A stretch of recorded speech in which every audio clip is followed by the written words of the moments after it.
welcome to part 2 of our coverage of 8MMC, the 8th Mario Maker Celebration, which is the 8th edition, well I guess 7th if you count 5 and 6s combined, because of a couple of temporal issues that eventually took their toll. The 8th edition, let's say, of the annual community celebration of some of the most interesting concepts that are possible in Super Mario Maker, a tradition that started with the Years of Mario Maker projects that were coordinated back in Mario Maker 1, starting in 2016, with the first anniversary.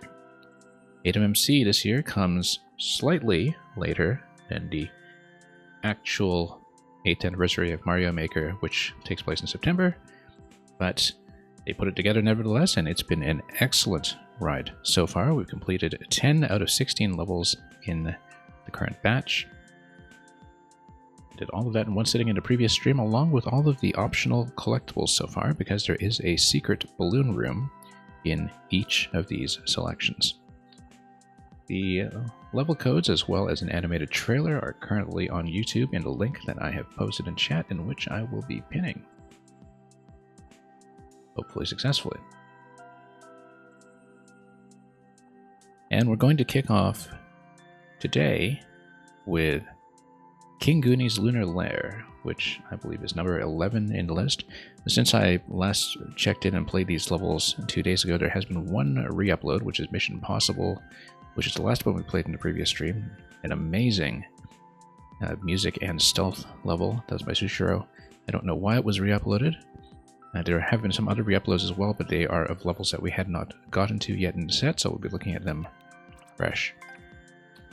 Anyway, Steal the Goonie Kings, Mystic, Golden Feather, and Escape. Let's take a look.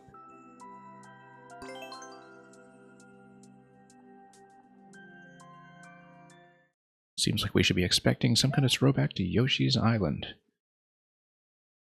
but we'll see.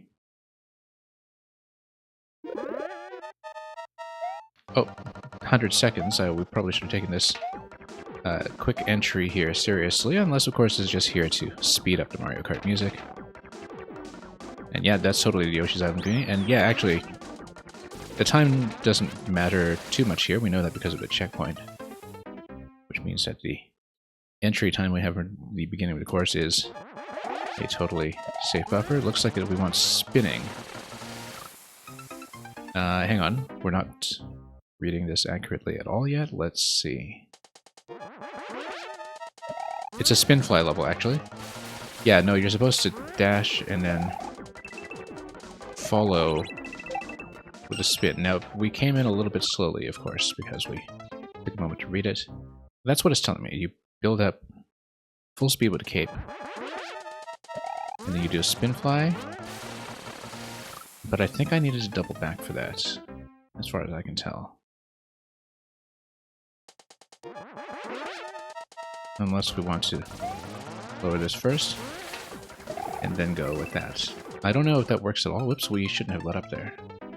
Just need to hold down to spin the whole way through.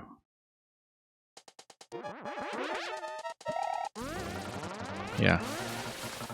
Yeah, I think we're supposed to read it as a back and forth. Was hoping to push through here. I mean, that's not... Oh, you're supposed to bounce between them. Back and forth. I see. And basically, just bounce between those two as to go. So yeah, it's back and forth. And there we go. No, it's not going to be that kind of push. I felt like it was meant to be bouncing back and forth, but I think as soon as we make contact with one, we have to go back to the other one. So it's a little bit puzzly, but we will see if we can make best of pattern. No, I'm trying to pull out of that, and that's clearly not happening. I think we need to let it sit first. I'm concerned about not giving myself enough room for that one-way panel, where you don't want to sink too low, because then you wind up between the one-way panels and you can't get back out. But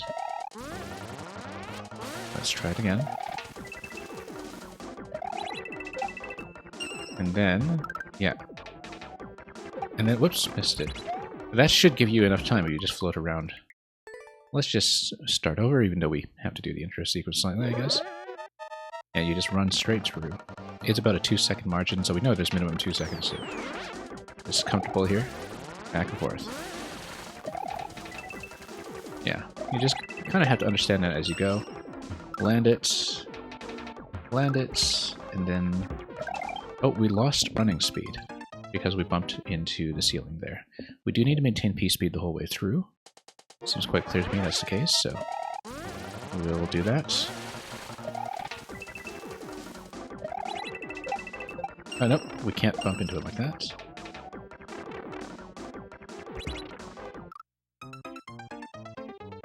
Took more than 2 seconds, I think, to just take the death there, so next time we probably should just reset.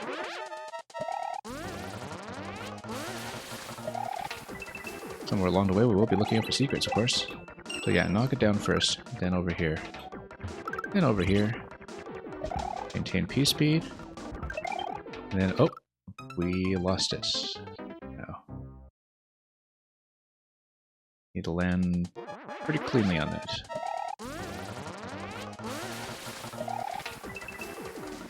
Alright, try it.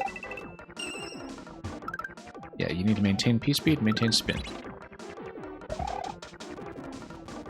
Nope. Dropping too soon. Want to drop directly on and get right off. Without cutting momentum, of course. Yeah, that timing seems to be nice. It feels like it could be slightly cleaner. That bomb seems to be activated just by proximity when you go up. Oh, nope, hesitated a little bit too much. You're supposed to bounce on the pokey and then probably bounce up to the on-off switch and back down, but we will see. Still reading this for the first time, so...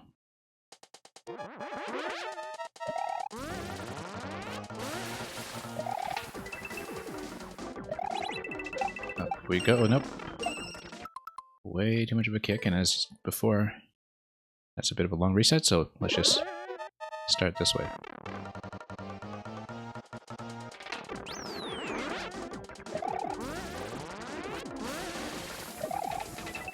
And back we go. Stomp. Stomp. Up.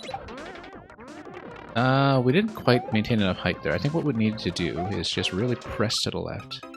So we hug that wall until we get bounced by the spring. I think I came off of that maybe a little bit too early, or we just bounced up a little too low to begin with, which might also be the case. Because we did have a bit of a low takeoff from the bottom of that column as we went up. Just because I dropped down to the blasters rather late. Yeah, it bounces that, but it should bounce me as well, I think. I'm actually not entirely clear on that, but we obviously should be maintaining height for as long as we can.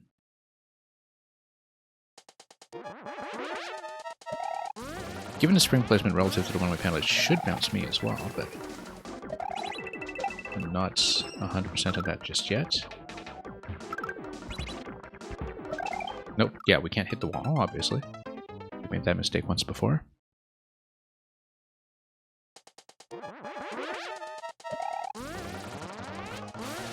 Alright, let's go back. Up. And up. There we go. Good timing there. Straight on up. No. No, we can't hug that. We have to go for the pokey, actually. It's going to be pokey first. And after stopping in the pokey, then we bound down here to the spiny shell.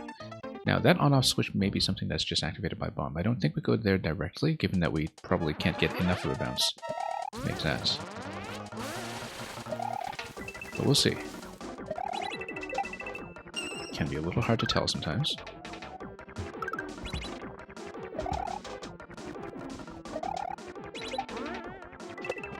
Yeah, we need to go straight up and back down, and that's what it's telling me. But, of course, we missed. And after bouncing the spiny, then we go up to the top right, and then as we bounce back from the top right, that's probably when the on-off switch is going to be activated. Oops, no, standing too close. Making that mistake many times over.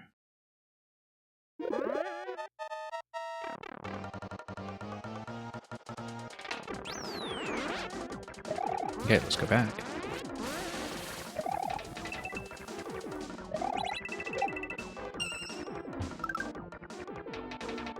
And here we are. Wrap around. There we go. And then that's going to be a hit. And... nope, we lost momentum because we hit the wall.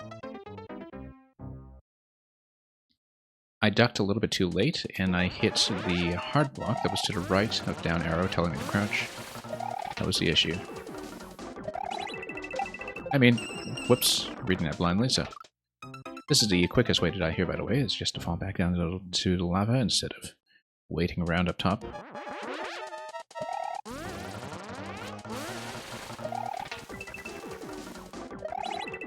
Okay, fall back down gently. And again. Whoops. A little bit over-eager to drop. Don't need to be that aggressive about it.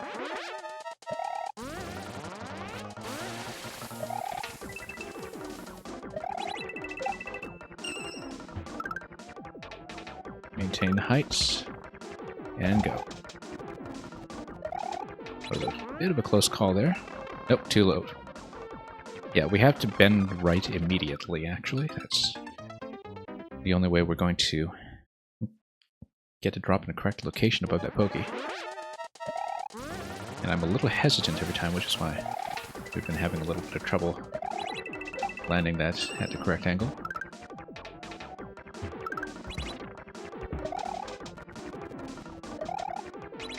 All the way to the right, up, and up.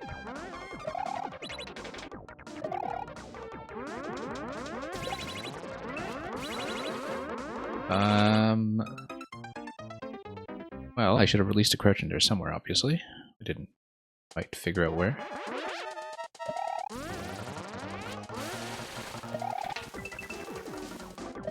But we'll try to fix that.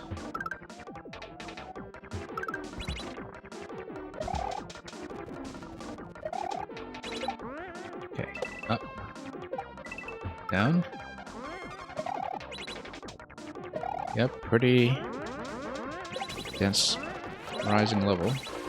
I think we're just missing the jump button when we're supposed to jump off of the spring. Whoops, no, forgot to do the back and forth here. Let's just drop in. Yeah, I'm clearly not doing the input correctly there. So try to fix that up.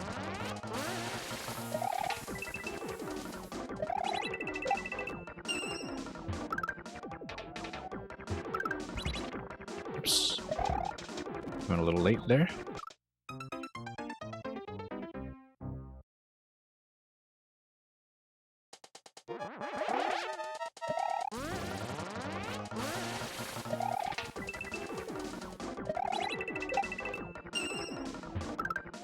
Let's try again. One moment, I need to make a bit of an adjustment to some of my cables here. Just give me 1 second to fix a few things.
Alright, sorry about the interruption. We have been having some microphone trouble. I don't know how long ago it had cut out, but given that the main appeal of the stream is the commentary, That's been a bit of a problem. We had this issue last time and today, and it's something new. I had not previously encountered any microphone problems here before, so we've shifted some of the cabling around. We'll just keep an eye on it in case the problem persists, and we'll try to make sure we don't have any further complications.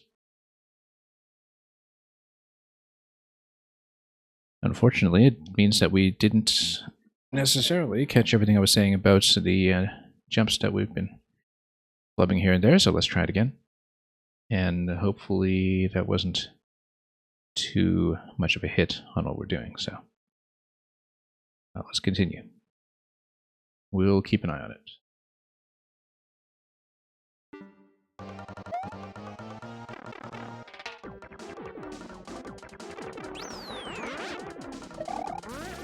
See, previously we just mostly had sound problems with the game sounds. And it seems like the microphone was the thing that was being hit audio-wise this week, and I'm not exactly sure why. It's a huge problem. Much bigger problem than game sounds, in fact.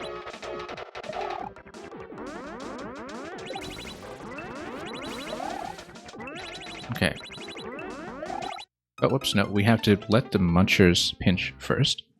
After we let the munchers pinch, then at that point, we do the jump. Basically, we wind up the piece speed using the back and forth springs in those locations until the munchers give us an opening, and then we go immediately.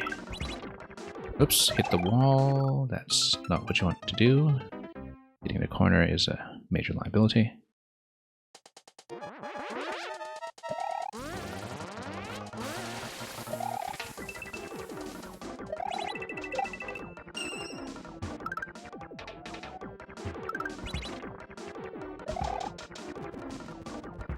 Oops.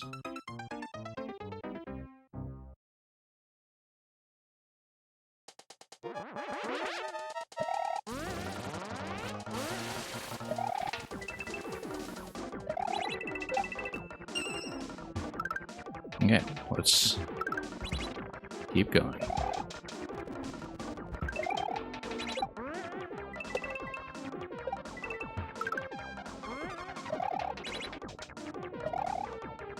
Up we go, and then back and forth until the pinch, and we go. Pinch, and we go. Whoops, nope, wrong button there. Let's try to fly the standard way. There's obviously supposed to be a spin in that location, and we just missed it. We'll fix it.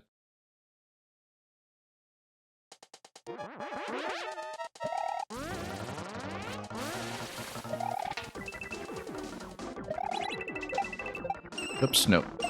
We've been running into this quite a bit.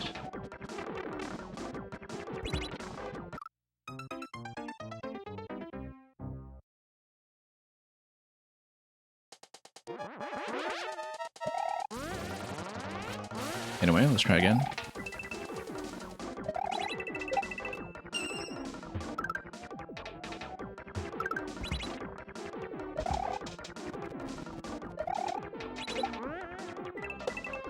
Down and around.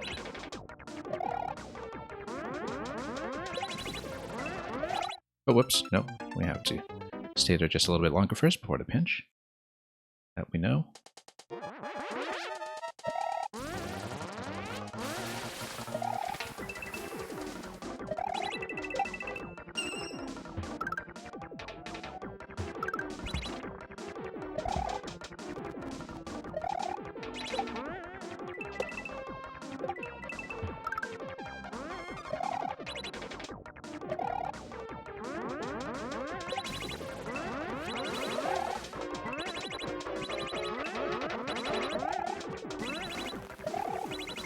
Okay, first time I've seen this, let's go bloop, bloop, bloop. There we go.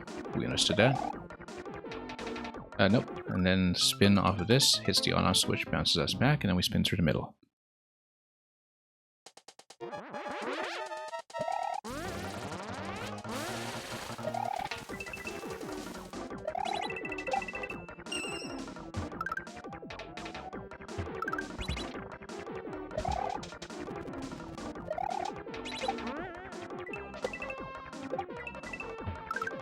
And whoops, slow down a little bit there, but hopefully that doesn't compromise everything. As we make our way up.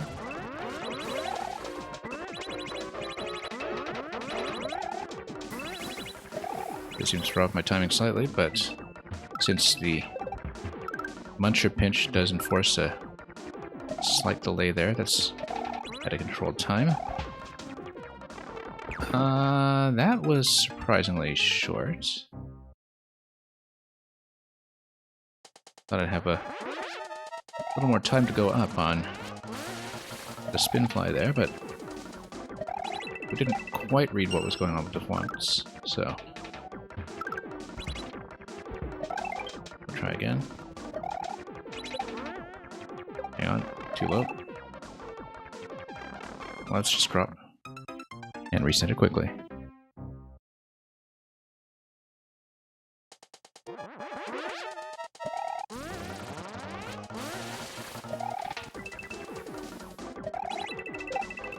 Nope. Have to exercise a little bit of self-control coming up that column.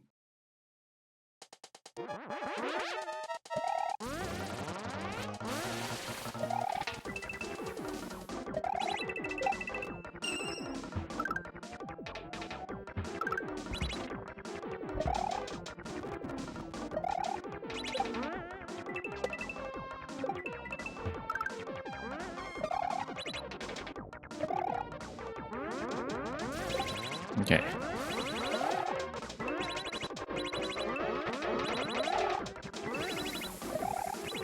Up and at him. Yeah, just full bounces on all of these. Full bounces, but of course we need to veer left a little better than we did there to get out of that column.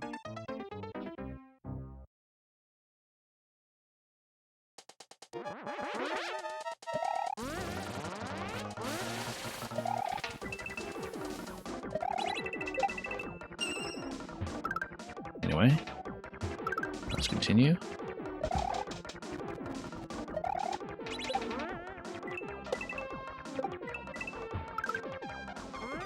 Yeah, tripped up a little bit there, but we should be able to escape this, and then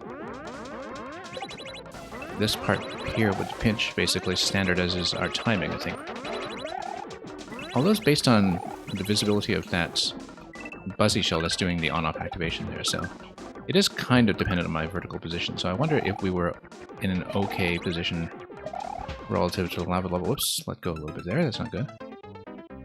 Yeah, I think I see what's going on here, is that we actually do need to land on the blaster briefly and then spin again before we hit the wall. So we lost a bit of height there because we were running out of juice on the spin, and we needed to get that juiced up again by landing on the blaster platform while it's still available, instead of just going straight up the column. I see the problem now. Bonafide Pirate, welcome. Hope you can hear me, because we had some microphone problems, and I think I lost a good chunk of the commentary in the first couple minutes of the stream, so it took me a little while to notice because, you know, people hadn't really come in yet at the time. We had those issues last time too, and this is something completely new. We've never had microphone issues on the stream before. So something has gone terribly wrong. But we've hopefully fixed it for now. Yeah, if you don't hear me talking for a long time, that's not normal. I'm usually pretty talkative on the stream because as somebody who is without a webcam here, you kind of have to be.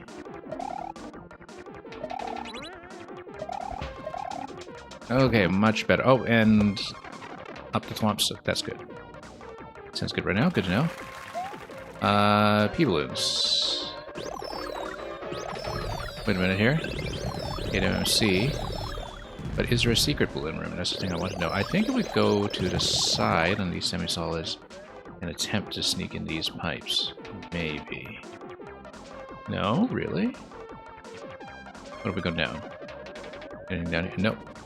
Nope, that's a bad idea.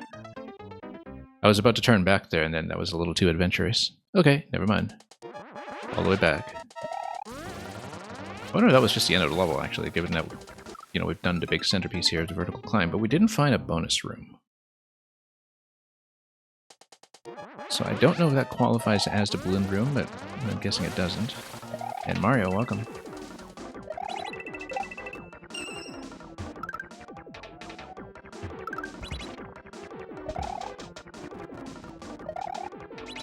Okay, up we go. And down.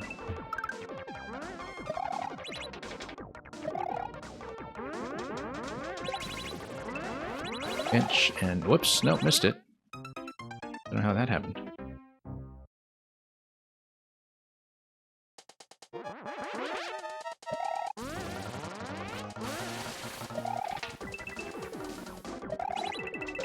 And whoops, nope.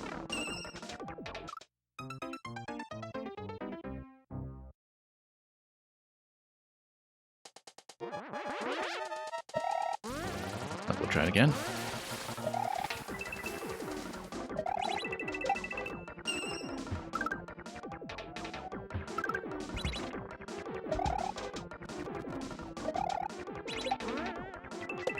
Up and back down.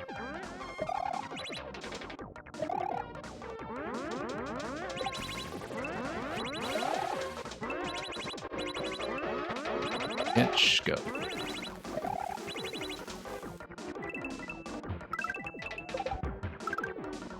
Then lean left. Then land on this guy. Whoops, nope, I said land on this guy and we just missed. I just wanted to replay the level from CP again, yeah. And the checkpoint is actually just 2 seconds after the start. So we are replaying the whole level again. But no, I am trying to look for secret rooms while we are able to. I don't know if this level will have one, but all of them thus far have, so. I would assume, from previous experience, that it would be the same here. Particularly as Gilmore's been around quite a long time. He's been around since 2YMM. The only maker other than Document to have continued their streak all the way since then. Of participating in the anniversary events. Now, I didn't really see a secret passage in all that time. The only thing that was a candidate was the green pipes here, and we checked them both. It says 8MMC over here. I don't know if there's any other secrets, or if this qualifies as the balloon room. I mean, a natural thing to check would have been the green pipes, but I wonder what happens when I just go back. What happens when I go back? Does it block me properly?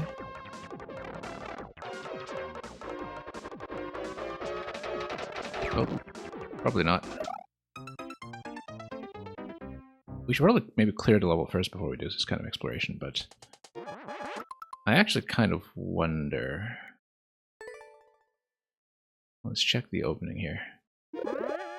Because one thing we didn't really check was the opening segment for any potential secrets past this point. Wings at the back of the Goonie. Anything back here? Not really.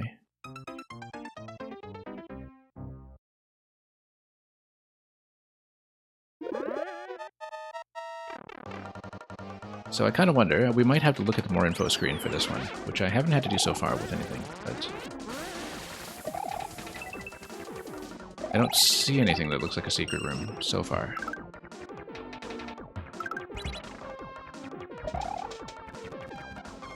There is that column on the left side over there. But no, that's just where we eventually go when we go back to the left to drop that switch, so that's curious. The fact that there's that open column there, though, on the left side as we're going up, does make me a little suspicious. And we did check the right side of this wall here, by the way, but since this is just a vertical zone, using both available screens of horizontal space, it's nothing there, I don't think.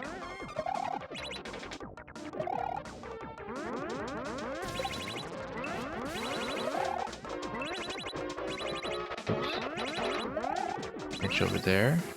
Whoops. Nothing over here. This was just for an offset, I'm pretty sure.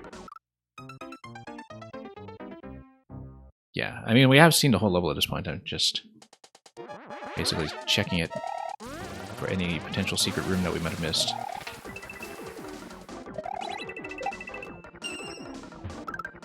Yeah, the right side wall here we had checked, like I said, it's the boundary, so it's not that.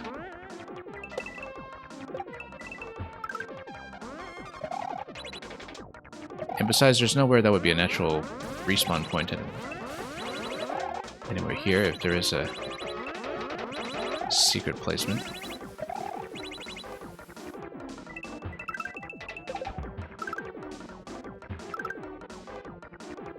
Whoops, nope, lost speed over here.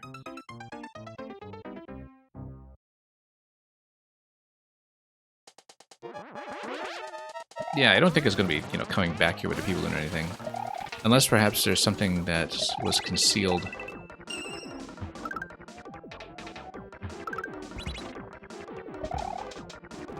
Even so, that would be pretty well hidden. Like if you have to blast through with the P-balloon and go to one of the locations that would normally be covered by lava by the time you get there. When you're going backwards through the level. I don't know if it makes any sense because, you'd still need some kind of exit point.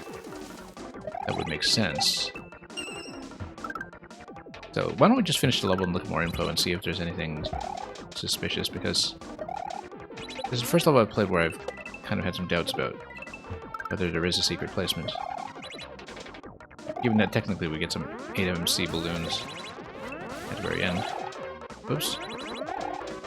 Lost a tiny bit of time there. We might have some trouble with the lava level as we go up here. Given that we fell behind by one cycle. Yeah, I think we'll have some issues right here.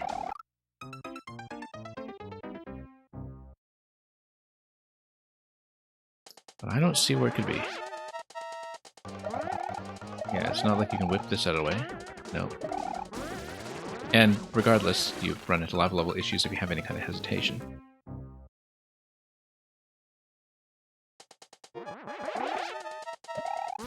Okay, let's just get out of here then, and clear it properly. That's what I'm telling myself now, but I'm sure we'll poke around some more and cause ourselves some trouble.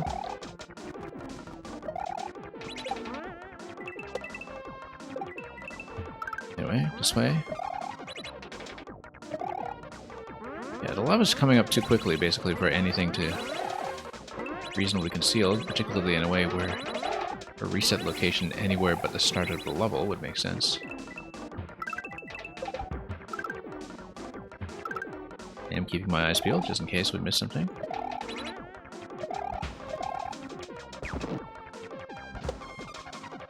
Oop. There we go. A couple of opportunities to get out. Yeah, Natcat, all the spinning. So, Natcat, I don't think we found a secret room. I think I checked. I think that would be a natural candidate. But if there is one, we didn't find it. And given that you have this massive 8MMC balloon sequence here, it's not that. And I did check both these pipes. I did check below the pipes, which was not clever, because this actually does just send you to your doom, as we're not going to demonstrate at the moment.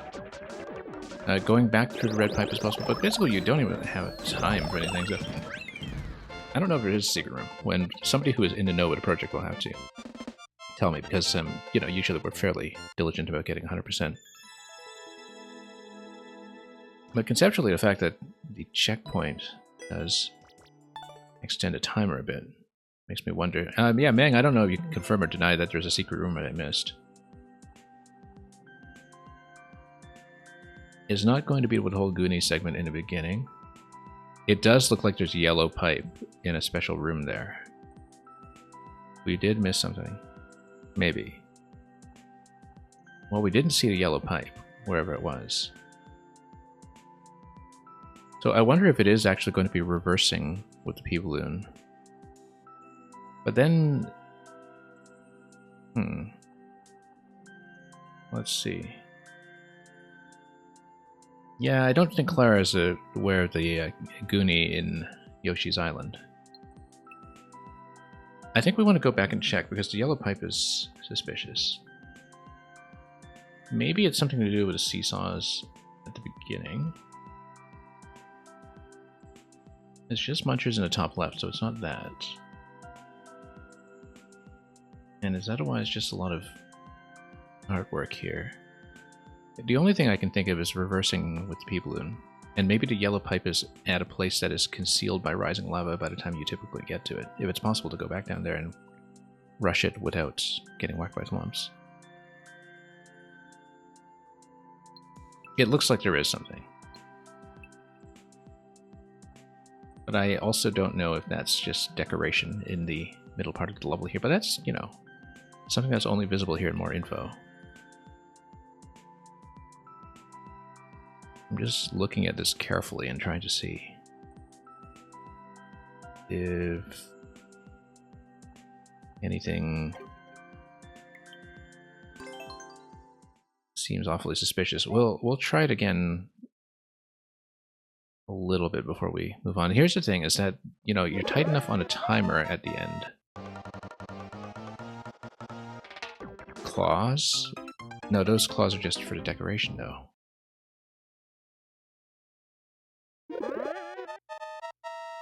But of course we're going to check it. Because it looks like you're able to fall towards it. I don't know if you're getting enough height with low gravity to really swing it away. But we also saw, though, in the more info screen that seems like it's nothing down there. So even if we do get caught by the claws here, I don't think that'll get us very much. I'm not the only one who has tried down here. If you see the X marker, that is a little further along. Someone actually did make the swing and then die on the right side. So yeah, given that we saw in more info, there's nothing here. I don't think there's anything here. But we're potentially looking for a yellow pipe coming out of this zone.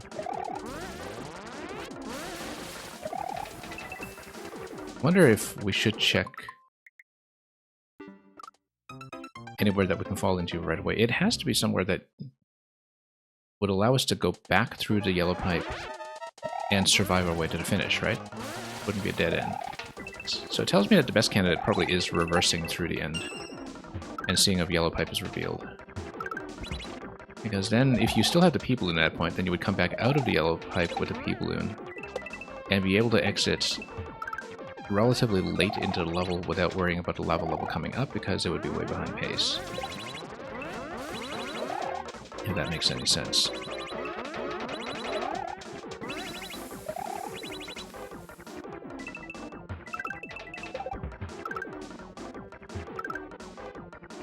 There might not be anything, though.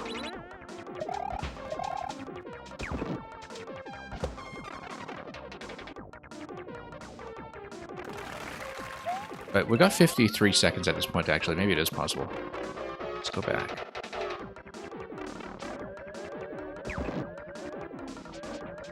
Whoops, we don't want to get pinched there, but basically we have plenty of room to be searching here for something.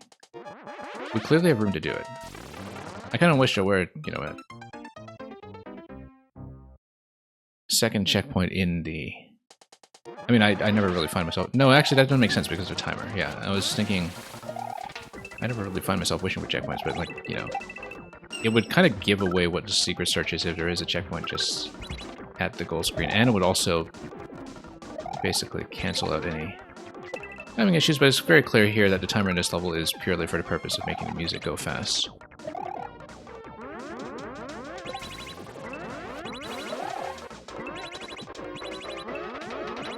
Okay, there we go. The fact that we can boost it through with the P and reverse safely through the clumps makes me think that this has potential. As long as we don't get pinched by the blasters. I really feel like it's worth checking. It's the only thing that looks possible. Now we don't go too far here. Anything look like a yellow pipe down here? Let's go to the left side and go down as well. Yeah, we saw the left side called... There we go, we found it, we found it. There we go. That makes sense. Yeah, you can kind of deduce where it is. I did see the left column exposed on my way up, but it just seemed like it was totally inaccessible, so we found it. Anyway, 20 seconds, let's get out of here. We can, in fact, prove that we can finish this and have time to spare. That's okay. Even if we get hit, we can get out. 13 seconds. Let's get out. And totally missed a gate. Yeah, I was really surprised it wasn't green pipes on the left, because it's a natural thing to check, but you can kind of deduce from the structure of the level where it has to be, though, if it's adhering to the principle that the level has to be completable from the secret room. So, we managed. And hopefully we didn't lose too much of the commentary in the first 10 to 15 minutes or so, because, like I said before, a lot of people came in. We did have the mic die again today, which, if I suspiciously don't talk for a little bit, do let me know, because this has been a problem in the last day or two. And I don't know why. I think it's a cable issue, like I unplugged and replugged some things. And... oh, we didn't see if anybody left comments in the secret room. But I'm glad we stopped by and took a look. We found it. Anyway, next level is going to be number 12, which is Therymon's Captain Toad's Fire and Ice. This was one of the ones that was re-uploaded.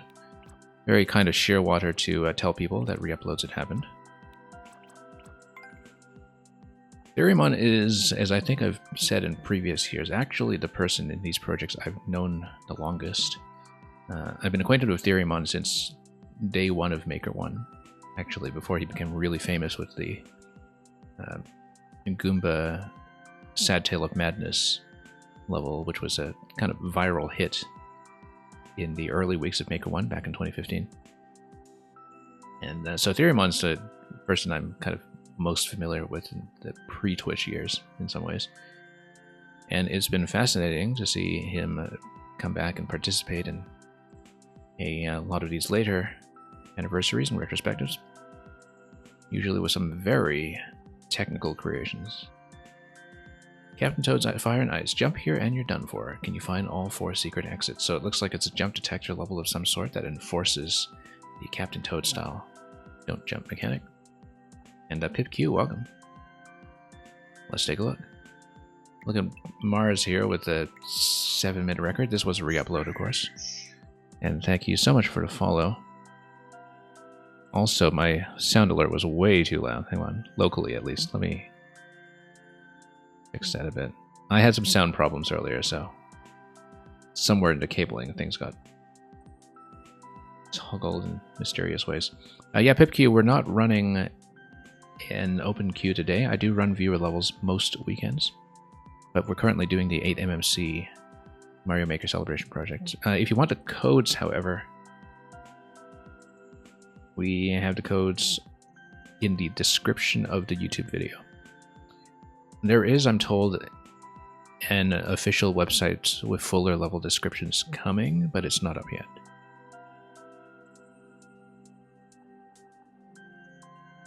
Anyway, let's see it. 4 secret exits. We will, of course, take the time to try to find 4 secret exits. I wonder if 4 secret exits means there are 5 total exits, or if there are 4 total exits. I'm not actually clear on this. Anyway. So yeah, so don't jump. It says no. Don't do that. And then, yeah, so it's going to show me what happens when I... Oh, you can still go there through a semi-solid, I see. So it's basically telling you don't jump. But it's also MMC. To the left of this, anyway. Yeah, you don't jump, because if you jump, this causes problems. But then you can go back. But wait, what do we go through here, then? Yeah, 4 secret does imply 5 total. I agree with that. Where does this one go? Oh, back to start? Okay. Let's actually Captain Toad it now, without dropping that blaster. So it's showing you that dropping is fine, jumping is not. Yeah, I don't know which jump detector mechanism Theoremon used for this one. Obviously, this room has to skip Squeak for it to be. I don't know if it's going to be like that in every room, but that would be a simple way to do it. And then if we can try this, and we lean into that tree and we grab the one up on top of the semi-solid. Yeah, basically just showing you, to get used to this. As long as we stay off of the jump button, I think we'll be fine.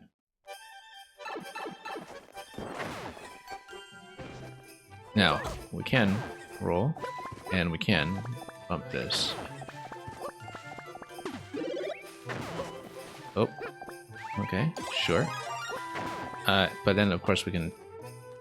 Oh, okay, we'd have to drop and then ground pound. Like that. Good. Now, is it going to bump to the right? Not really, it doesn't look like it's going to go through here. So, let's just press this. Blaster does what? Okay, let's use the snowball to bump the creeper when we can. Ah, yes, we want to land on top of the bullet. So we... Well, here's the thing, though. Whoops, no, my mistake. We don't have access to jump button. What do we do to get off the tree? Let's... There we go. Like that. Oh. That's okay, we'll fall back down with this. Nice of them to give me a mushroom to take care of this, and then we go up here. For no reason, though eventually we'll be able to knock that out, I'm pretty sure.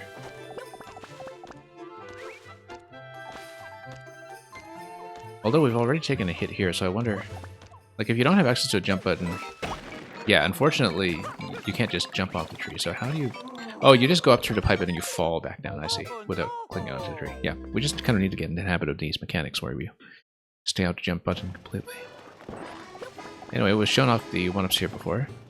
Yeah, so this is actually showing you how to do it. You can fall off here, of course, but you can also just fall by reversing through the pipe. And that should be what we're looking for.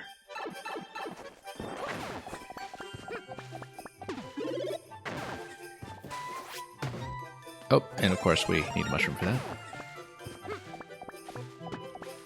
So we get bumped, and then we ground pound. Very nice.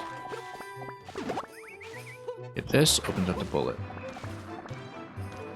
Opening up the bullet lets you bounce on something to go down. Yeah, we just need to stay off the jump button completely, and we're okay. And we need to lean right, hopefully with the Putaboo on the left side. Like that. Now, Boom Boom's up there. So, we need to basically drop some of those donut blocks probably, and then maybe get him to come down? No. I was hopefully getting him to fall, but...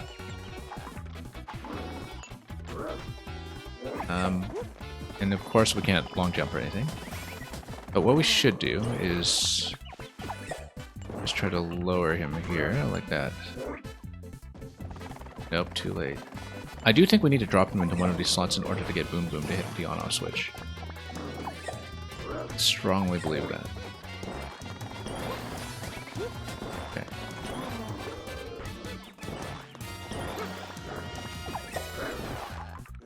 Okay, that should be fast enough, I hope. There we go. And that's a rather sorry way to go. Boom Boom, but here we are. Okay, number 2. Coin over there, that's interesting. Out of many possible coins. Now, obviously we can't jump here, but I think if we get a boomerang and come back here, perhaps then we can grab that. That doesn't explain how to get to the key door, of course. But... Can't jump, can you at least roll into it? Yeah, you can roll, but the jump is detected. Now, if I can... Oh, I see. Okay. I wonder if I can just bounce. Oh, no, of course not. We have nothing to stand on. Yeah. Let's not be silly here. That's okay. We know how to do it. Yeah, you can climb a tree and to drop back down on the ground. Otherwise, you do need to get bumped by something. Then let's fall into it. Game audio died this simple. Wow, we're having quite a stream, aren't we? Let me fix it. Technical problems galore this week.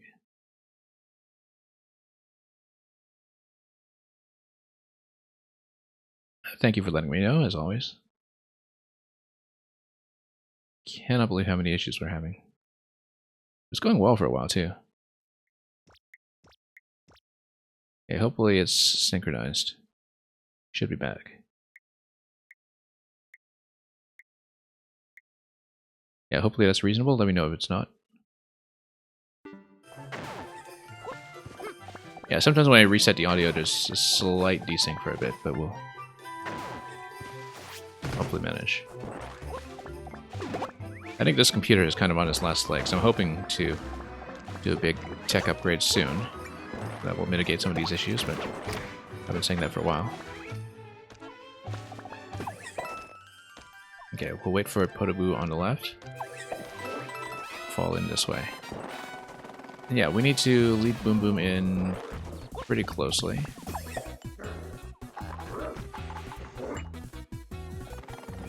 Nope, too late. Yeah, we need to have him fairly close to the middle, and when he wakes up, we ride. Good.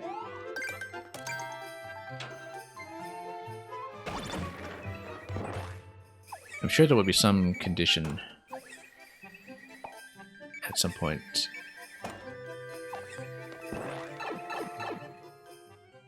Where we do need to keep the mushroom. Not really, because no matter what, you're going to pick up a boomerang while you're here. So Koopa is here.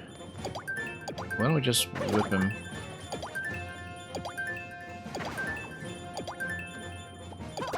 Yeah, we actually do need to whip him and then pick up the shell. Probably, yeah, we'll turn the on-off switch back when the Koopa is above. Then we whip him, we pick up the shell, we hit the POW. Getting back into the blue pipe is a bit of a problem, though. I was hoping to do so. Oh, whoops. Nope. We have to maybe hit the on-off switch to get into position, too. Oops, nope. Oops, lost it again. Okay, release him, let him come up. Oh, there we go. Got him on a back throw. And then over here. Nope, missed. Okay. Oh, I see. There's something down there. Okay.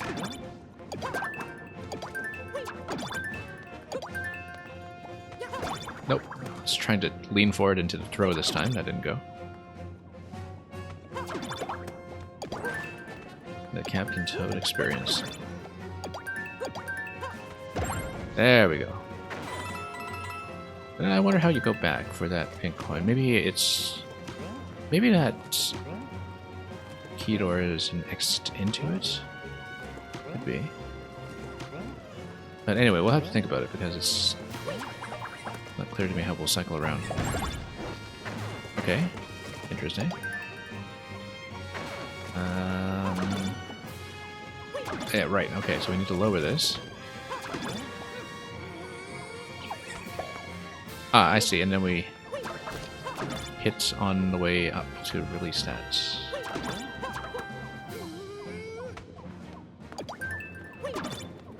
And if you do get hit by the Podoboo, more boomerangs wait, so. And then if you hit the brick, it does activate the POW on top of it. That's important.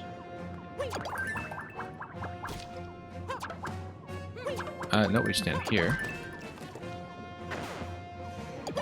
And then whip the bomb into... Whoops, no. That's okay. That's what more boomerangs are for. Okay, let's cross what we can. Boss fights. I see. We need to whip him in while we can. It's going to be a double tap of some sort.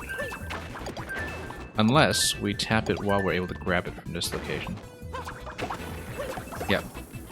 Yeah, we had to retract it and then throw. But then throw with good timing, which...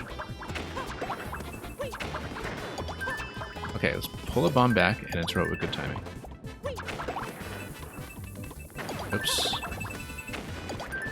Need to go a little further here. Nope.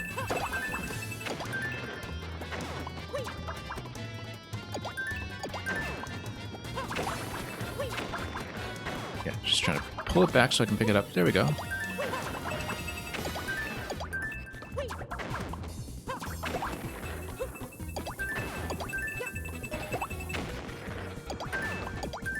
Not quite. I'm supposed to dunk the bully, actually. We just need some consecutive throws. We don't necessarily need a bomb detonation. We just need to get him in there.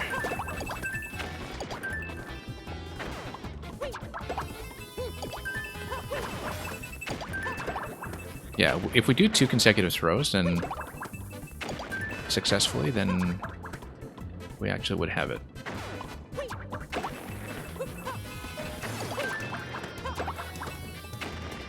Yeah, 2 throws would do it, while he's still stunned from the first one.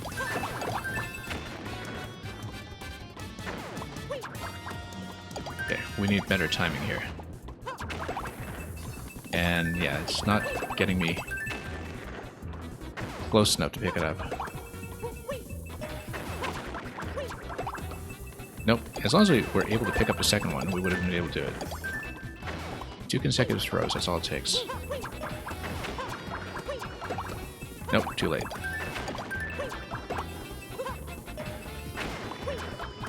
Nope, too early. Surprisingly technical, this fight. The fact that, you know, some of them are just barely out of reach for me to pick up is very unfortunate, but, you know, you just whip it back a little bit incorrectly, it doesn't come back to you. Yeah, you need to be somewhat exact about when you pick up the bomb. But 2 in a row should be enough. Yeah, it's very easy, just because of the long cooldown time on a boomerang, too.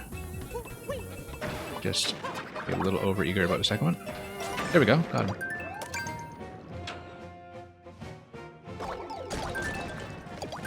And then... does this mean I can jump? I'm not clearing this at all. I guess we got dropped out of here. No way, right? No, didn't think so. That was a bad idea, given that we haven't hit checkpoint. Yeah, there was no way.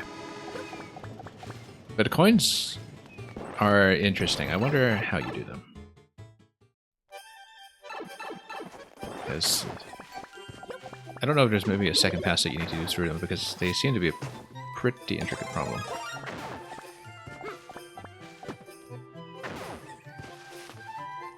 Oops. This level is one of the reasons I decided to do 10 levels in the previous stream. Because I saw in the level description for this one something about 4 secret exits, and I thought, okay, this is going to take time, because we're doing it. We're definitely doing it. Okay, losing the mushroom is not good, but the thing is, if we make it to the boomerang in the next room, we're okay.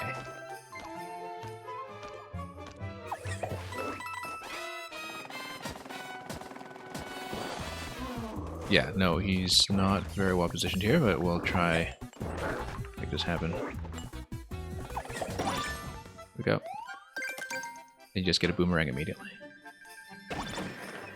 So yeah, I don't see a way to get that. You would have to reverse through the blue pipe. Unless we're just scroll locked here, which is entirely possible if you look at the ceiling. The vertical ceiling here tells me that perhaps we are scroll locked into position. You know, with an upward scroll that's locking the camera on a horizontal. No, it's not. The camera's not locked at all, so that's actually just a screen boundary. We need to come back here with the boomerang grabs.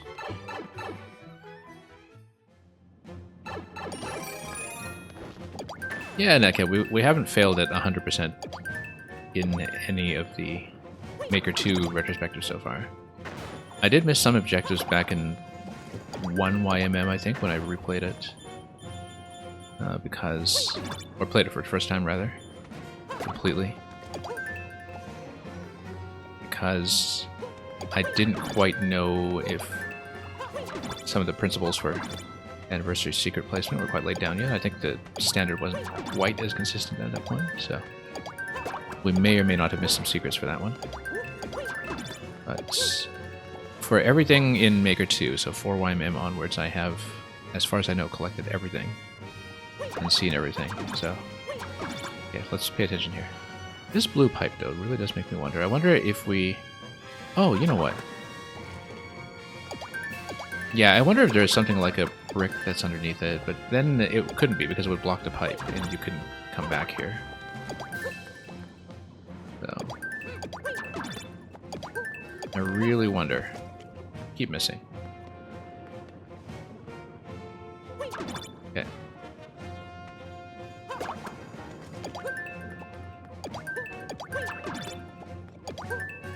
Throw in the middle, maybe? There we go.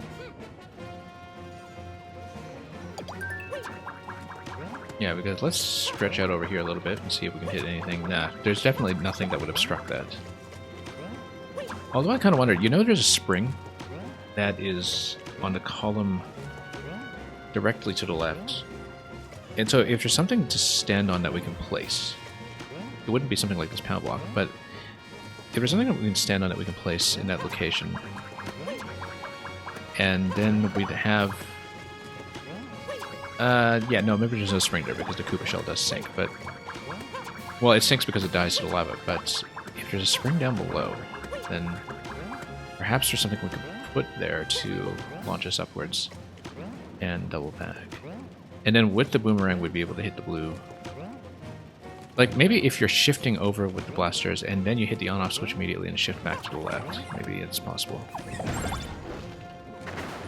Because notice how the blasters go all the way back to the left, and then if there's something that moves them up a spot, then it might be possible to exit the blue pipe from that point. Oh, whoops. Hang on. Okay. Whoops. Yeah, if you hit the power there, the Podoboo comes out immediately, so it's not like you can enter that pipe. Definitely considering all possibilities here.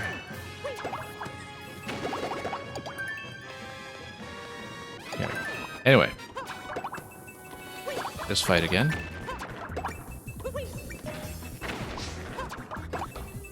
Well, once you learn it, I guess you can do it quickly.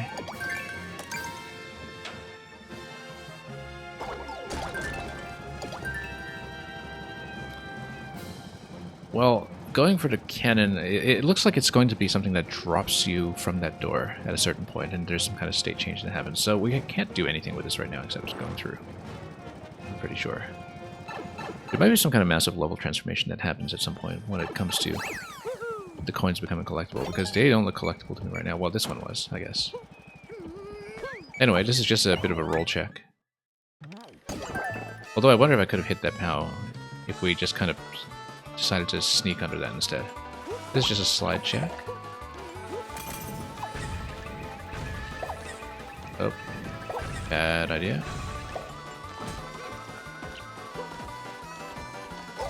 Nope.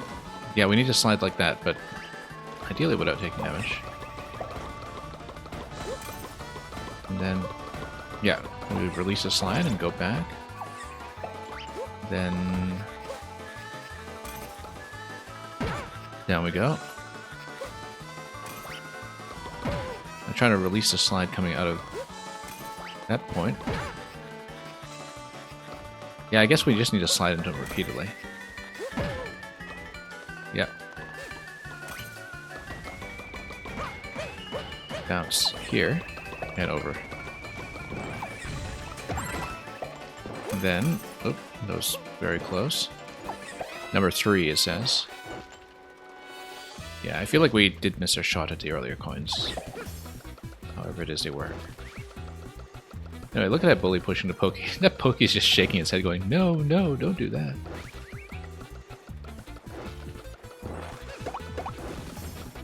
Yeah, we know we can do this. That was too close. Oh, whoops. Missed it. But yeah, we do that until the bully runs over and hits the on-off switch, and then we get out of that room.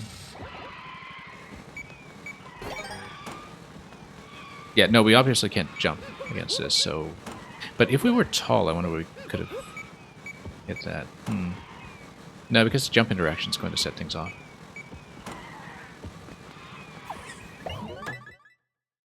Anyway.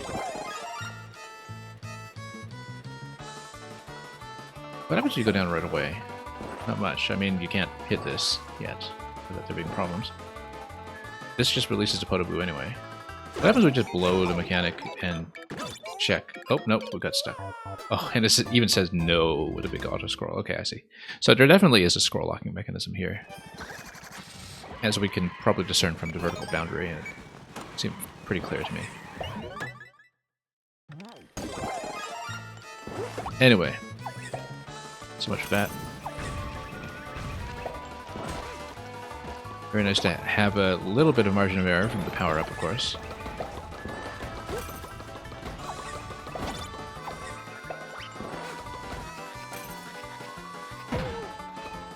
And, oh yeah, nice big hit there. That actually worked. Much better than it did last time.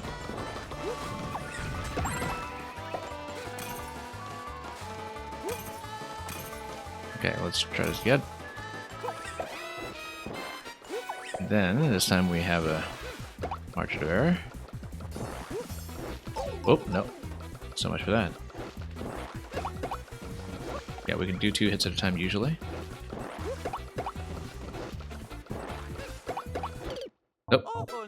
Oh, and then the head just decided to drop off and face me that way. Yeah, because if we do it as 2 hits every time, then we're okay. But if we have 1 hit remaining there, there is a bit of risk that the head just kind of follows me down and falls down the slope. So we do need to be... Whoops, nope. Messed it up. Do need to be aware of that. Okay.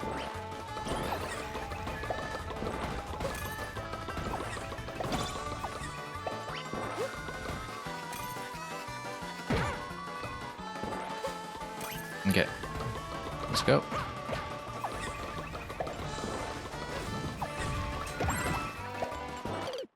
Nope. A little bit late in the crouch.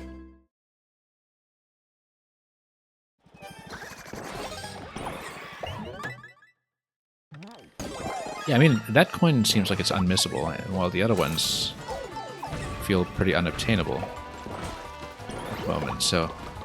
kind of wonder what the coin route is going to be and how that relates to different key doors.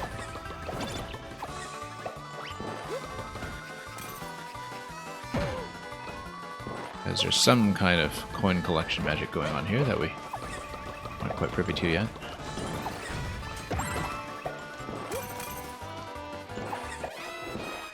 Anyway, down we go. Whoop, nope. Too soon. Yeah, if we get a double hit every time, then the Pokey, when it goes down to a 2-stack, should not come down and follow us. That's... Nope, trying to slide into that and missed. Too late. Once more. Not going for a speed record in this one, we can tell you that right now. That's 7 a minute speed record by Mars right now. Given that Mars actually does stream these levels, I think. He's a Korean streamer. And probably has footage of that in action. Although this was to re-upload, so I don't know, because maybe Mars already cleared it the first time.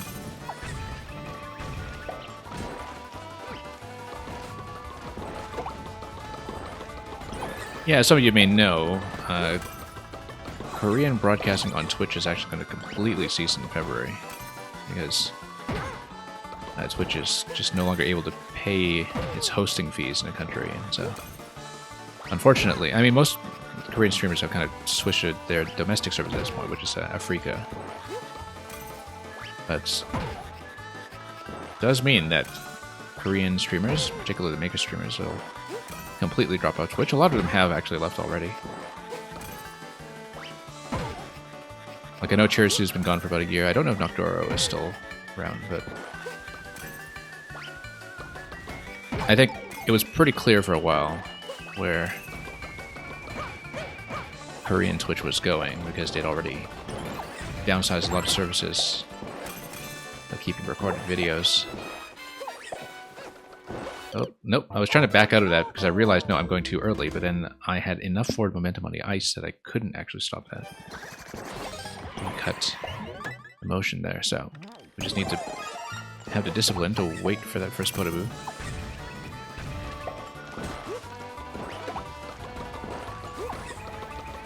Okay, let's go.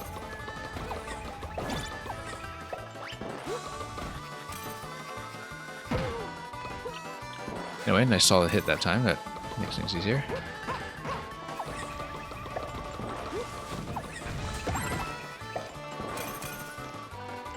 And down.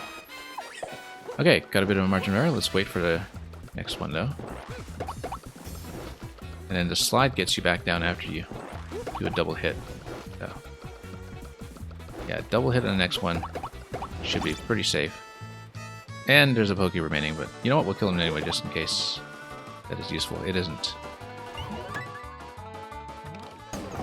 I don't know if that snowball would have been obtainable. Oh, that snowball totally was obtainable, and that would be the way to get this. If you exited the previous room with the snowball, and you threw it here, it would actually hit that. Unless, of course, the point here is that to collect that coin, you have to come out of the warp block and drop into it, which might be the case. That seems more likely, actually. Anyway. Whoops. Dropped over here. I wasn't watching. That was a bad idea. Oh, no, it resets. Okay, that's good. And we hit this lift. And then... Oh, I see. Then we can hit that to... Well, let's see what's going on here. Because that hits, but then...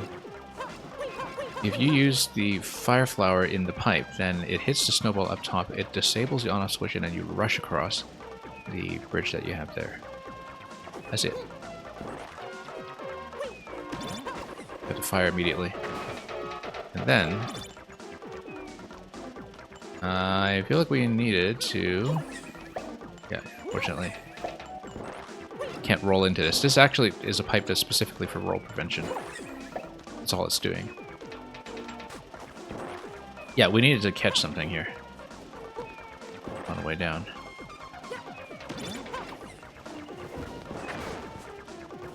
Yeah, we need to actually duck into the pipe so the big snowball can roll over without us obstructing it. This is a... Oh, too late. Pretty specific sequence of events. We just need to read it and do it successfully. There we go. What if we can do it again to roll another snowball over here? I think we have to, in fact.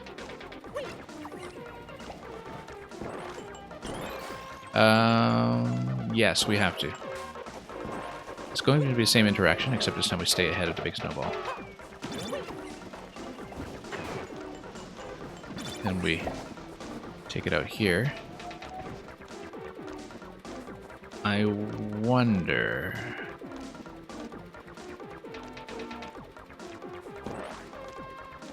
Because it's going to come over here anyway, it needed to be bumped. How it would do that? Because it would basically slide down and then it would crash up above anyway, so that can't be it. I mean, we can just roll through here too and climb. But it does look like we're missing something with this interaction. Well, also, we also can't drop here. We would need to escort a snowball through. And then when a snowball is rolling here, then we bounce on it and then fall on the right side. That's how to do it.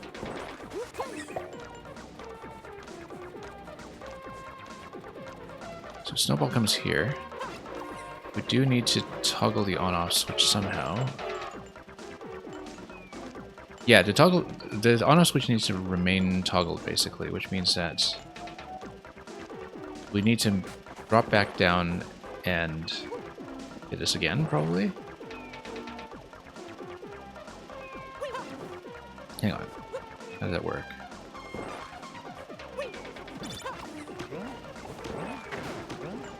It's like a whole puzzle level zone. Yeah, because the on-off switch reactivates at that point, and that's not something we want. We need to... Oh, and this blaster came out. That's interesting.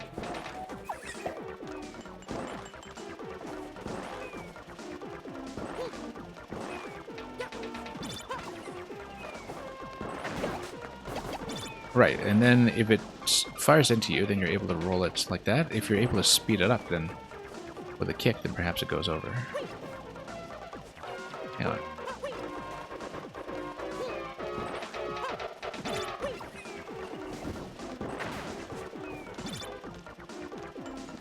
Yeah, because if you're able to just stop it somewhere and then still manage to kick it. Like if you stop it over here, then come back, and then push it across here. Big snowball goes up, and then it bounces, and then it dies. So, no, we just need to maintain the off state all the way up to this point, which means blocking, or at least going off screen so the pipe does not spawn for the second. Yeah, no, that's what it is. That's what it is. You go off screen. And oh, nope, and it resets anyway. Who's resetting it? Ah, no, whoops, my mistake. No, we fire in here, because basically we get the pipe in a top left out of range, so that one doesn't hit the on-off switch and reset it. But then we need to fire a fireball here to prevent another one from hitting in that location. So, okay.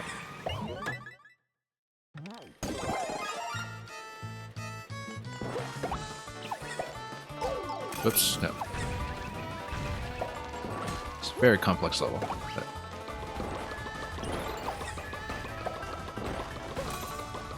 like a whole adventure game in its own right. Oh, nope, we need to maintain the sliding state. I said maintain the sliding state. We can.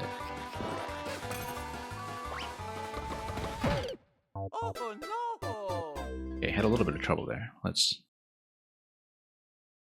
see what's going on.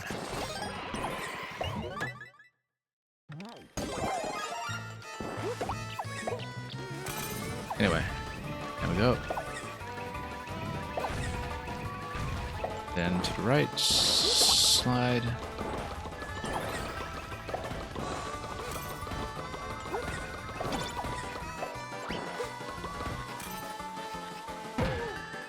Okay, that was cleaner.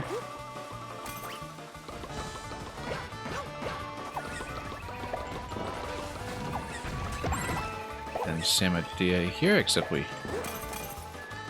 slide up here and then do this whole fight. Oh, doing a single there is not good news when we are near the end.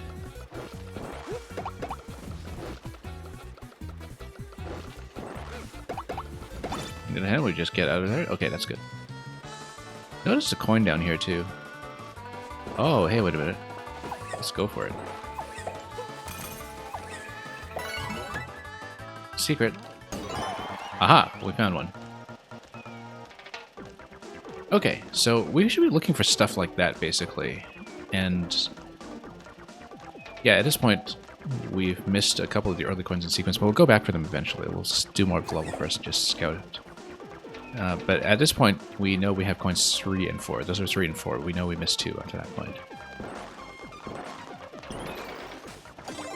So that's the kind of thing we should look out for. It gives me a better sense of what to look for when it comes to secret placement now, so that's a little better. Okay, let's try this again. And then this time we'll fire to the right as well.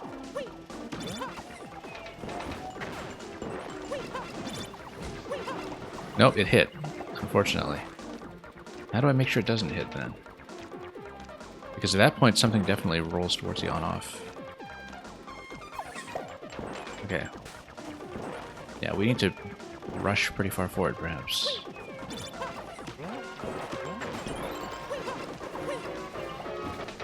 Okay. No, and then we need to make sure it comes through here, and then we bounce onto right. But that was actually mostly correct. We just need to get more fireballs up. on the top corner to ensure that a snowball is able to get across, and then we need to stay ahead of it. That was almost correct.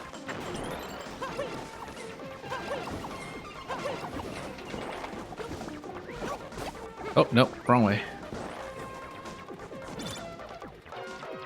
Alright, well, that didn't work. Although that pipe is also suspicious enough. I mean, we don't have a platform or anything we can use here, but... what if you could do something like a fall and a bounce here to hit this block up above? I don't think there's anything, but... that yellow pipe is a bit suspicious.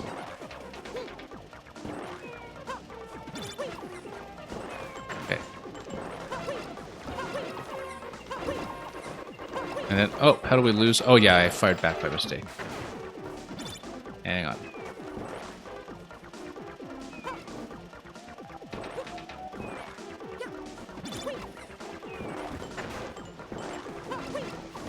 Nope, we backed up and fired again by mistake.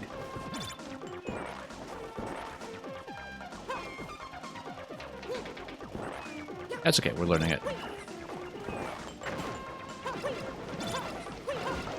Yeah, I don't know what it hit that time. I don't think I outranged the top left pipe early enough. That was the issue.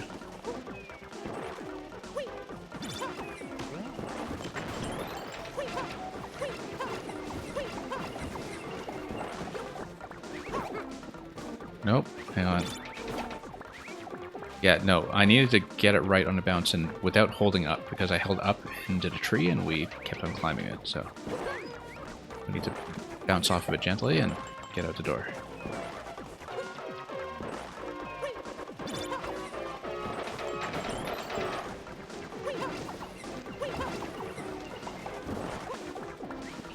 Nope, missed it.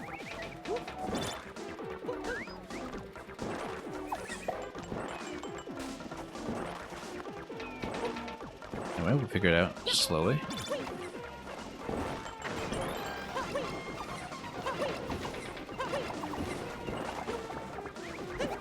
There we go. What happens if I bump any of this stuff? Nothing. There were coins down below, though. That was just a question mark. Curious. Anyway, here's another puzzle of sorts. We don't know what's in those question blocks. I suppose we need to go for the hammer at some point. And the hammer would whack the on-off switch. Let's just see it. Let's just see it. There's nothing else I can do until that point. No, we whack this and we whack it to the left, and then that's going to toggle this, and then we go for the hammer. Oh, no, we need to do it quickly, though. And we need to fire to the right to block this snowball. And then this allows me to go through. This also allows me to go through here. That 50 coin up top does make me wonder.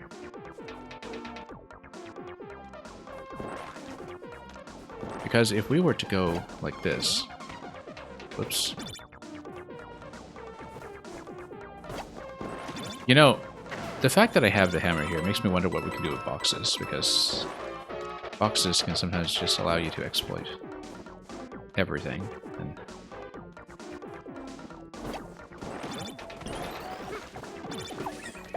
no, we would need... ah, no, we throw some boxes here to obstruct. Of course.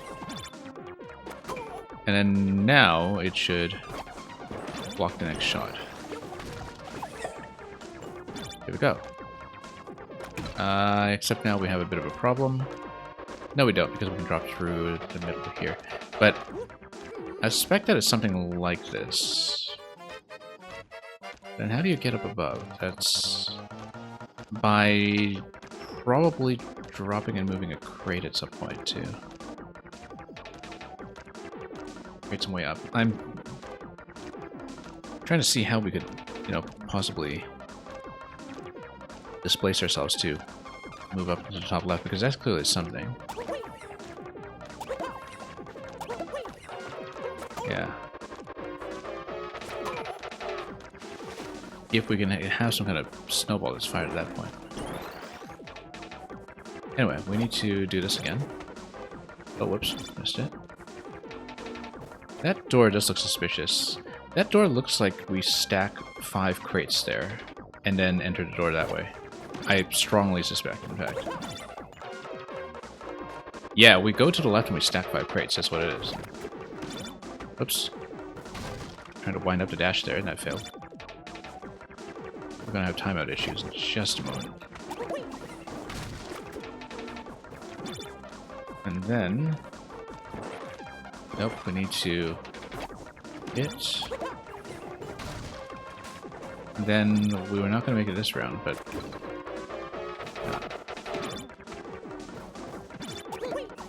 Then we block it. Then we go... Nope. And then, once again, the dash and the slow down on it while you do the first hammer strike. Caused me trouble there. Anyway, we're going to time out. But the door is clearly an alternate exit that is accessible with crates if we figure out how to get across the top middle pipe. There's a very clear route that's possible there.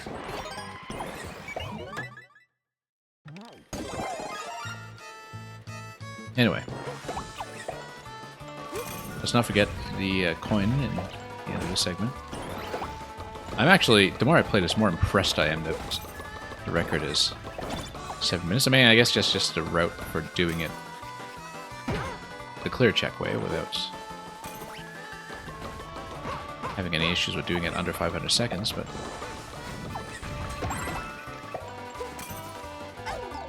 It's kind of nice to have a large-scale level like this one. We're seeing this as the first one of this sort this year's edition. I always like having the one big, large-scale level in there somewhere if it's somewhat puzzly in nature, like this one. No, we need to go up. We know that. And then, yeah, the 50 coins actually give you a pretty clear indication of what to look for when it comes to the pink coin routes as well. That looks like it's something that's a consistent design element. And we should look out for it.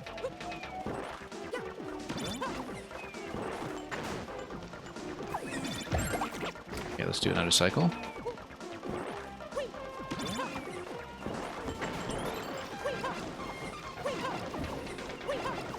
Okay, bounce.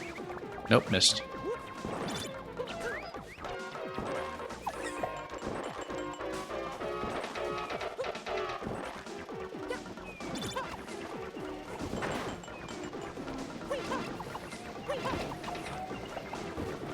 Oh, whoops, not too busy watching the fireball up top, and we just missed it once again. Whoops. Okay, that resets itself, luckily, with the top switch doing that job. Very elegant the way certain things are constrained here. Here we go. Out. Oh no, this is the exit door, so it's not something that we can stack 5 crates on, is it? Yes, it is. We can re-enter. And if we re-enter, I bet there's some kind of trigger with the whole question mark at the right side. You know, all the bricks that are clearly destructible at the right side of the previous segment. I bet if we re-enter this door and go back to the previous room, there is something that is buried there. It looks almost too obvious.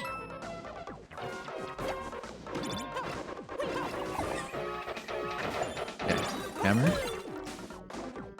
Then block. Oh yeah, we need to kill this, obviously. Got that. Whoops. Nope, there's a bit of an issue. Let's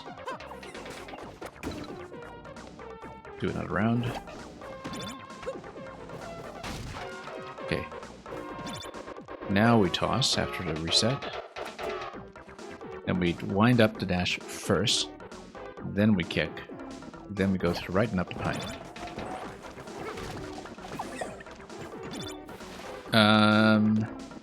No, what we do is we stand on top of that block, and when the on-off switch reactivates, it pushes me above, and then we go left. That's what it is.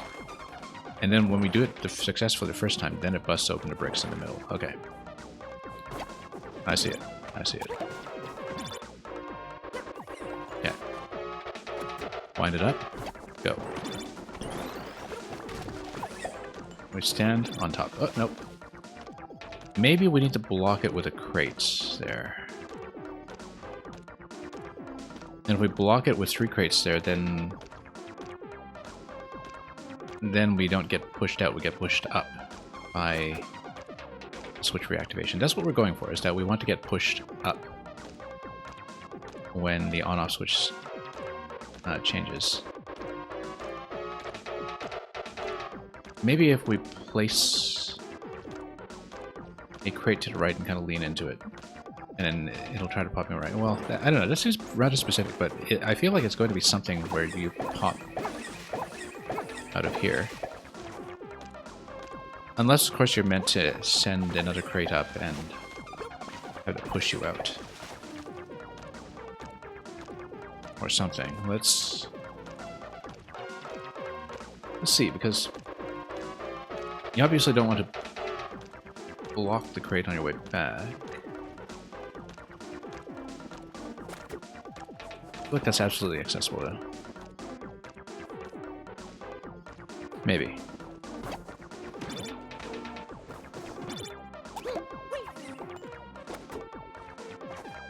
Okay, over. Oh. Just trying to stuff myself in here. Anyway, we can't really progress past here, but let's see what's going on over here. Maybe there's a way to double back after we've done this segment. But we can't obstruct this passage. No matter what, we have to leave this open, so we can't throw a crate in here. But I wonder if I can do some kind of box overlap that would then push me up this way, perhaps. Oh, I got stuffed. Did I lock myself? Well, I mean, it's not a lock if we can jump at any point. I totally locked myself. Don't tell me this is a soft lock. No, we just hit the jump, and then at any point, if you feel like you're trapped in a situation like that with crates, you just hit the jump button, and then that just activates the jump check. And activating the jump check can get you quite a ways.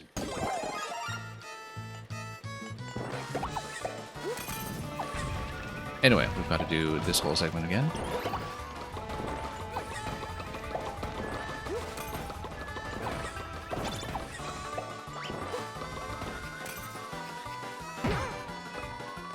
Yeah, but that could potentially be something obscure. In terms of, you know, clipping through crates or blocks in such a way that you're able to get above the clouds in that next area.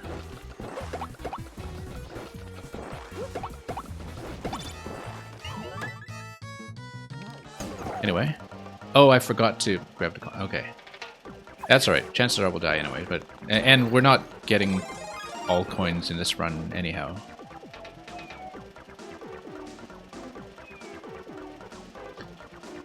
So, yeah, that's okay. We will need to rerun the level anyway to do a proper coin hunt.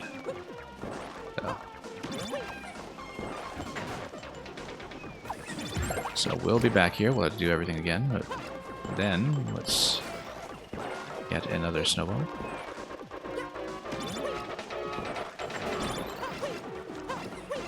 Nope, we didn't scroll out of there quickly enough.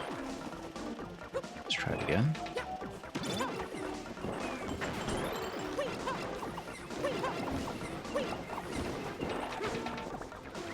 Yeah, this is totally something, if you re-enter the door here, there's going to be some kind of POW that's reactivated the second time, perhaps, and then it will bust through here and give you something in the bottom right. But it's just off screen. It's got to be something like that. Okay, hit this. Fireball to the right, switch to the hammer. Yeah, there's some kind of crate magic that has to occur in order for the red block to squeeze you on the way up, which is what we're going for. It's got to be something. But we'll have to see it. Oh, we forgot to whack this. Let's do it. Okay. Push and go. Yeah, because if you drop a crate like this, drop another crate like this, and then if you're coming up, then you drop another one to the left, and then maybe you're able to push yourself out once the red block is activated. Possibly.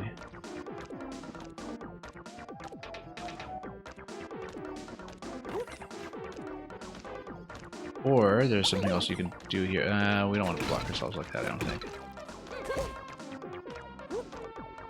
And you can't really hammer interaction like this.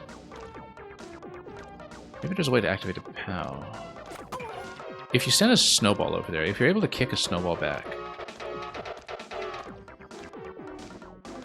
in such a way that you're able to hit the POW, perhaps. Even with just a small snowball throw, I think it actually might work. But do we have access to a small snowball throw? Not that I can see.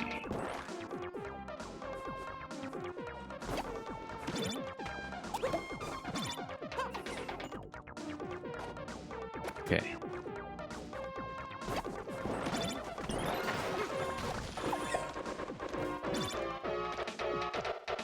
Okay, so let's say we try to toss. Let's try not to get ourselves stuck again, but if we block the pipe, we're somehow able to get through.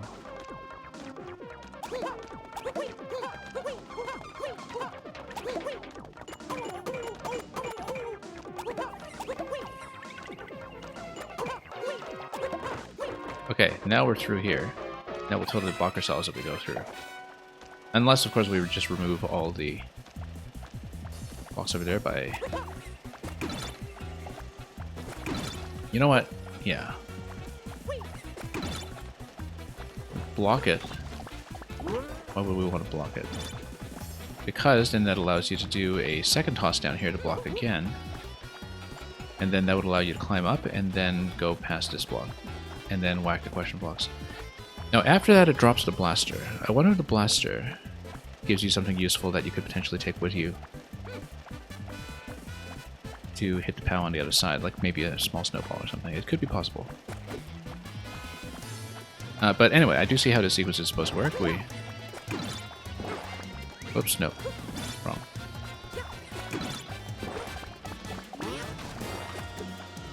Oh, late. Yeah, just a little bit late. On the other hand, once we drop one there, we have a little bit of wiggle room.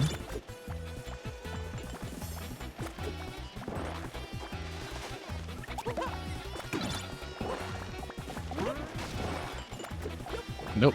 Yeah, it's that stupid extra hammer whack when you try to reacquire the dash button. And I was trying to do up over here to, you know, do the throw, but was registering that as whacking a hammer instead.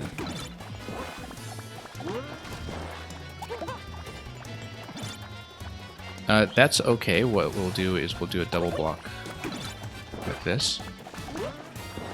And then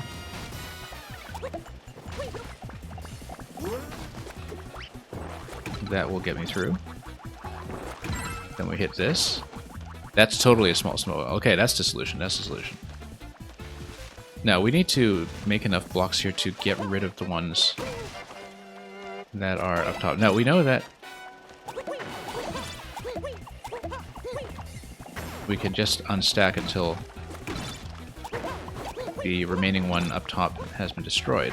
Hang on, let's just stack some more blocks over here, and then let's just get rid of them. Okay, so we get rid of the obstruction on that side. We know we'll need one block throw over here. And then we hit the snowball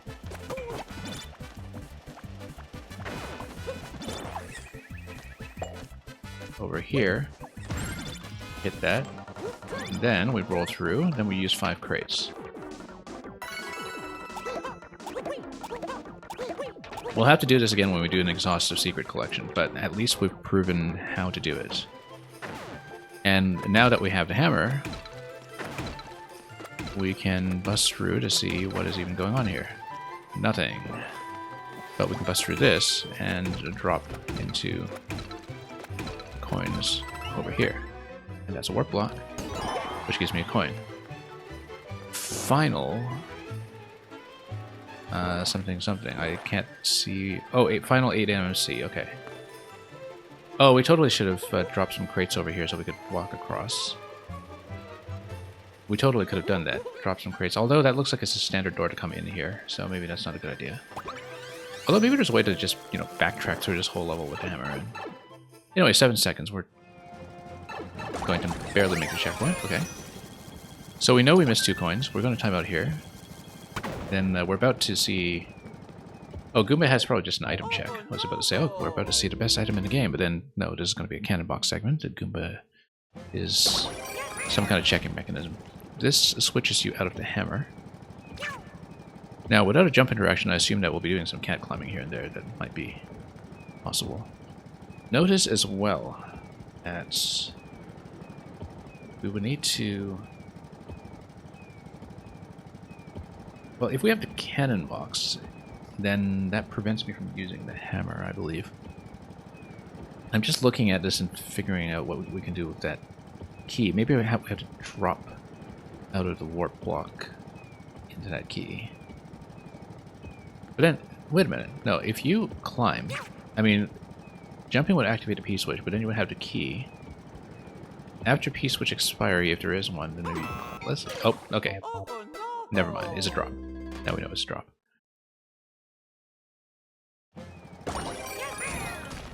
Never mind the theory behind it. Let's just go. We'll have to redo everything at the end anyway, so... Now, this is, yeah, the classic cannon box interaction where you... Oh, yeah, no, we go up and we do the cat climb.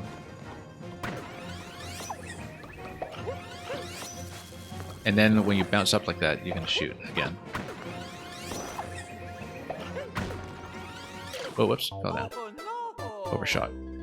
But anyway, when you fire into that, that probably activates an on-off switch that then gives you a platform to work with. That's okay, we're just mapping our way out through this level. We're learning as we go. Oops. Yeah, let's not go too far. And then let's see if there's a timed reset or something. Doesn't appear to be. I think we just climb up. And it's just going to be falling and climbing. In large part.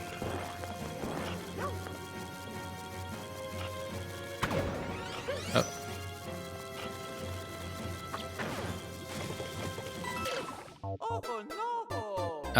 No, and then we fall into the left side to hit the on-off first. Okay, yeah.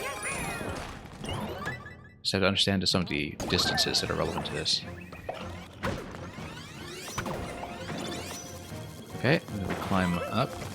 We drop into this side. Oh, and then we need to drop immediately. Yeah, okay, I see. It's just a little bit time sensitive as we drop the blasters.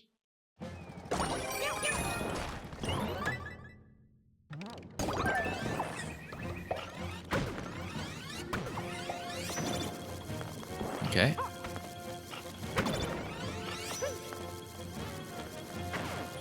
Alright. Yeah, P-switches are just a jump check. That drops the blasters in some fashion.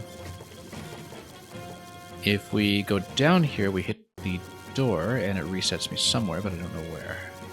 Let's hit this first just to see what's going on. Now, why would we want that? Because then we're able to climb up against it as we come out the other side, and that pushes me over. So it's, yeah, it's definitely a reset door, I would say. And then we do this. Now, then we have to drop back down. I wonder what the flower check is for. Maybe it's just there to cut off the climbing interaction in some fashion. That's giving me hammer and boomerang. That's interesting. Oh, I see. You're supposed to avoid that so you can maintain cat. Yeah. I bet... Well, first of all, there's a fence here to climb. So we can climb on a fence, but then... Yeah, then you're able to fall into... the other side over there. So yeah, the Fireflower is actually just kind of warning you about the power-up reset on the cat climb. Then we fall in. That's 4 coins accounted for and 2 missed. And then with the cat, I was about to say we can now climb, but then you would have to fall into that somehow. Okay. That's one of the earlier coins in the level though, so... So there's actually going to be some backtracking through earlier parts of the level, which makes sense because of how some of the earlier areas seem unobtainable. That takes you through. Very intricate. Oh, and we got a Bowser fight. Bowser's going to stay above a twister there. This is going to bump you through, and then we need to miss the Fireflower. It's a don't touch the power-up segment. That's clearly what it is. And then we need to release somehow, and then... Oh yeah, we climb on the other side and then hit the POW that way, I think. As we... But I wonder if you can do cat dive then. No, you can't because it just... Hang on. No, because it registers a long jump. I was trying to do a falling interaction followed by a cat dive, and I thought that was supposed to be it, but so we can get a climbing interaction on the other side. Surely this does give you the cat because it's required.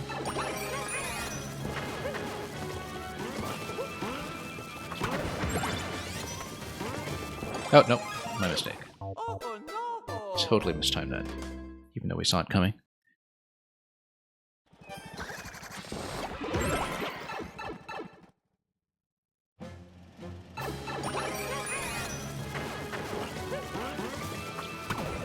Four secret exits. We've got our work cut out for us. At this level. So what if we jump off and then... No, because we have to be in the jump interaction, not a falling interaction to do the... Oh, well, I didn't want to do the little spin there to begin with. That was a mistake. I was just trying to fall off. But if you're in falling state... You see, I'm trying to do the cat dive here, and I wonder if it will even let me. Nope, my mistake. Not like that, of course. Yeah, as long as we don't hold up in such a way that gets you into the climb, we should be fine. Trick is to drop the climb. It may just be an input problem on my side where we're... Yeah. It's telling you that you can't drop like that, but you should be able to dive.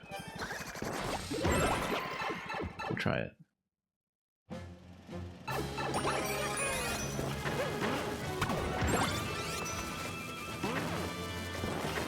Anyway, up. No. It just does to spin. Okay. You have to be in the jumping state to do the dive, I'm pretty sure. Oh, also, there's one thing I want to try before we go too far. What do we roll into that pipe? Can we actually beat the timing here? Nope, we can't. It's a little too quick.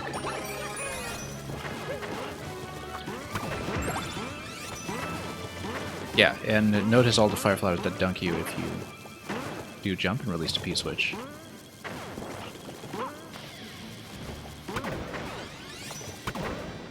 Okay, so we need to climb it. And we need to get bounced. I see. We get bounced and we hit the bow. There we go. There we go. That should have been obvious.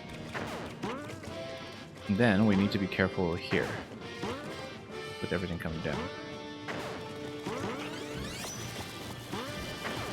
And then notice the warp block down here. Oh, you need to shoot. You can't actually climb in there, obviously. Yeah.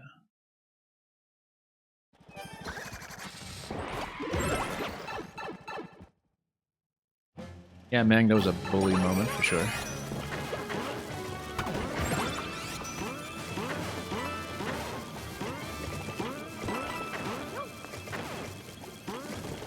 Anyway, let's try this here.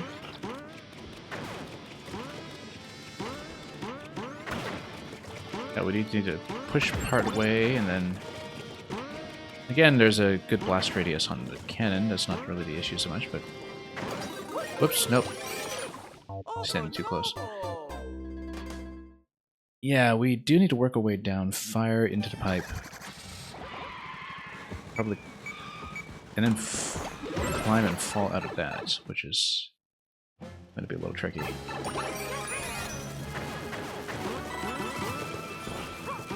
We get bounced by the spring, the one that's on the rightmost column, and then we fire into the pipe and we have to jump back. And basically, when Bowser dies, then we fall into the key warp block. That's what it is.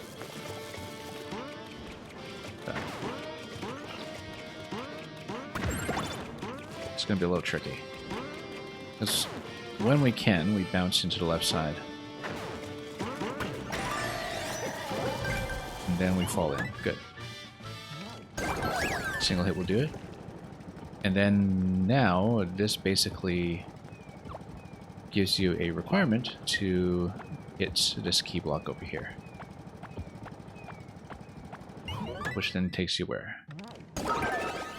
Oh, pretty close to the flagpole. And then, this is a safety coin. So we're missing 3 coins then at this point.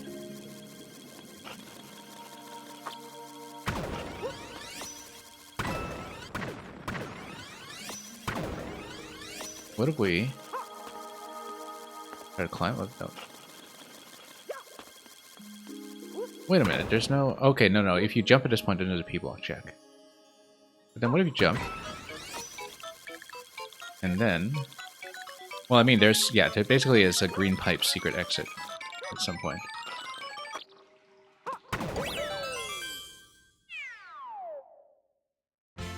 So, green pipe is going to be a secret exit. Warp block there is going to be a secret exit. That's 2 out of 4 secrets, potentially. We're doing it again, obviously. We're missing 3 pink coins. We have a pretty good idea.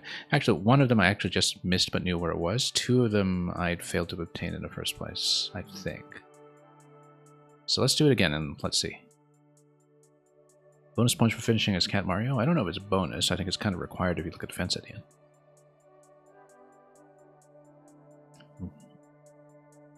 Although, I guess if you take damage... Yeah, actually, no, you're right. But because you're given the cannon box anyway, right? Yeah, because I guess if you take damage on Bowser, then you lose the cat, and then you get into the Goomba hat. And then you don't get a replenishment of the cat suit, but you can still kind of wall jump up and activate the P-switch or whatever, and then just wait for the P-switch to expire when you're at the flagpole. Anyway, let's do it again. If we don't seem to be progressing very well in this, then what will happen is I'll play the rest and I'll leave the secret exits for this one for last. But we'll try to make a decent effort at it, because I'd like to do it. Also, notice... Oh yeah, no, we know what this yellow pipe is. It's just part of the tutorial area. So doubling back with a boomerang was the first one that we couldn't figure out. Let's try to do this again. This part of the level feels like it was so long ago. Notice this area here with an on-off switch. I bet you're allowed to drop into that in a way that potentially uncovers the secret. We know the structure of this level so far is that, you know, you do have vertical scroll concealing something that is at the bottom of each zone, so if we're able to come back here after an on-off switch and then fall into it, that could be something.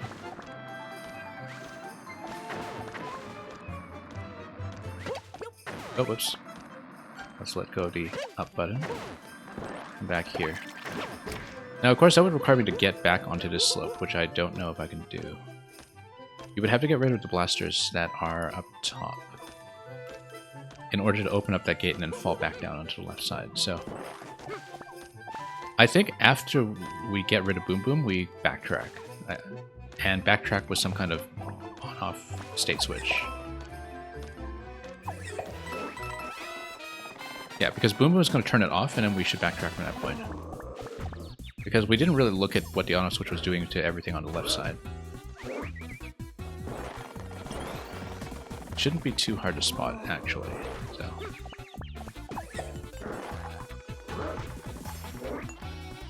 Come on, go down. Nope.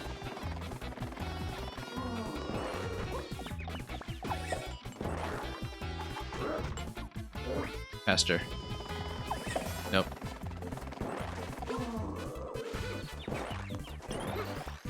Maybe not that fast. Get him spinning. There we go. Now we don't go through here yet. We go back. And we drop out on the left side. Oh, cat bullet. That's interesting. Snowball over here. Yeah, and then we go through the other key door. Yes, cat bullet allows me to go through. Do we want this? Then I think we need the snowball, perhaps. Or maybe just cat bullet here. We try to fall in.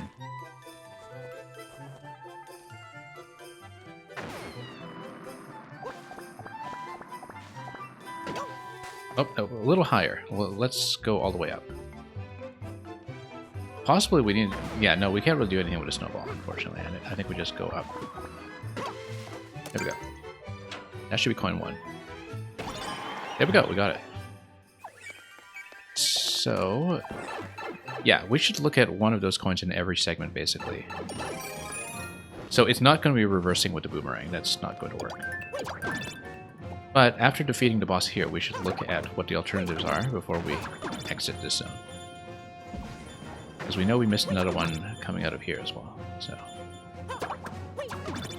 Nope. Oh, we need to actually pick up before we...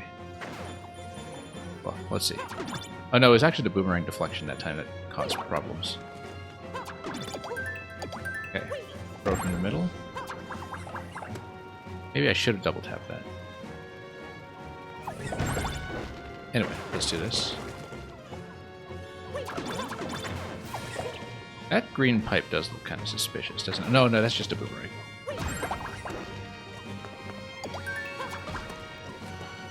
Okay.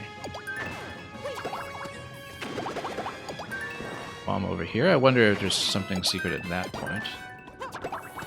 But no, it seems like a lot of the secrets generally involve some kind of interaction that is just before you exit. So instead of going through just yet, let's see if maybe we can toss a bomb onto the left side and activate some kind of switch. Or take a bomb with us over to the next segment. Oh, take a bomb with us to the next segment. Hot potato it. No, that's not it. There's, yeah, the way I see it, there's another key door that's going to drop us on top of this coin. Because previously we came back here as the cat and we couldn't reach it. We came back as a cat dropping through here with a cannon box. We couldn't reach the coin at that point. So there's definitely something that we've missed already. Like a key door that's accessible from the previous...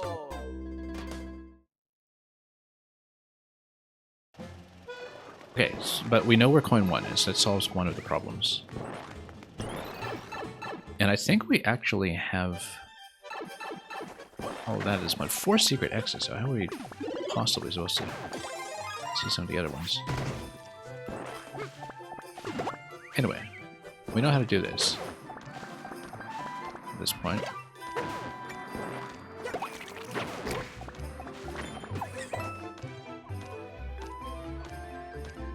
Okay, and then we get rid of Boom Boom, but then we backtrack.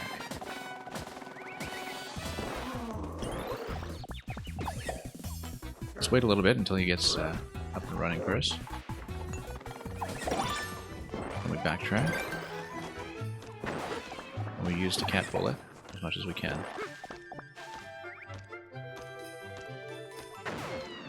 Alright, go on, cat bullet. Let's go.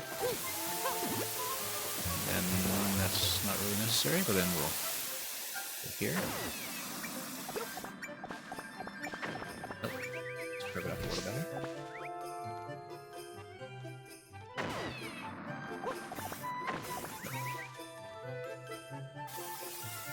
We just need to let it round a bend and have to climb aggressively from that point on. Yeah, very good double use of this space.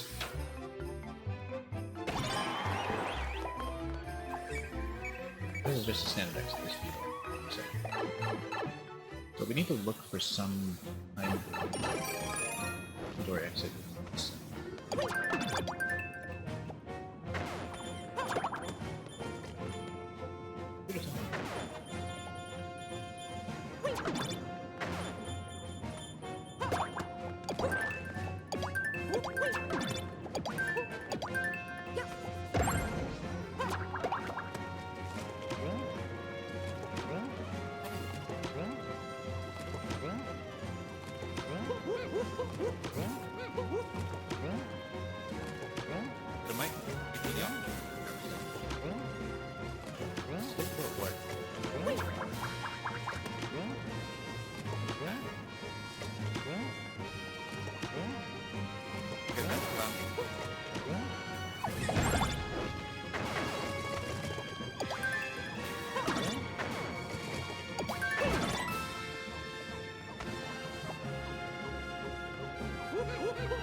Okay, let's see if that works. Thanks for letting me know that the mic was goofing up again.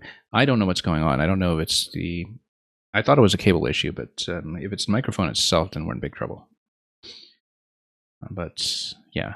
I mean, I've been using this thing for so long. We'll see if it's an equipment problem. Anyway, let's continue. That's very unfortunate. Thanks for letting me know promptly, though. If I were playing a smaller and less well-attended game, that would be a huge liability. Anyway, if I was saying anything within the past minute, it was almost certainly about trying to hunt for the key door. I was thinking about tapping the on-off switch as the blasters are carrying you over, and if that carries them back, then we have a chance possibly at another Koopa shell. If we have a chance at another Koopa shell, then we might be able to carry one forward with us. I don't know if that would give us anything special.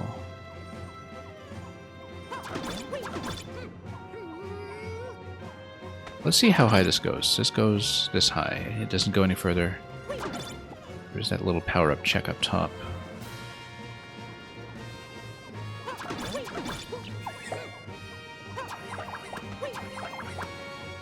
No alternative really to hitting this POW, I think. But then I wonder, if you had a shell at this point, for instance, and you threw it into the pipe, it would hit the on-off switch at this point. And I wonder if that gets you something. Like, let's check. Doesn't look like it.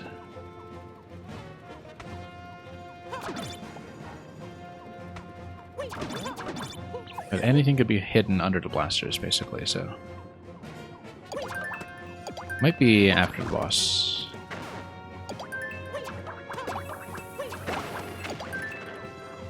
Might also be something with this bomb, but... Because this bomb goes down and it toggles a switch, right? And then, is there something I can do over here? Let's...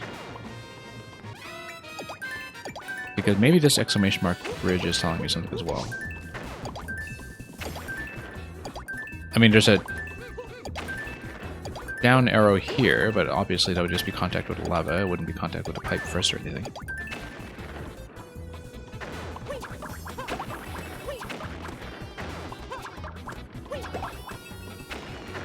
but I do wonder. But if you go through this pipe, that's already too far. You know, or rather, if you go through this key door, that's already too far.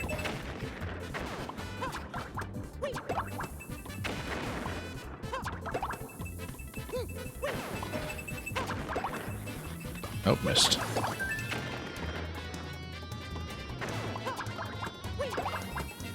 Of course, if we could skip this fight, that would be ideal because of how fussy it is, but if we hit him, we get the key door. Now is there something we can do on this side? You know, let's check this pipe. Nope, nothing. Ah, you see where it is. You see where it is. There's a key door that's located right there on the right side of the P-switches. Yeah, when we activated that, we revealed the location. That's where it is. Okay. Okay, we know what to look for. Partly. It'll be something like lowering a blaster into that location. Or at least not destroying... Well, we'll see what was there and how we can deal with it. We know what to look for, though, now. Because the death did reveal it.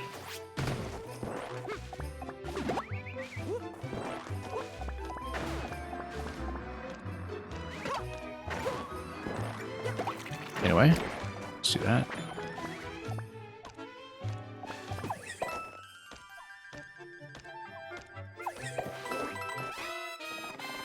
I wonder if the 4 secret exits refer to like actually 4 secret passageways out of the level, or if it's 4 secret exits, like 4 segments with secret exits, which might make more sense. We'll count though, because I felt like there were more than 4 in play. And of course there was a green pipe at the end that wasn't accounted for, but maybe that's the route to the ending if you go through the bonus room. Because maybe by 4 secret exits it means like 4 segments with secret exits, which would be much more reasonable if you look at the overall design.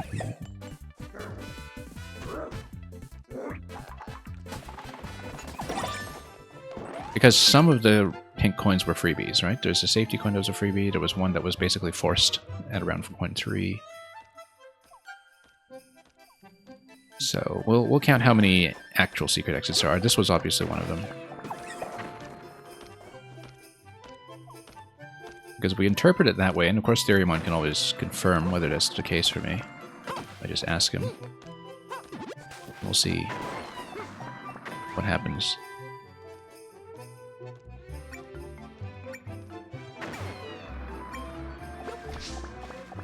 Nope. It's curved a little better.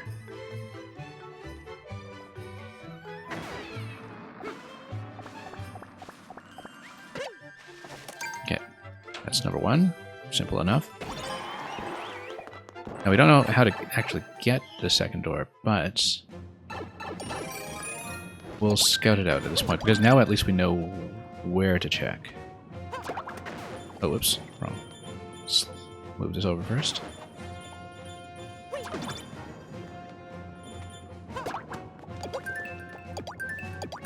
And then, yeah, move this. Oh, I was trying to hit the POW on the way over, or rather hit the on-off on the way over to the POW.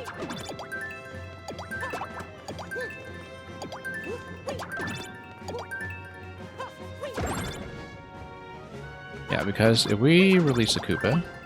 Okay, no. That doesn't seem to work, because it comes out quickly enough that... Yeah, no, that doesn't work. It's spaced pretty exactly to prevent that, so...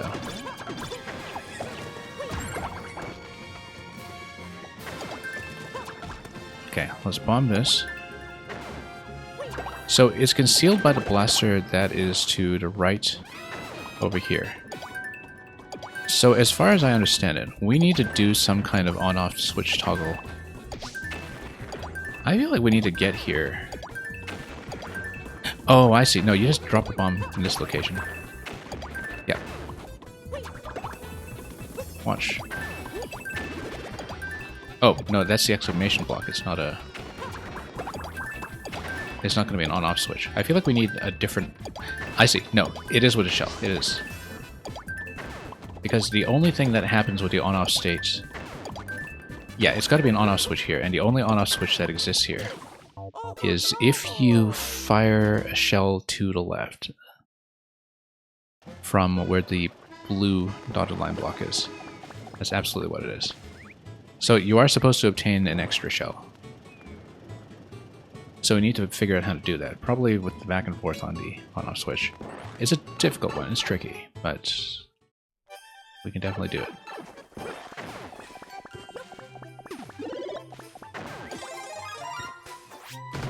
Okay.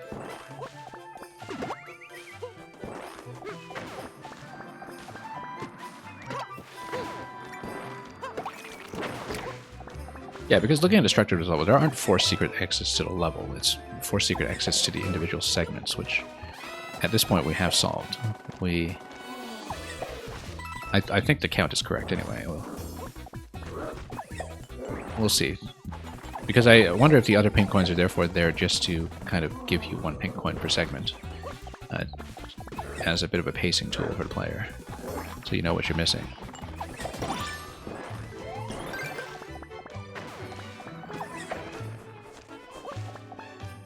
Anyway, we'll go back.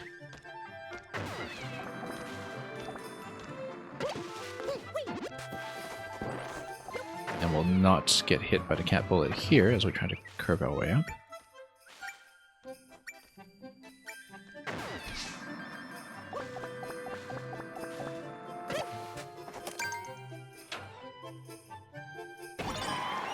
Okay, that's number 1.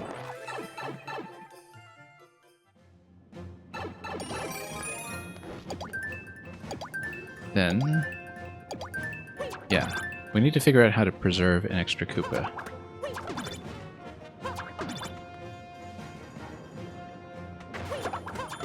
Actually, no, let's first of all raise this.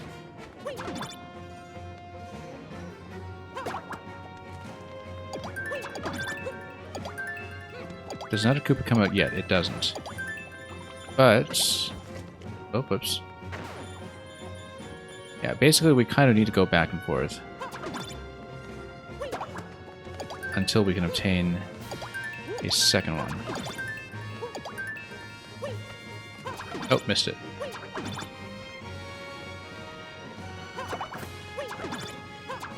Yeah, I do see how to do it.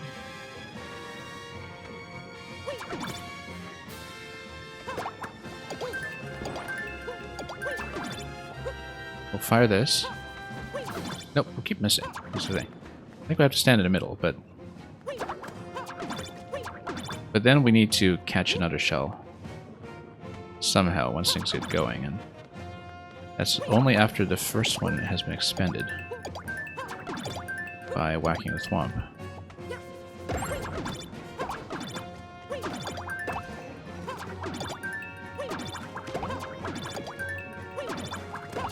Now, you see, that's coming in just a little bit low. I need the Koopa to be up a tiny bit longer. We stand back here. Nope, no, missed it. Missed the opportunity. Unfortunately, you don't really get one shot at that, but it looks like it would give you the right spacing. You stand on the left, hit the off switch, Koopa stays alive, then you take it, then you come back. It's a long reset to get back here, though, especially because we're trying to preserve coin 1.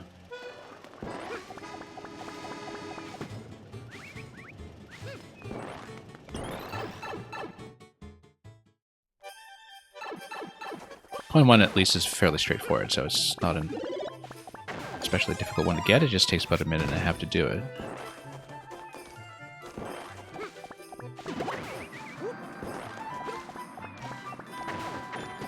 It'll be interesting to go back to other levels and learn how to jump again, because usually when I play a level that has a particular technical constraint, we are still kind of mentally in the mode of doing that. Even if we're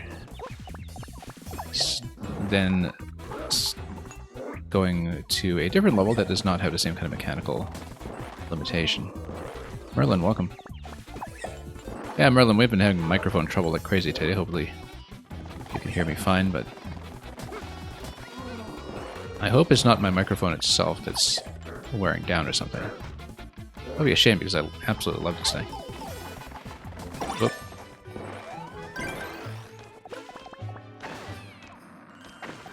But we'll see if the problem persists.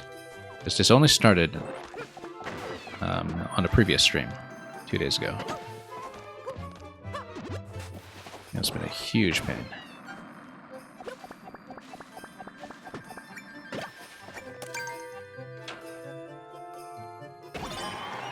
Okay, that's coin 1. Took, yeah, 90 seconds, so like I said, a minute and a half to get that. So yeah, we stand on the left for this one, then we should be able to get the next Koopa at the last minute. Nope, hang on. And yeah, so we fire this. And then... Nope. Right as we come in here. There we go. Okay, no, that's correct. That's correct. If we do it at the last minute, the deflection actually does hit the Koopa that spawns. There we go. Now we need to not let it respawn. And not lose it. Because the POW is actually a bit of an issue here. Yeah, no, that's a problem. If we're holding it while the POW is activated, though, then we're okay. Yeah, nope. Okay, no, that's fine, that's fine. That was correct, and we lost it. We let it walk, that's all it is. We let it walk over. And then we escort it over here, and then at that point we're fine, because then we just make sure it's not in the way somehow when we do... Even if it is in the way, that's okay, because then we do double tap, and we have to escort the shell over. And then at this point, we toss the on-off. We need to whack this first.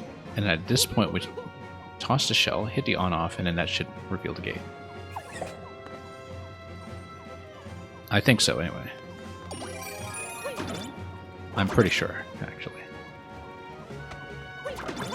Unless there's another way to do it. That requires... Oh, no, I see another way to do it. Okay, never mind the technical bit with a shell. We just do this and go down. Oh, no, that's not it. Never mind. Unless we deflect the bomb over to the left. No, I think it's got to be the shell. It's clearly the shell.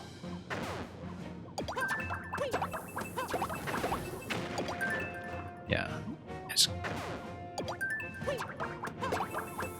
No, at this point, let's take to death. We know what a door is, we know how to do it. It's just very, very technical. Yeah, Merlin, we have a couple of different potential points of failure here when it comes to the setup. I think it might be a cabling issue. Might be too many cables bunched up with each other and some interference going on, but... I basically switched which USB port it was on as well, in case there were some issues with that, but... Because I've got a USB hub here that's been totally overloaded, and I just took the microphone off the hub to see if that was the issue, but... Not clear yet what the problem is.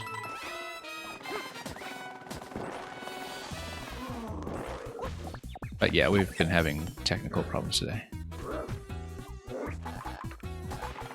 Nope, too late. That's okay. We can get out of here. Let's lead this up. Yeah, again, it's just such a very long reset to get back to the interaction that I'm going for. That's a very difficult second exit.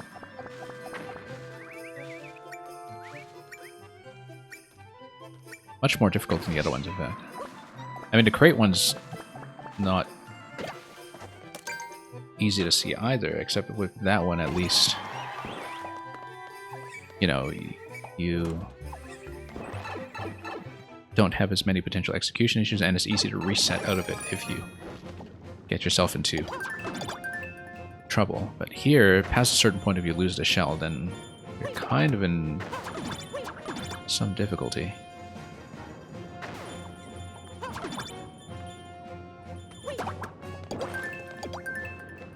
Okay. But anyway, it's okay for the Koopa to wake up on the left side because we don't want it to be in power range. So we'll stand all the way on the left. whack at the last minute. There we go. And yeah, we let the power happen. We send the Koopa back. Oh, that's okay. No, that's not okay, because they got whipped all the way back. This is really tricky.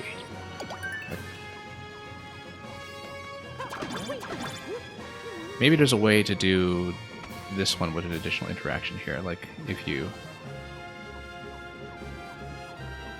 have some kind of boomerang deflection pattern that then allows you to activate another on-off switch. But I feel like it's got to be the shell throw here, because this is the last available opportunity to hit an on-off.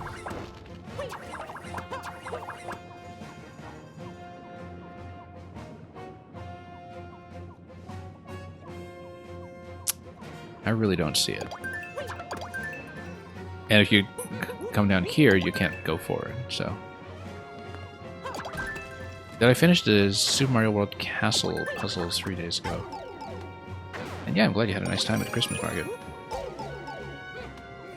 There was one puzzle I didn't finish, that I spent a long time on. Oh, the Itchy Knee one. No, I didn't finish that. I felt like it was close, but...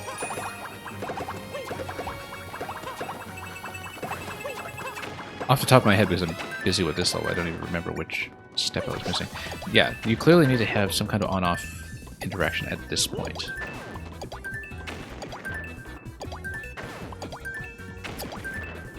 On the other hand, if you make it through... No, if you jump out, then the blaster drops, so that doesn't work. Yeah, no, you've got to escort the shell, but... There's so many ways to just accidentally kill the shell and accidentally, you know, put it through a pipe, but... That looks really finicky. Yeah, I thought I had it too. I don't even remember what the roadblock was, but I'd have to go back and look at it.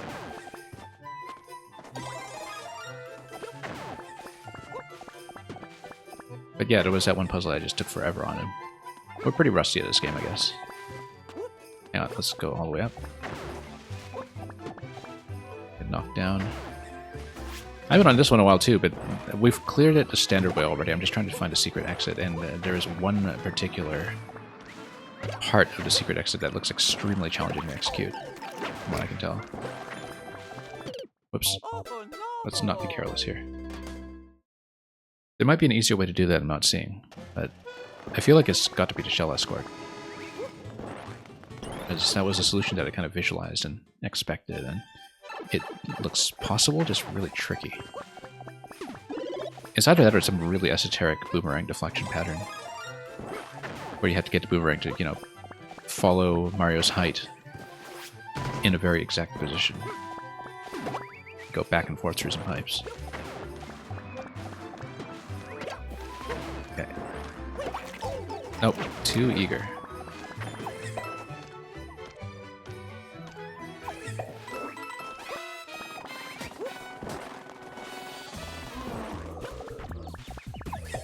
Okay, let's let him wake up, and now we go. Good.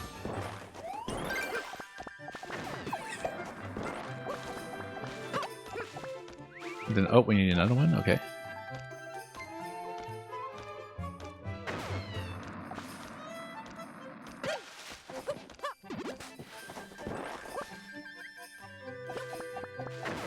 Okay, whoops. Let's let the bullet come up. Yeah, we can basically stay on the lowest level and, you know, kind of get ready for the climb in advance, so... Drops me out in the correct location. Yeah. The other exits have been very good, it's just this second one seems extremely technical. It feels like the kind of secret exit that's, oh, this was discovered to be possible while testing, we might as well just roll with it.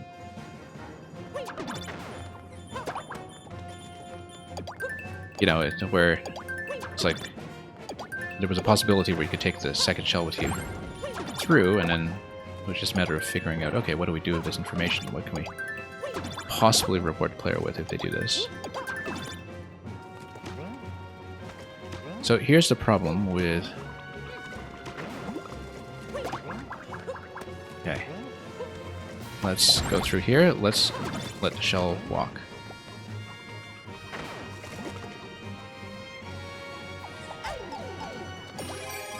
Here's the problem. No, we don't want to send it through. Like, that's the issue, is that we...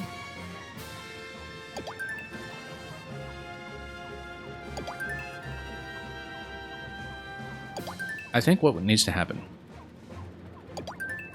is that you have to basically let the Koopa walk on the right side, and then you raise the Koopa and let it walk over and enter the pipe and get bunched up in the right side. Then you go up with the boomerang. Then you whip the Koopa. And then you throw it to the left.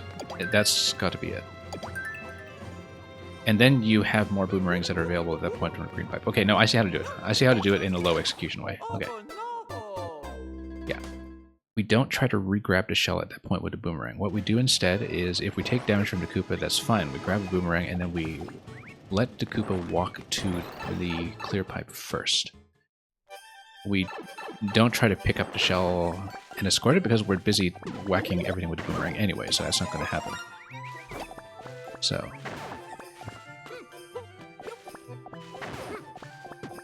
anyway, I think I see an approach that's a lot more sensible than what I'm doing currently.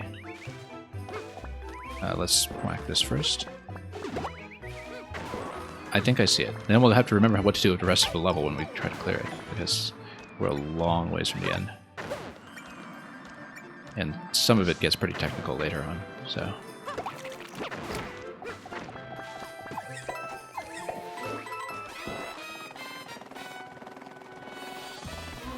stand here, and then let's go up.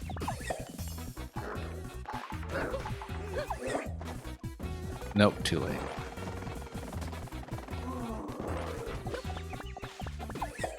Yeah, timing here is a little bit tricky. Nice way to do the boom boom gate, though. There's going to be a meteor shower that's going to be visible with the naked eye soon. Am I going to take a look? I'll need to see about visibility in my area in terms of the time and location. It's been a long time since I last saw a meteor shower, actually. I'd love to, but this is a difficult season to be getting out of the house, so...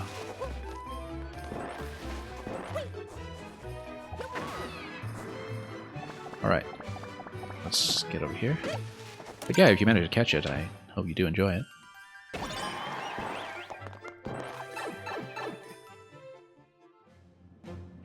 No, I haven't really been keeping up with major celestial events like that. I know some people who are very dedicated to events like that. Meteor showers, comets, auroras, everything. I do know some people who take it very seriously. Oh, nope. Timing was a little off there, but let's go nice and late and then grab a shell. Good. And then we let it walk. We let it walk, and then we take damage, and we were very careful not to hit the Koopa with the boomerang. We send it up, in fact.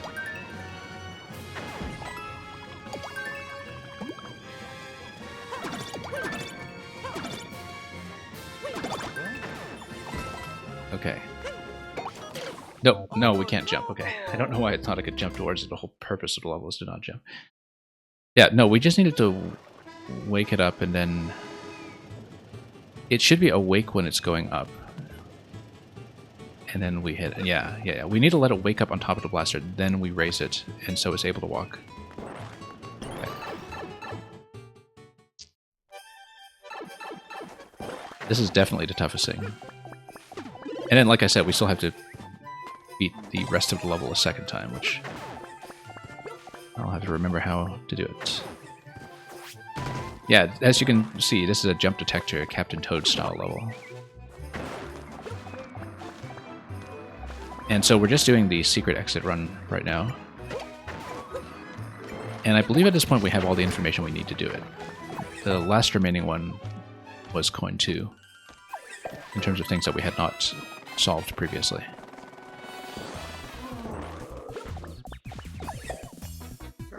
But I think I had everything else.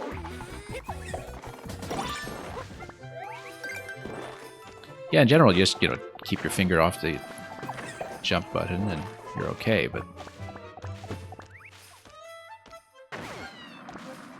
that was just a momentary brain fart, and definitely a difficult one to avoid in that kind of situation. Alright, let's go. We still have 4 levels after this one. One of them is a troll, so it is something that might take a while as well, so we'll see if we'll stay long enough to finish everything today. I was thinking, oh, we have 6 levels left. Today's going to be a short stream, and then this one happened. We've been on this one for quite a while. Yeah, Merlin, that's just a YouTube video title waiting to happen.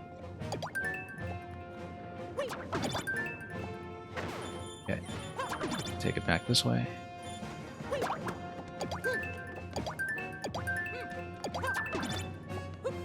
Toss from the middle. Send it back. Stand on the left. Double tap. Nope, too early. Nope, too late. There's a very specific timing that makes this work. There we go. And we go back across. Detonate, move it back. It's going to hit me, and then we get another boomerang. Oh, well, it's going to hit me now, and then we get a boomerang. Okay, we load it, and we send it up twice. It'll wake up. No, no, no. Come on.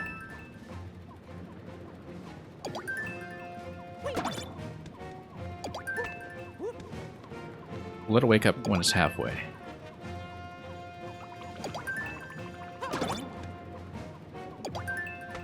This is really tricky. I think we need to grab it. No. No. This is really, really tricky. We need to keep bobbing it up and down, I think, as it's waking up. There we go. Got it. No! And it walks back. Okay, we do need to carry it in shell form. This is ridiculous. Because we need to be careful with it.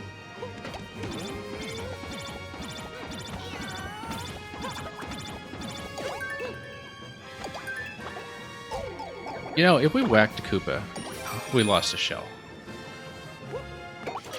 Oh no! Yeah, this segment, I can't believe it.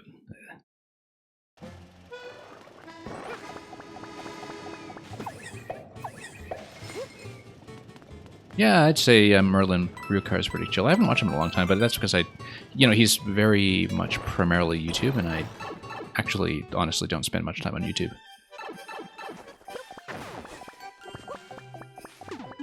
I just saw my Twitch recap today because Twitch started releasing, the little infographics of how much time you spend watching your top few streamers or whatever. And my Twitch watching hours were way down this year. I mean, I guess most of my available time I spent streaming instead of watching anything, but I really didn't have as much idle time watching Twitch as I used to this year, and so... I mean, I actually just haven't been watching that much video in general this year, whereas last year I went through about, 600 hours of Star Trek. But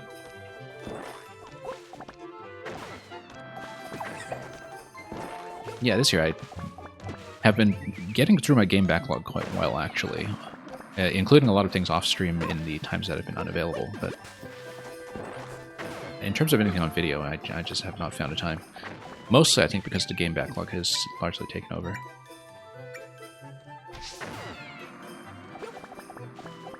Yeah, in the weeks when I wasn't really able to stream, I actually got through quite a lot.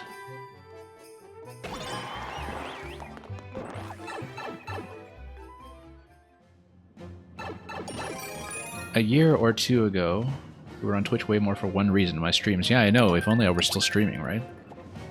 What happened to that guy's channel, anyway?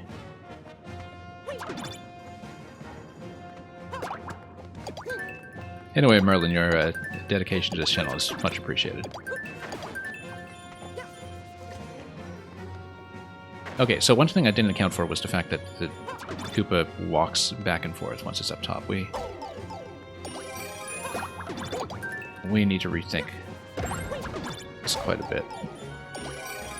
Hey, look at that. This is actually almost convenient. We missed. Okay. Oh no! That almost worked really well, and then it didn't.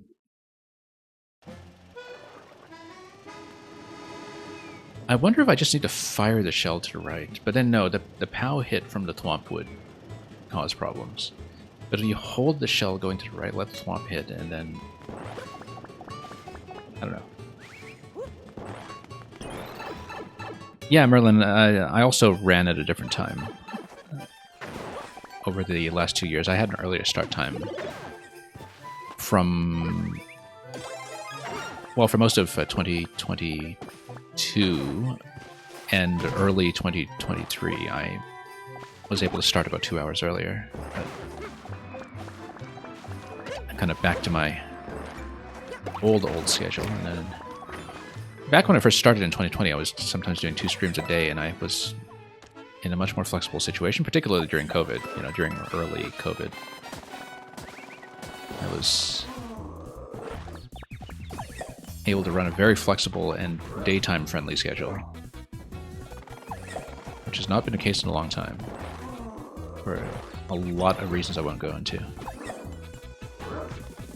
But yeah, I mean, I stream these times now because I literally can't make any other block in a day.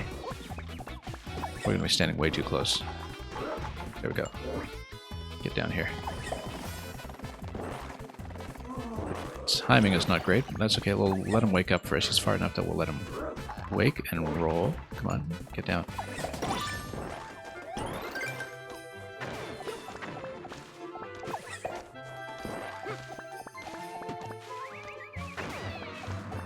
Yeah, the pandemic was amazing for streaming communities. Everything felt very lively and active. I mean, it's like with people in Mario Maker as well, where, you know, as makers as well, where people come and go. They have periods of activity that are possible for them, and not the periods that are not so possible.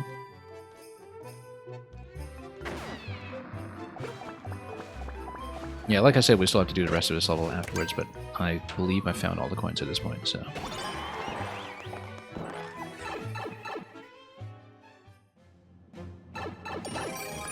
Okay.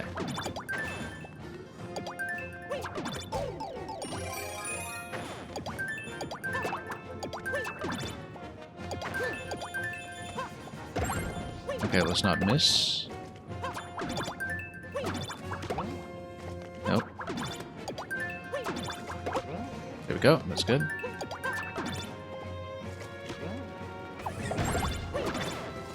Then we're back into it like this.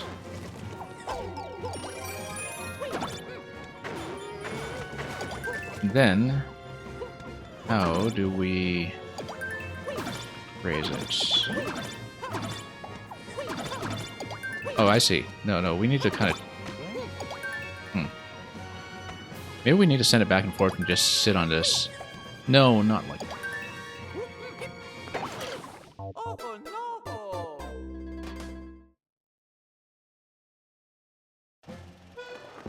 This is ridiculous. Okay. I mean, I wonder if that is the solution. This is...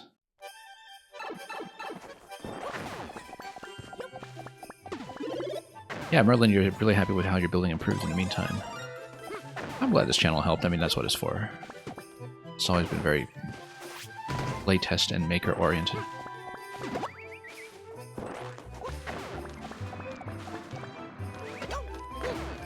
Which works for me. I mean, that's what I like to talk about anyway. Oops. Because I'm certainly not, you know, showing off a lot of superb technical skills or anything. Especially not lately.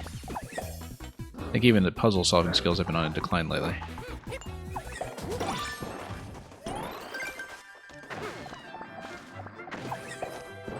Okay.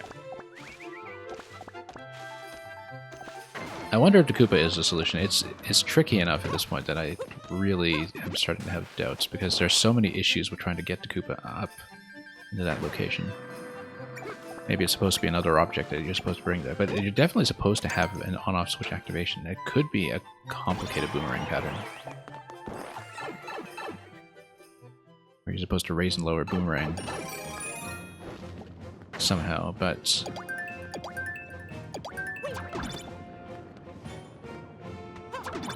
the fact that you are able to take the shell with you, though, I think is extremely suspicious. That you're able to take it all the way up to that point where it becomes relevant. It's just too suspicious. Particularly because we know where the door is and that it's almost certainly just an on-off switch toggle. You know what? Oh, no. I didn't realize it would bounce off the swamp. And regardless, we can't throw it like that because the POW creates a problem.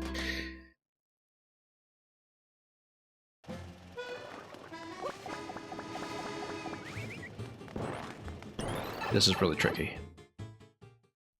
I can't believe we're still stuck here. Like, I've known for a while where the secret room is and what we need to do to get it, but we just can't get the Koopa to cooperate.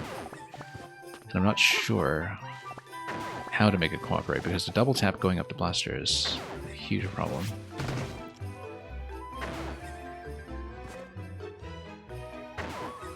Like, we basically need to activate the on-off switch. Oh, maybe we activate it with a roll rather than... No, we can't, because we have to stand on top of the blaster while going up with the boomerang. Yeah, the problem is that the boomerang keeps hitting the shell, and so, you know, if we just want to do a simple switch activation, we keep whacking the shell instead, and that's a huge problem for me. Yeah, pick co-op so the Koopa helps. Exactly. Why not? Koopa Troop has been feeling left out ever since he dropped out of so many Mario Kart rosters after appearing in the first game.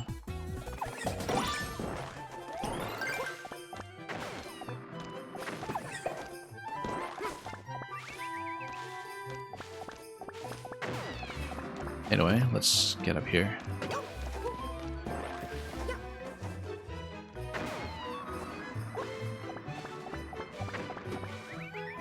Maybe it's an object other than a shell, I don't know. But it's... Or maybe it's something that we need to do with that POW. Because the Thwomps activate the POW. Maybe if we kind of pre-activate the POW, then something happens. I don't know, we need to go back to that room and see.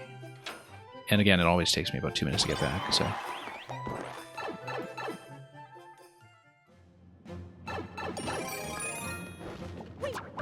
Okay. Back to this area. This is so early in the level, too. I've got so much left to do after this, just to replay it for the key hunt.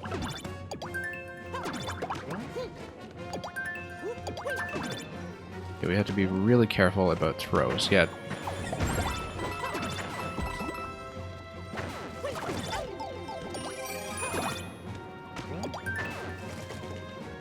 Okay. And it needs to be in the on state when we go up.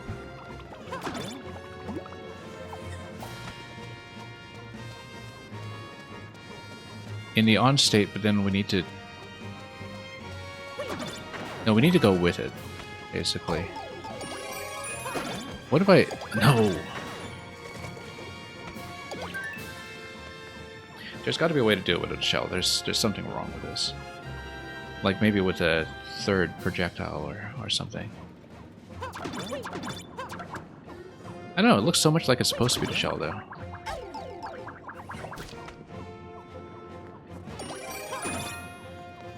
Maybe there's a way to without a shell.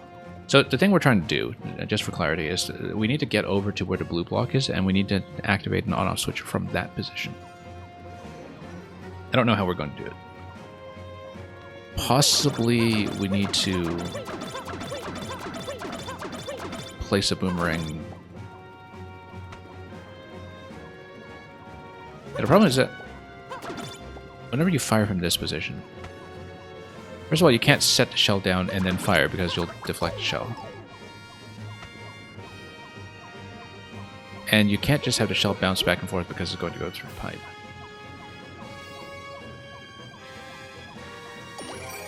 Like, I don't know how to execute it. You need to get the shell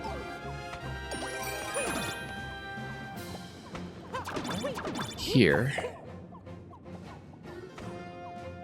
And the thing is, the boomerang is at such a high risk of whipping at all time. Does it roll? Maybe if you roll it? Yeah, the Potoboo is a damage thing, where if you stand up here, you take damage. That's what it is. It forces a crouch there. But that's okay, because if we're carrying a shell as we're going up, we're fine. But you need to double tap in order to do that.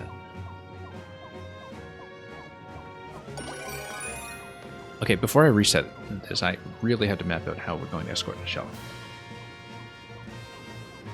I think it's got to be the shell. It can't be one of the bombs on the other side because it just won't reach.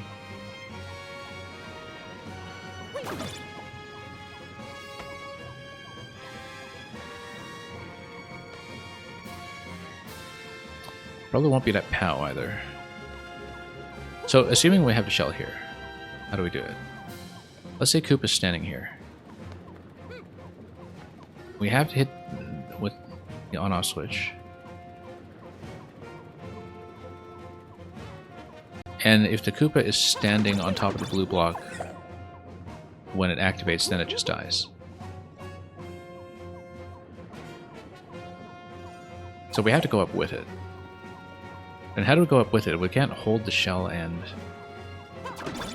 fire the boomerang at the same time, because then the overlap with the shell just kicks it, and the shell kick has a very high risk of just popping it through the pipe.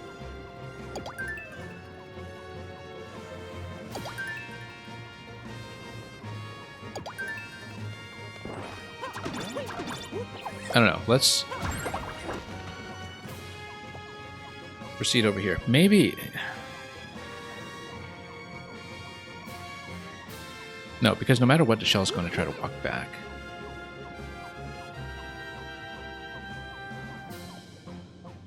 Like, we need to throw in this area. How do we do it? So I don't see it.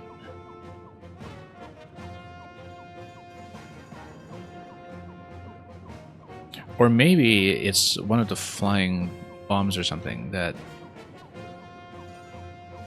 needs to be whipped all the way over here. I don't see how to do it. I absolutely don't see how to do it. Right.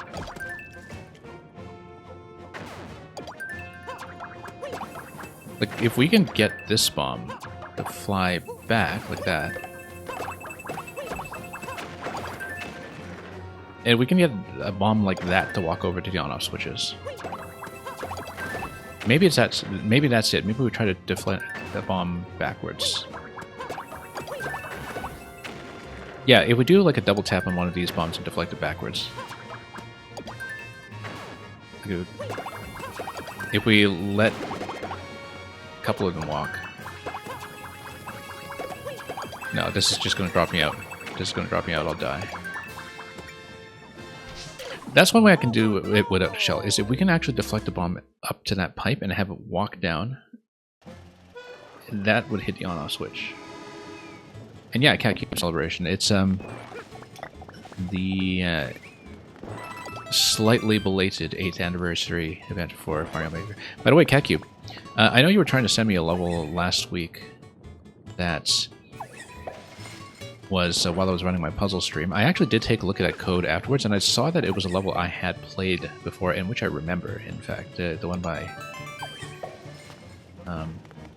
well, basically that Night Airship rocket level. I actually remembered that one from years and years ago.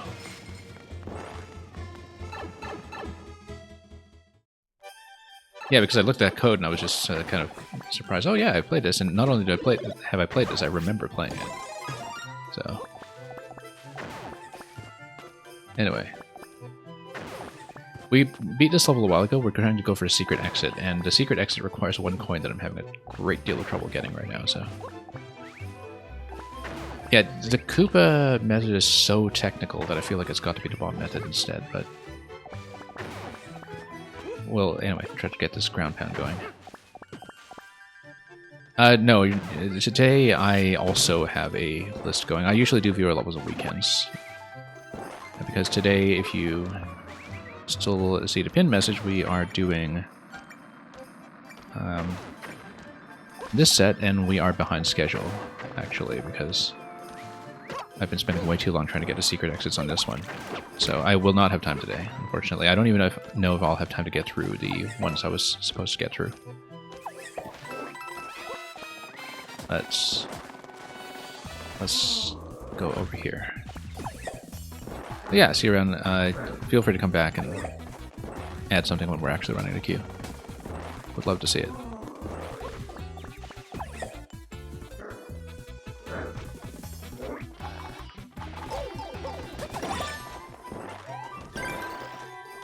Yeah, maybe I've been trying something incorrect this whole time with the Koopa method, but what we can do is we can try to continue with the Koopa method, and if it fails, then what we do is we try the bomb method instead of blowing the attempt, and then one of those two things might stick. And of course we still have to beat the bully boss within a time limit as well after that. And that's not even at checkpoint yet after that point, so...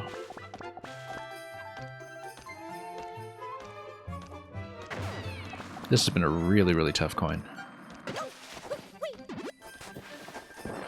But the fact that you can retrieve the Koopa, though, is just so suspicious. And the Koopa solution seems so natural until you get to the double hit on the lift, which almost seems like it's going to be a hard check on your ability to do it that way. I truly don't know. Actually, losing the Koopa through the pipe is the worst thing. Because, you know, if you kill the Koopa but keep the shell, then at least it doesn't wake up when you don't want it to wake up. But then the risk of deflecting it all over the place is just immense.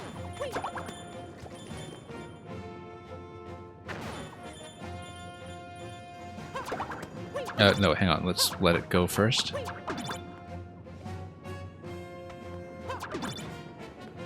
What if you deflect a boomerang into position? So you have an extra boomerang that's standing on top.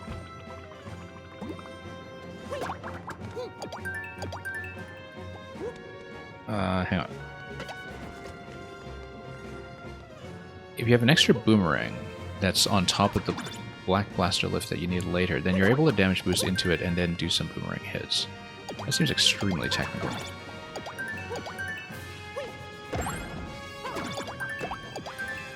Okay, let's do this. I mean, this works. But then we're in trouble here.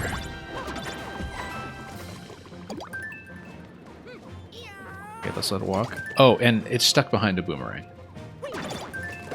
It's stuck behind a... Come on. Let's try it with a bomb.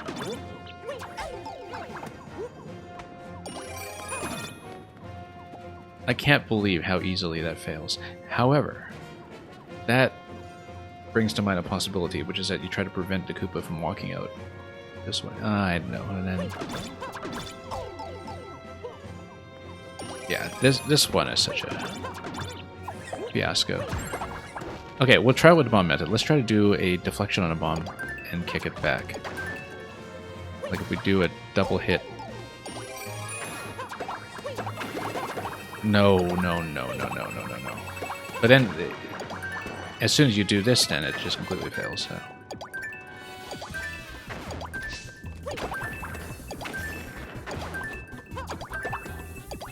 I wonder if we can do some other kind of bomb toss that would send it over to the other pipe or something, or if there's maybe a hidden on-off switch somewhere here. Let's jump and see if there's a hidden on-off switch. I don't see it. No, we have to hit the one on the left, and we just have been stuck on it for so long. This is the one and only remaining problem on this level that we have to solve, and just... unbelievably difficult. At least the solutions that I've tried so far. Because they fail so easily, and you know, you have to hold 2-minute reset after that, so. Unless there's something really simple about it that I'm missing. But it really does feel like it's an on-off switch in the position that I've discovered.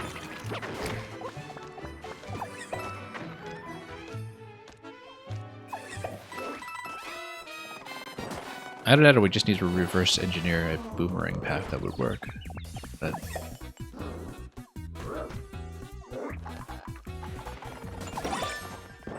alright, let's go back. Yeah, because every time we do coin 1 again, and then that's not a big problem. I mean, we have to kill Boom Boom anyway, and it's a very simple sequence after we get coin 1, so... This part I really don't mind redoing. It's quick.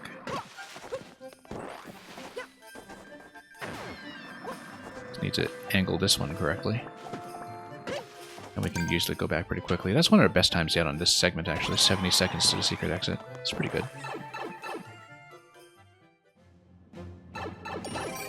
Okay, back to the nightmare. So yeah, keeping a boomerang around is not a good idea because it blocks the Koopa from walking over.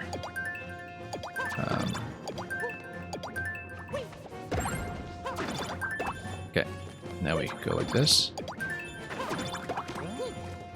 Yeah, you catch it so conveniently here that that can't be accidental. No, and then we block the boomerang again. Okay. And if you send it too far, then it gets crushed. Or not. Is it coming back? No, it's not coming back. Everything got lost, actually. Everything got lost. Wow.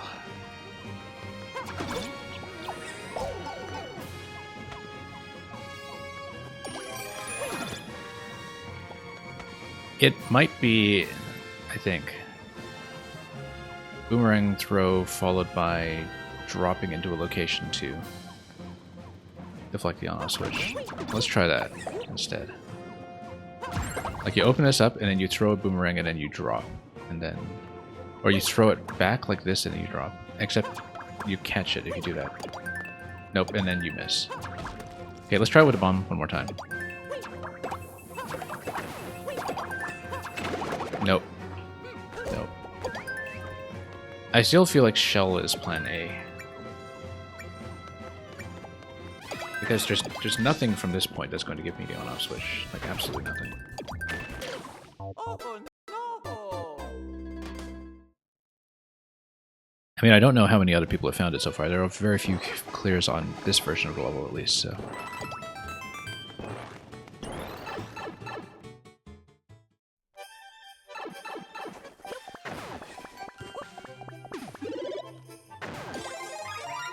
Maybe there's something easy about it I'm missing.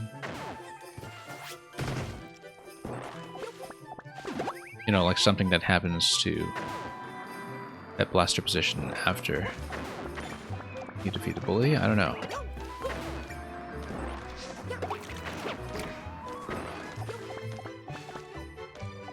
It is true that if it is an on-off switch toggle before you get to the boss, that's the kind of thing that you wouldn't be able to figure out until you've already seen the level once. So maybe that's not the solution.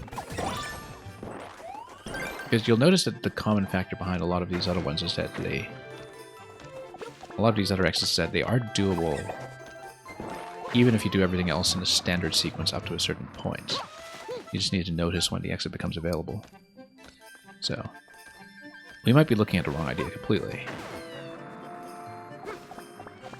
But after you defeat the bully boss, I don't see what else you can do. I don't see anything else to interact with that could possibly lower the blaster.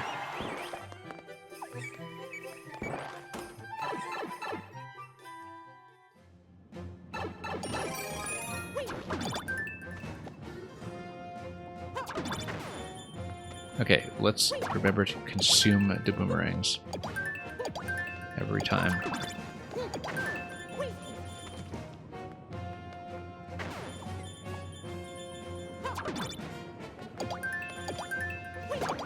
Okay.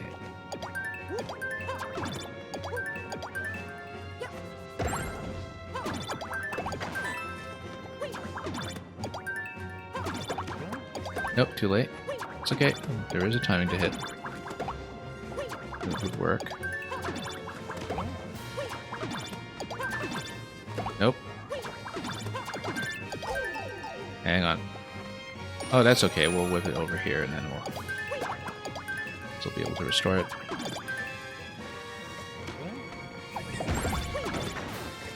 Okay. Let's send it over.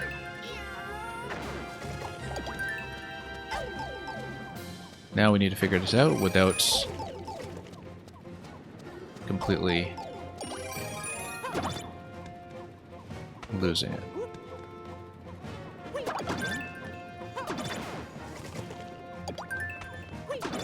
No, we need to stand on top of this. We need to stand on top of this while...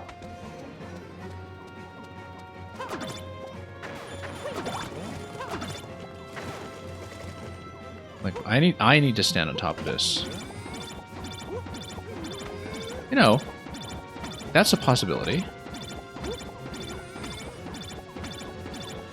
Of leaving it there while... Like, we need to stop it first, but then... Okay, let's get the Koopa to not wake up. That's a possibility. Except we need to be able to sneak in there. Okay, we're gonna do it this way. We're gonna do it this way, for sure. Because, no. Come on. Oh no!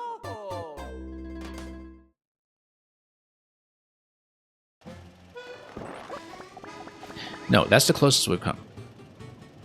I think. But then you would need to stop the shell somehow. At some point, to make sure it freezes in the state that you want. Yeah. But the thing is, even if you fire the shell, it would do that deflection anyway, right? If you're firing a shell, it's from the point that I think you have to fire from. But you have to do that anyway. So maybe it is supposed to be a deflection on the bomb. Yeah, because the shell throw, the thing is, it's going to do the toggle, and maybe the toggle doesn't drop the blaster in a position that you want. But...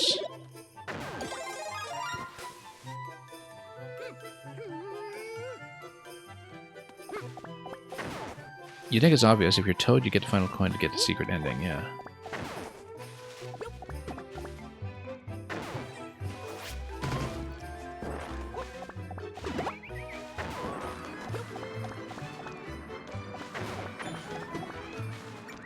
Okay, let's try it again. The shell deflection is promising, though. But it actually is seeming to me like somehow deflecting the bombs back into the pipe might be plan A. The question is how you do that, because we don't really have a good way of tossing it, unless it's like a double deflection or something really challenging. Whoops.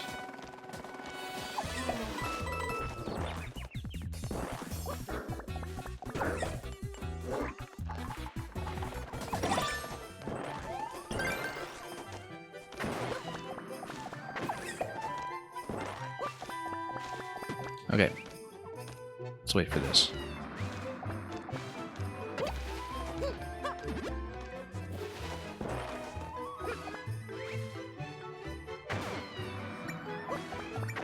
Oops. Yeah, much worse time on this than usual, but...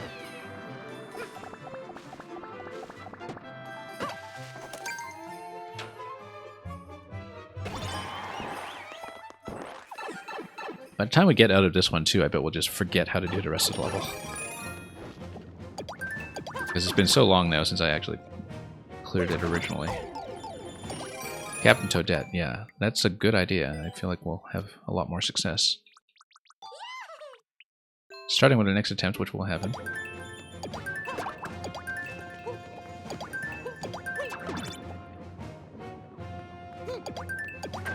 I feel like I needed to budget an additional day to do... Oops, no. 8MMC, which... Because it is entirely possible that we'll have to just do a separate continuation after this. Just because of the secret exit. That's okay. I mean, all the other secret exits came so quickly to me this year that I kind of don't even mind that we have one that's extending the level by about 2 hours or so. If not more.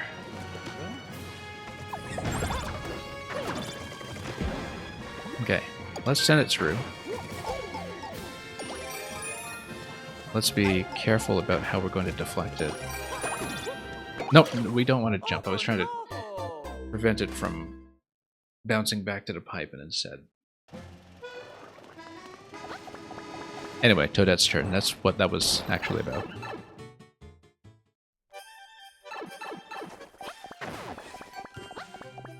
This is getting pretty preposterous, but just watch it turn out too that there's some kind of, you know, really elegant low execution solution that I'm not seeing. Probably to do with manipulating the boomerang pattern.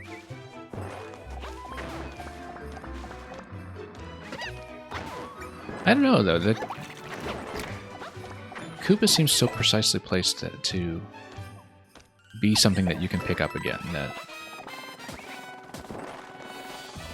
I'm not ready to give up on that particular pathway just yet. It's just... Cat Cube, of course I'm spending more hours on this. You have no idea how much my tolerance for long levels is. We already beat it, like I said, we're doing the secret exit, but, you know, we're serious about doing 100% on this, so...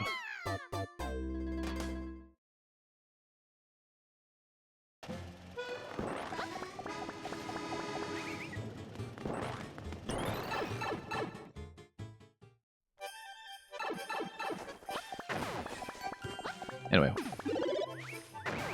The level is great. It's this particular secret exit that... what we're trying right now is clearly not working. The level is actually fantastic. It's incredibly dense with activity, and each of the solutions is quite unique. Some of the other secret exits have been extremely satisfying to find so far.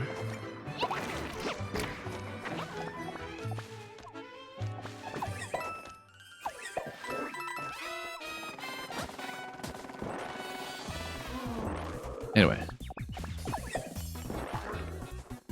Let's go down.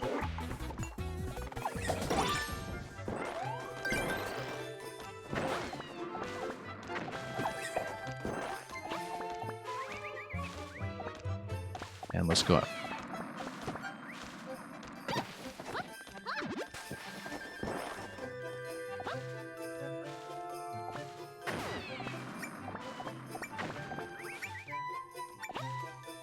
And let's wait again. Bend it over. Yeah, like this one was a pretty satisfying one to find. The crate stacking one was great. That was a great exit. And we solved that one quite a while ago.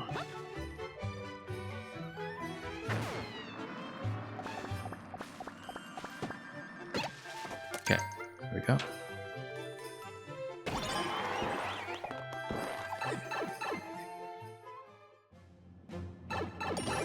Yeah, we see where this is, we just can't do it yet. Because it's so accident prone.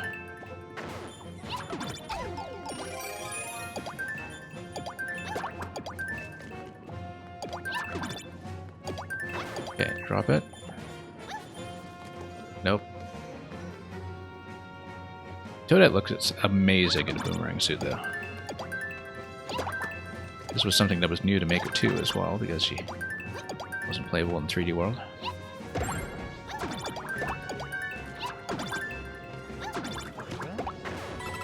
Okay, let's watch this placement here. Nope, just gotta fix the timing. No, too soon because we're not getting the boomerang to bounce back here yet. There we go. Got it.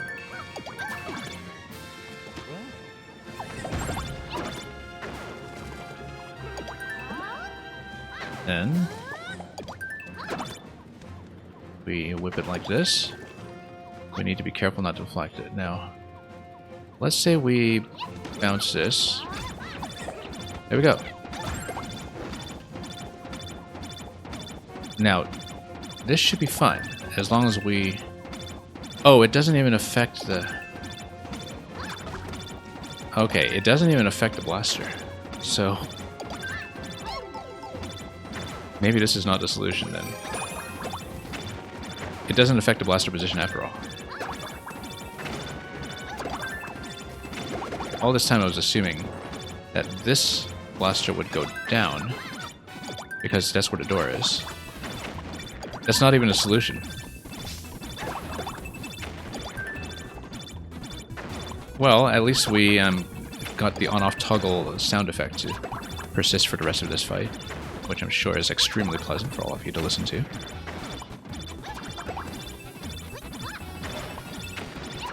Okay, in that case, let's do the fight.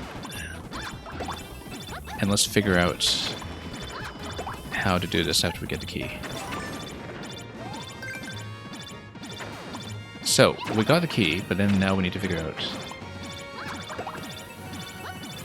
where to go with this.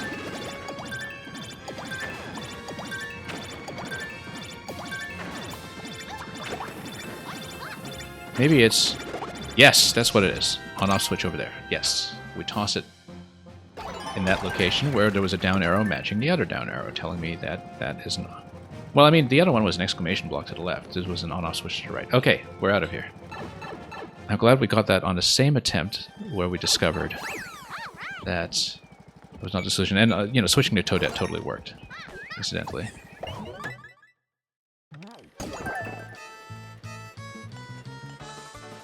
I'm really looking forward to showing Theorymon what happened here, by the way, and having a conversation about it. Yes. Anyway, we know how to do the secret room in this one, and we just need to not forget to do it like we did last time. Slide into it. Let's see how quickly we can do the rest of the level now that we have had some distance from it. I'm glad we got it on the same attempt where we realized that the on-off switch doesn't actually work in that location.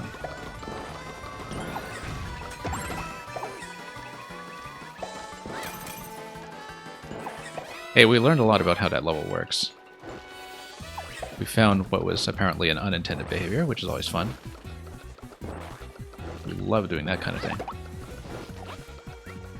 Okay, fire first.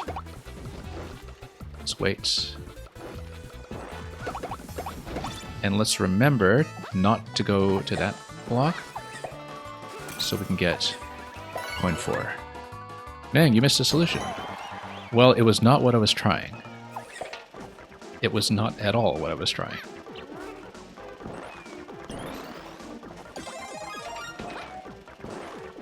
Okay, let's do it. I have to remember... Oh no, wrong way. I have to remember how to do this segment because this was tricky. Okay, good. Now, go over here. And then fire again, outrange it, and then more fireballs over here. Oh, let's go quickly. Nope, too slow.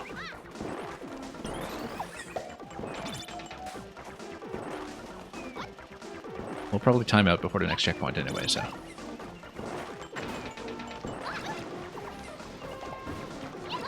Okay, climb. Down. Yeah, Merlin, you have to go for today? That's alright. We took way too long on this one anyway. Okay, let's see if we remember how to do the hammer bit.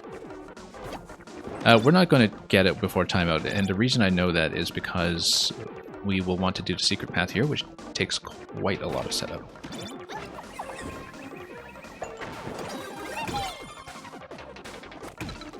But we might as well practice this and try to remember the sequence. So you let this hit, you toss the crate.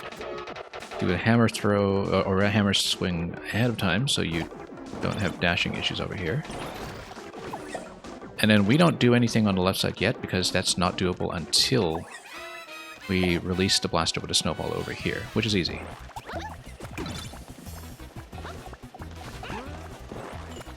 Nope. I was trying to do the up throw there, and it did the swing instead, which is very finicky. No. I was trying to do the up throw here, but it climbed a tree because I was standing too close, so.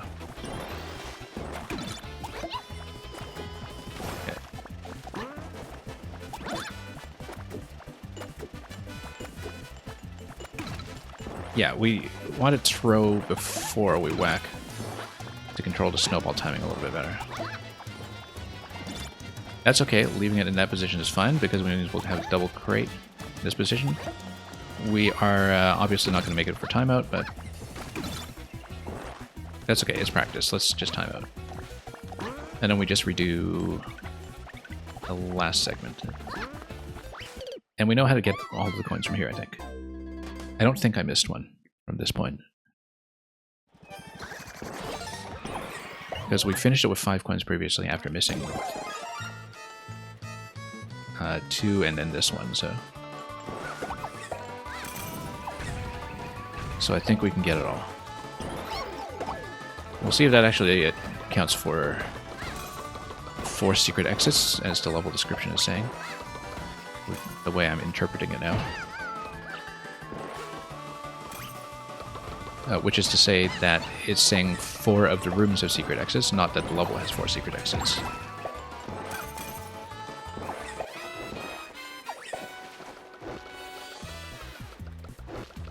Okay, this is always a little bit tricky. Just try to take the safest timings available and not let the top of the pokey fall into me at the end. No, I missed it. I missed the secret exit. Let's just die. Impulsively went for the exclamation block, and we knew that wasn't the case. Last time I just decided to run with it because we weren't completing everything anyway, but now we need to go through.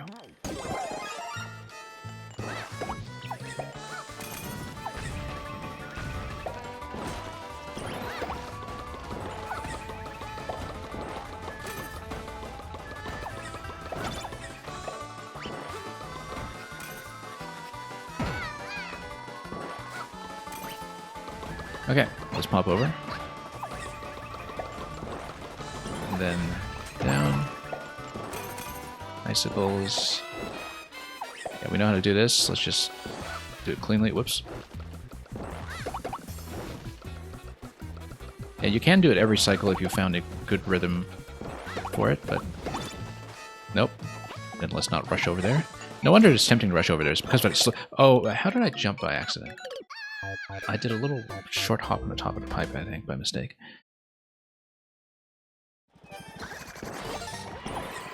Anyway, this could take a while. I will, of course, try to finish 8MMC today, but it might be a bit of a close call, depending on how long the troll level is later.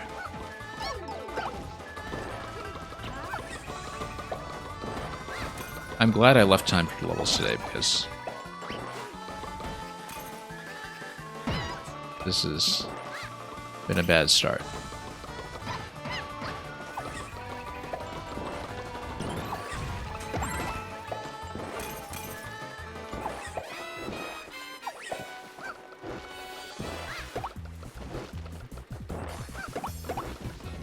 Okay, let's wait for the next cycle just to be careful about it. Let's... okay, not there.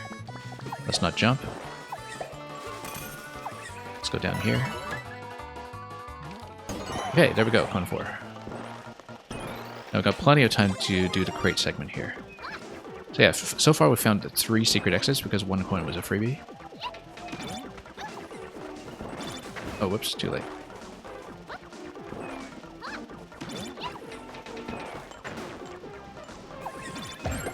Okay, let's step back around, and then there's again, and then outrange it on the camera.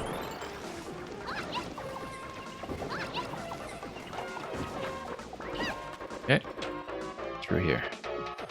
Then we come back to that room with the hammer. Stall, grab the hammer, and then go over to crates. Whoops.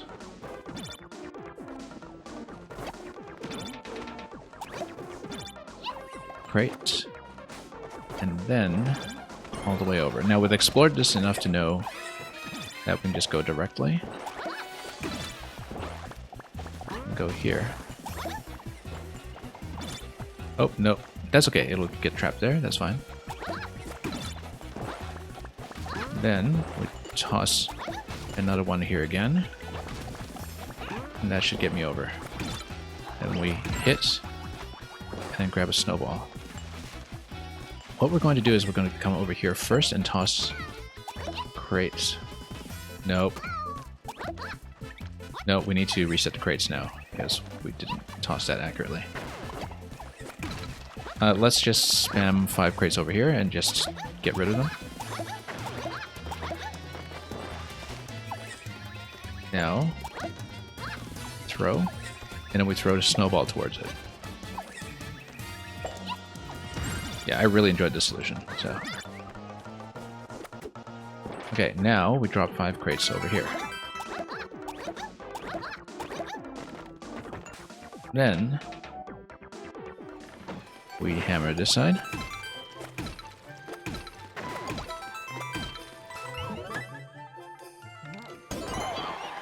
Alright. And then final. And I believe that accounts for the remaining coins. Yeah, this... Whoops. I was hoping to drop this and run across. Yeah, there's no benefit to running back through this door, I think. But we'll try it anyway because we're silly that way. And yeah, this is just back to this door in this room. That just connects directly. As I suspected. So now we know. So this is going to be the whole cat climb segment. And yeah, it gives you a coin pretty much for free. And then we basically know how to level the structures at this point, so we'll just do everything. Whoop.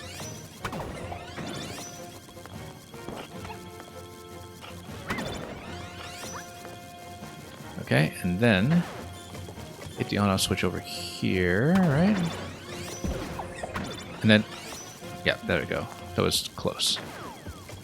Way too close. And then this just shows you that you shouldn't touch the power-ups. And then we'll grab this coin over here, and that's the last coin before the safety, so that's it, actually. Down. And then through.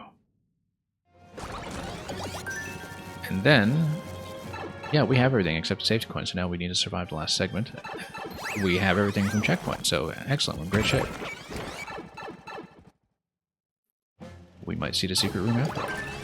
As long as we don't have a key death from the timer or something at the end, which, knowing my luck, could very well happen. Flower bounces, then we go up. Now we bounce this and hit the POW. Yeah. There we go.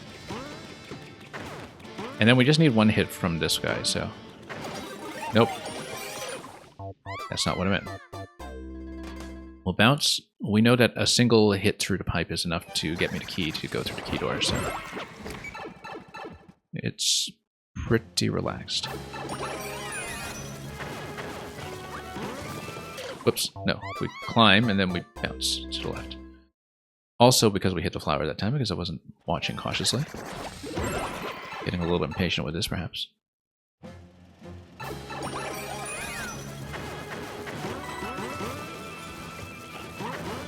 Hang on. Oh yeah, no, I just released it too soon. We need to bounce this properly.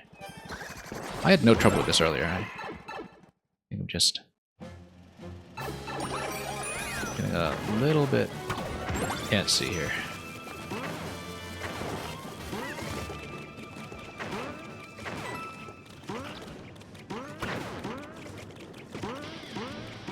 There we go. Same interaction here. Let's just start a little higher. And we faced the wrong way. Yeah, because we were still facing left when we hit the trampoline, we just didn't adjust right quickly enough to get a shot off in the correct direction, as well as the cat climb.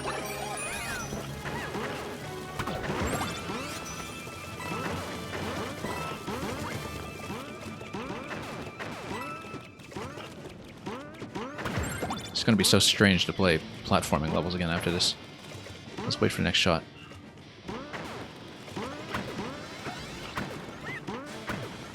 Nope.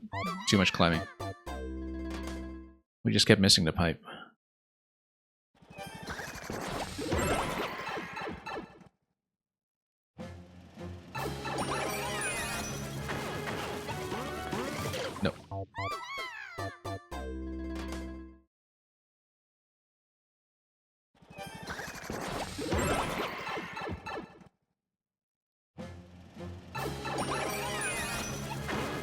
Nope. You see, yeah, I slipped left, and for some reason I just kept slipping to the right after that instead of landing on the P block.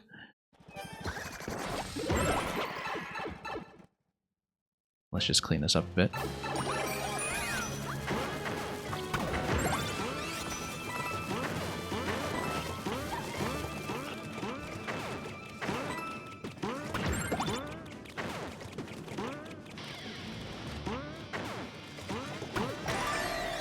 Okay, now we go down. And then we go through here. Yeah, so it was 4 secret exits. Now, timeout should not be an issue, so let's just go through here. And finally see what a secret looks like. There we go. Oh, we got a propeller. And look at that, we get Captain Toad.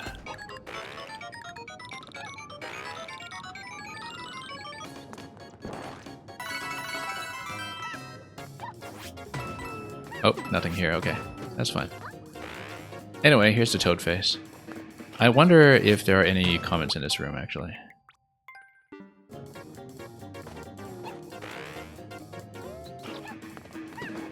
Let's go over here. And I have nothing to say, but we'll sneak into this location. Can't we? No, because we're tall. And because... Oh, there we go. We'll just leave a card. I haven't really been doing this for anybody's level, but... what are we saying? Speedrun, probably? Or do we want one of the Toad ones? Speedrun.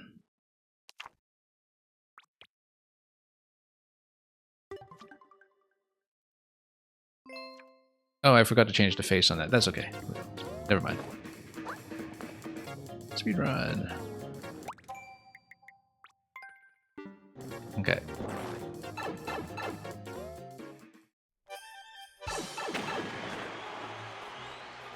And, oh, look at that. This is lovely. But we get a part 2 of this, too. We probably don't want to get trapped here, I'm guessing.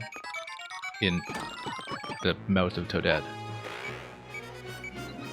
But anyway, it says AtomMC. And look at that. There's Toad over here as well, with the big headlamp, the Captain Toad headlamp. That's kind of nice. Glad we have enough time to actually enjoy this bonus room properly. And hopefully not take a death on it. Oh, 50 coin on Toadette.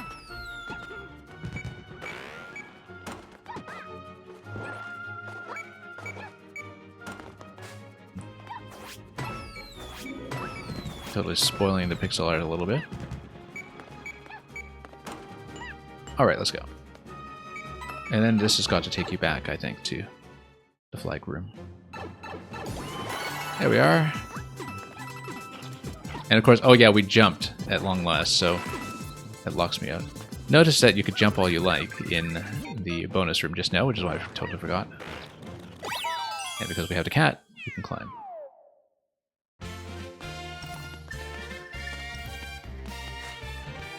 Captain Toad's Fire and Ice.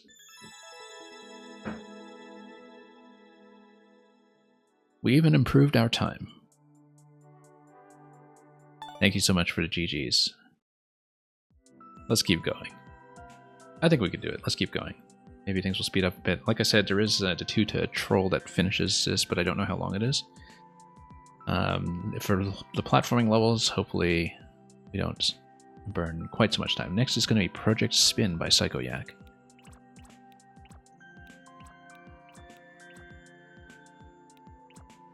That's down here.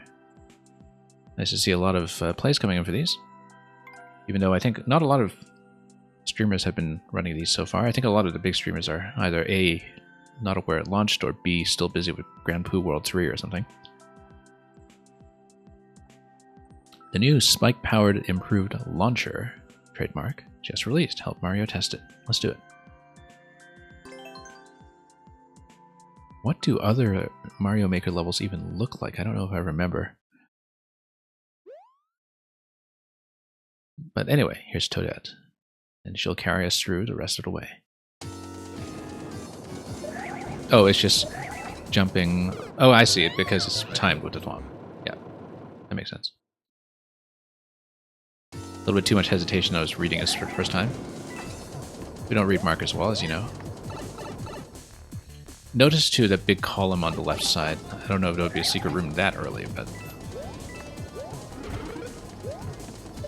it's probably timed around spins, but... oh, we missed this one on this side. So yeah, it looks like it is going to be a pink coin path for the bonus room, so... a platforming level that will hopefully be fairly straightforward. So assuming that's coin 1, we'll just... go for it. We needed to get smashed first, and then we run over there. Yeah. Obviously.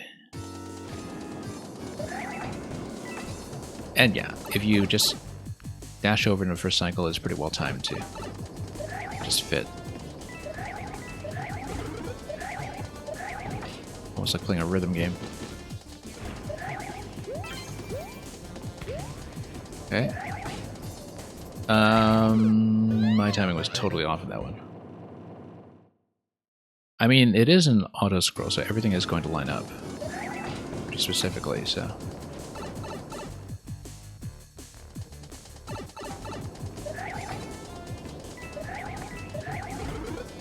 yeah, I know in the past things have been somewhat dependent on a lot of social connections to a lot of the big names as well, so... but I know that even a lot of people who, you know, regularly play the anniversary events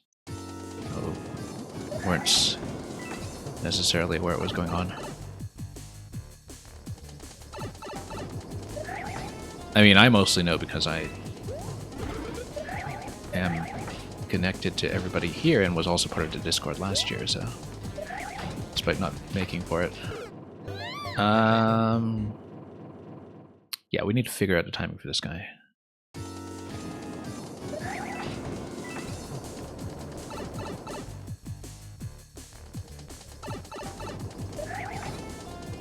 Yeah, it is an auto-scroll, so everything should have a pretty regular timing here. No, it has to go in the first cycle there. We missed the opportunity. There's a very specific timing that should work consistently. It's just that it's going to flow a little differently when you take the pink coin paths, I think. And that's an adjustment that we haven't made yet.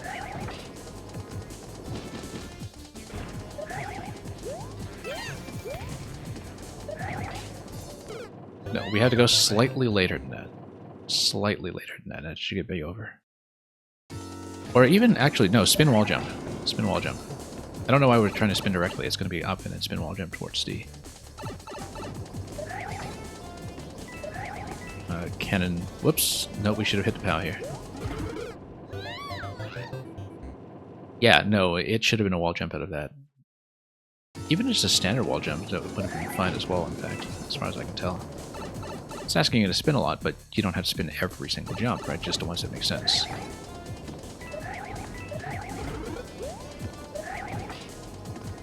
After playing a level that was so mechanically strict as the last one, we have to kind of get back into the habit of reading Maker levels properly. But yeah, just a normal wall jump should be fine, although there's a bit of a low ceiling, which might encourage a spin instead.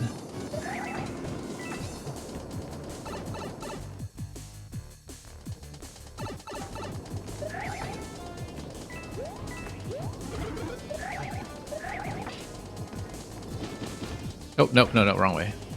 You know what, let's just test this first. Because you're going to twirl, and then as long as you hit it in the spot that's over the rightmost blade of the three in the center, then things should go well.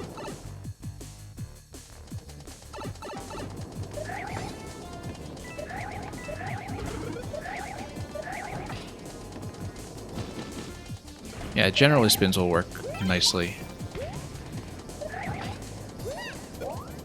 Yep, that'll work. Then you grab that, grab this.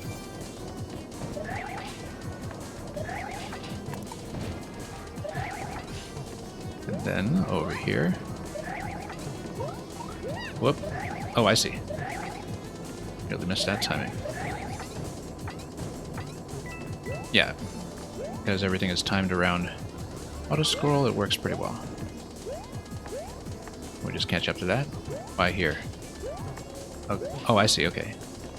And then auto scroll stops at this point until the scroll break here, so we're fine. We just need to keep an eye out for more coins.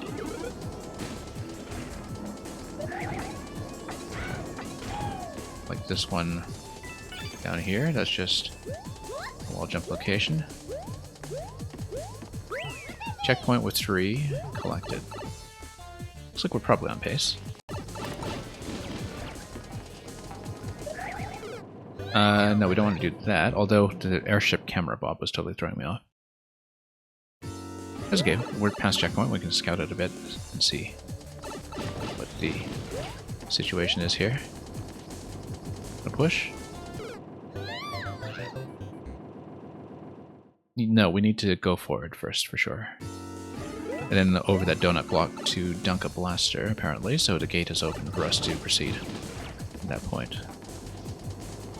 Come on, Thwomp. Okay. Yeah, we need to get within Thwomp range in order for the Thwomp to push. Maybe we should just kind of impulsively jump towards it so the Thwomp will push in time. Maybe that's the case. Fun mechanic, for sure. Yeah, we just need to get within Thwomp range in the middle of that jump, and the Thwomp should push it within a safe distance.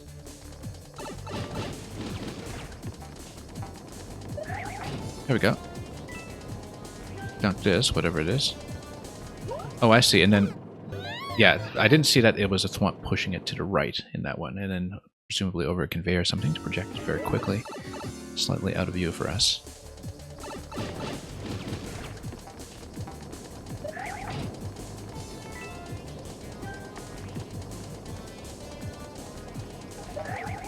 Oh, jumping the gun a little bit. And yeah, Mang, that was a big kapow. Right in the face.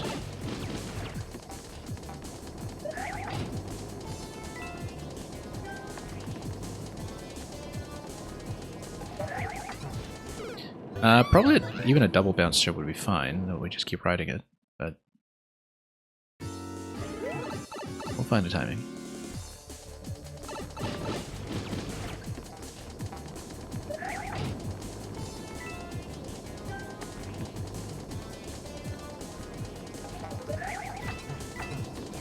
Okay. No, we need to wait for another one, obviously. That location. There are some segments where you just kind of are encouraged to go really fast, and so sometimes it's tempting to just kind of go forward and blunder into things, even though you can't quite see what's happening yet. That temptation has not been a good one. Too early. Too far to the left, too.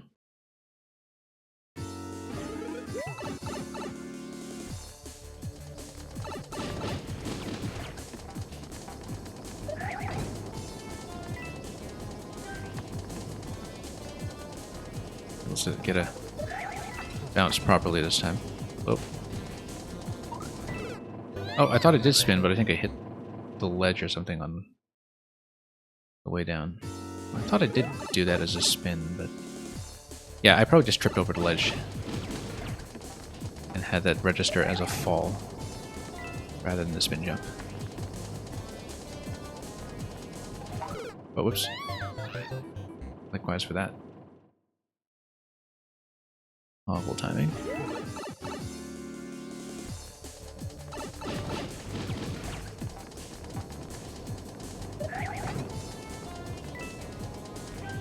Yeah, as long as that gate gets released in time, we're fine. Timings are actually more generous than I'm making them look. I need a little bit more of a dash on that one so we can get a nice, solid edge jump.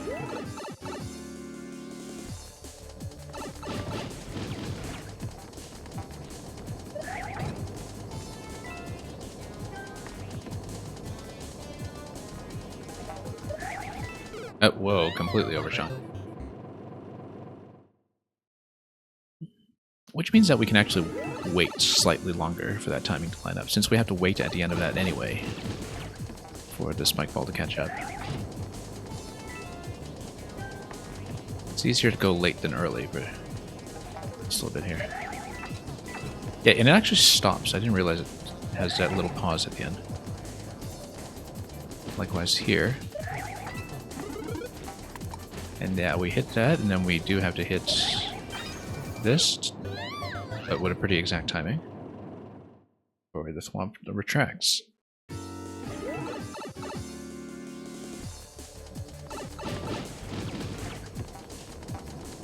Or maybe we have to go back to the left or something.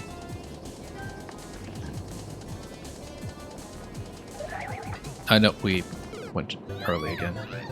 I went quite far, actually, before we hit the bottom right corner there. Yeah, I think I landed on a conveyor.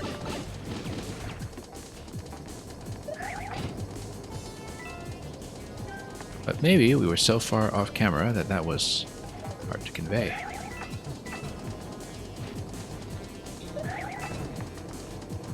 Yeah, basically we need to avoid getting dunked there. Launch that. I bet we go back to the left. Or maybe not. There we go. We're late at this point. We're very late. Okay. And then that stops. Good. Oh, that's it. And next... Oh, need to get the key door. Safety coin. Got it.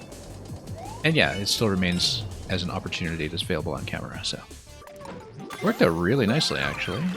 Once we just sorted out one or two specific patterns there, and just reacted well for the duration of the ending. Look at all the spikes not popping balloons despite their best efforts. Well, that certainly felt like a breezy GG after the last level, that's for sure. Made up for lost time, somewhat. Yeah, a very nice contribution by Psycho Yak, who is new to the Anniversary Project. He's one of the few makers who is completely new to the series. I don't believe I played his levels before either, so... Just a very solid central mechanic, and pretty gentle too. Okay, we're looking for Samphys next, because we're looking for... Escape from Shroom Manor. There we go. 4-minute 30 record on this. Think carefully and change your size to explore and survive dimension. Let's see how long the puzzle takes. 40% clear rate on this, but probably at a very gentle pace.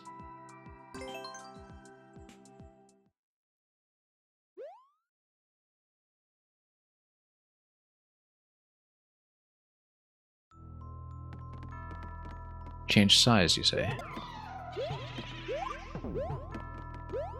Well, let's get up here. Look at this up to the top left. That's pipe connection over there, and that's obviously gated by mushroom either way.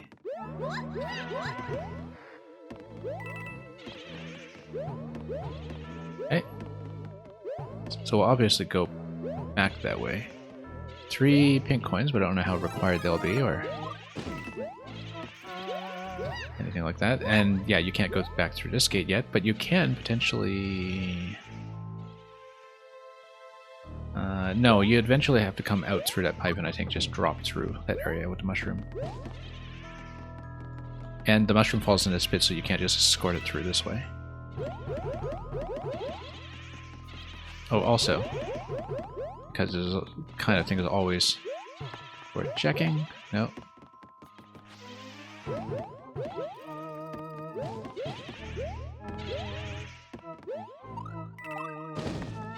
Before we do that, let's just smash everything we can. None of these blocks are going to reload between zones, so might as well just bust everything we're able to. We don't want to hit that on-off switch yet because we would just lose access to this door. Or perhaps there's some other reason why we might. Let's just check up here. Yeah, we can go through here to grab the key. we need to grab the key first anyway, before we can get through the door.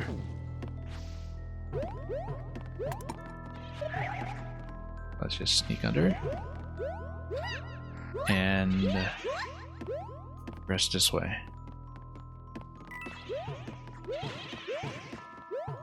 Oh, nope. That's a problem. That's alright, we can always go back and get another one. This guy's not going to be too much of a pain. Might as well, just in case we need it.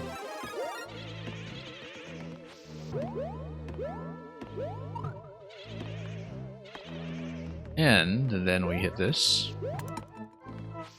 Look at these boos over here, too. Just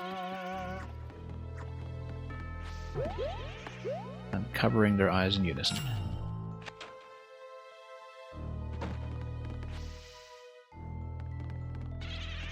We'll obviously check. Right, is that? Okay, it's a ceiling that's accessible if you are small. So if you take damage at some point, you go up. But let's progress through here first, just to see what is going to be here.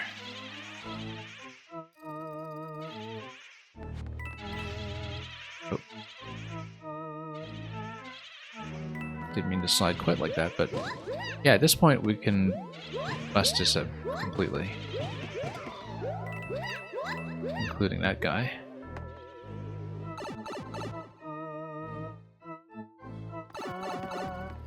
Down the steps we go, and over to this. Now what's up here? 10 coin, and... one-ups, great.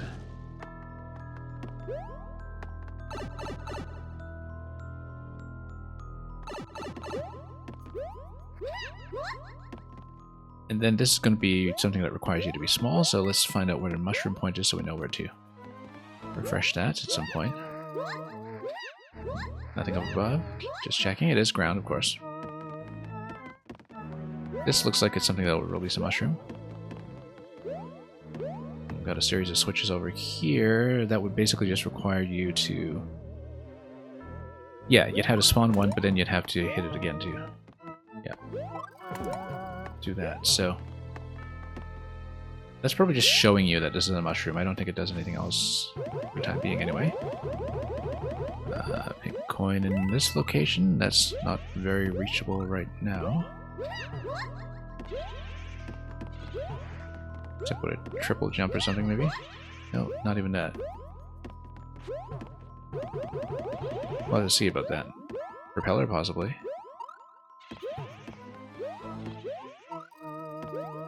Yeah, because I don't think a triple would get you in a position for that. Well, there's something we're missing about it. But anyway, there's one pink coin. Oh, spring. There's a spring here. So I think this is actually a required pink coin segment for the key door. Looking at the placements here. Rather than just a secret. And you would have to have a state switch over here first. Before you're able to do that. Or would you? Let's check.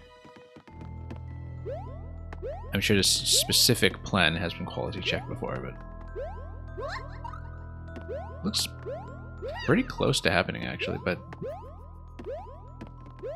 maybe slightly out of reach.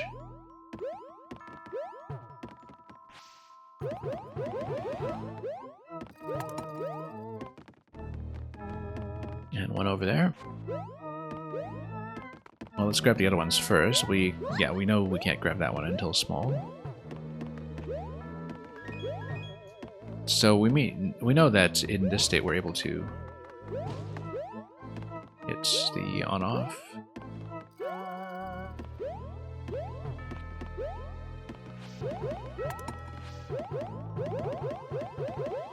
So we'll just loop back around a little bit.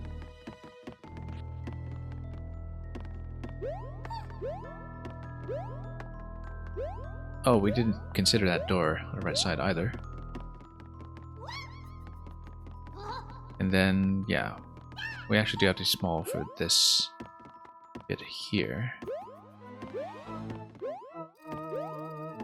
So priority should be taking damage as well.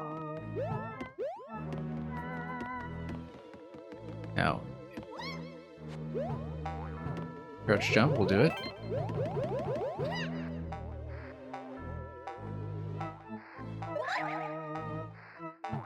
There we go.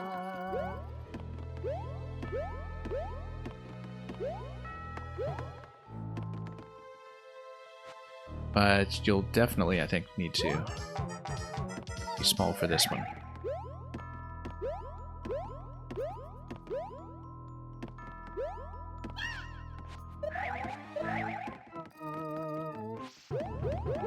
Of course, now that we've managed to keep that, we can check the door, see if there's a damage source on the other side. Oh, except we need to be all for this too. Okay.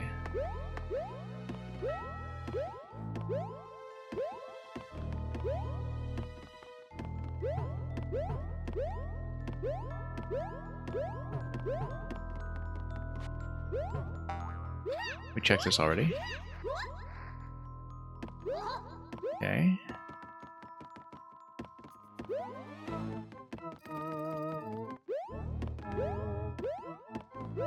Well, I mean, we need a state switch and then the gate's off the left side, then... Possibly we need to check a pipe.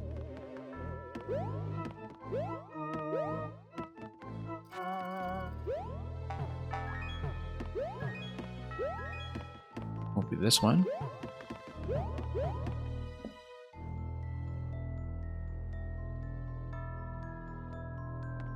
Well, let's figure out how to take a hit. I suspect it's going to be something like this door. Yeah, and that's okay. We drop this. It's alright.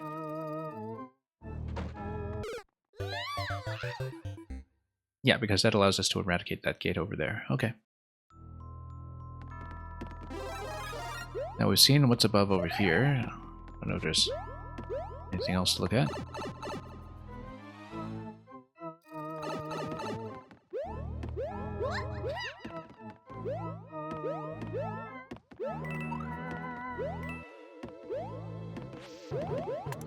Let's just go for the trampoline first. Or even go for the door first, just so we can scout ahead and see what awaits us when we cross over to the other side.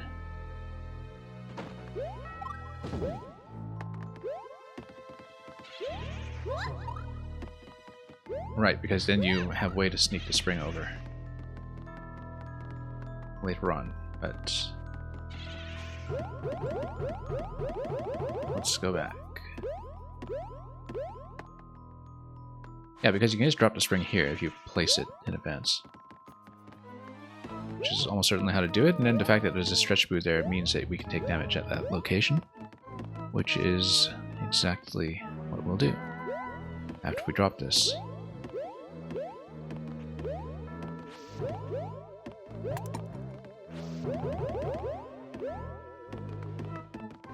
Alright, down we go.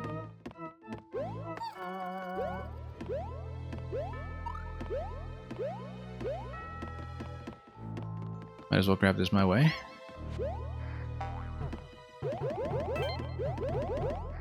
Seems at least somewhat unintended, but that's okay. It's the natural thing to do.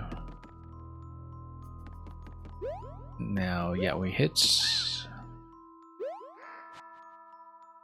Oops, slide. The thing you learn back in SMB1 level 1-2. Sliding under one-tile gaps, just... Everybody learns it somehow. But it's one of those things where it's pretty interesting how it was just kind of communicated and dispersed as social knowledge.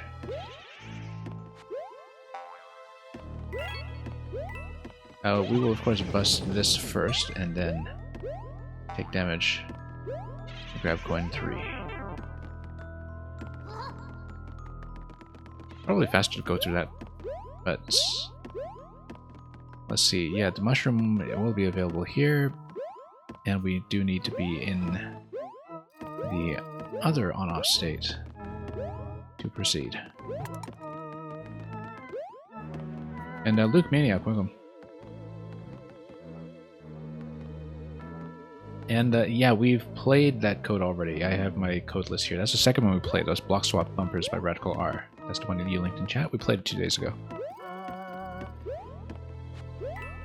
We do have the complete list of the official 8MMC set. Oh, you know what? Oh, we despawned it. Whoops. That's okay. We'll go down and get it. Yeah, we're on level 14 out of 16 now, so we've played almost a whole set. And for anybody joining us late, it is all available in the description of the YouTube video that introduced this set. I think what we're going to do, I'm going to drop this here, and then get the mushroom out this way.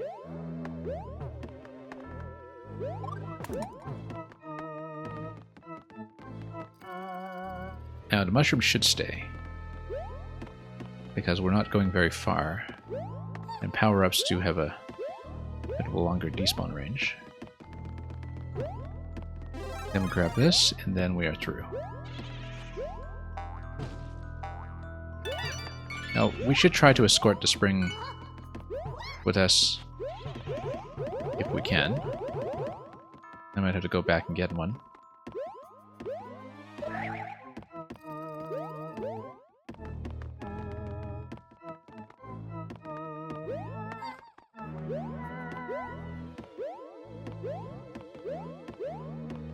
And yeah, Luke Maniac, I hope you enjoyed that one. I actually thought that one was quite good. I mean, they've all been quite good in their own way. It's been a pretty solid set this year, even if it is a smaller one than usual.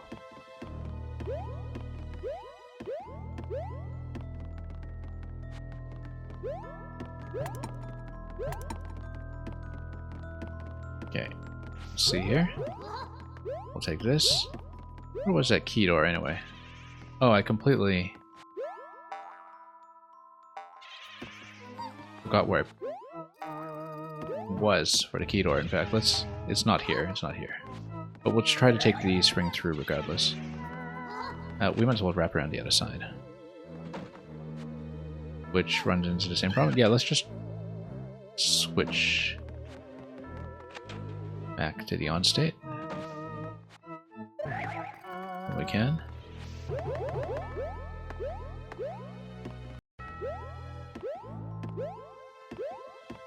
Just lost track of something there for a moment. Yeah, key door's right here, so we can quite easily escort the spring here with no issues. And I wonder if there's much of a difference when it comes to going through the key door in the on state or the off state, but we'll do a bit of everything.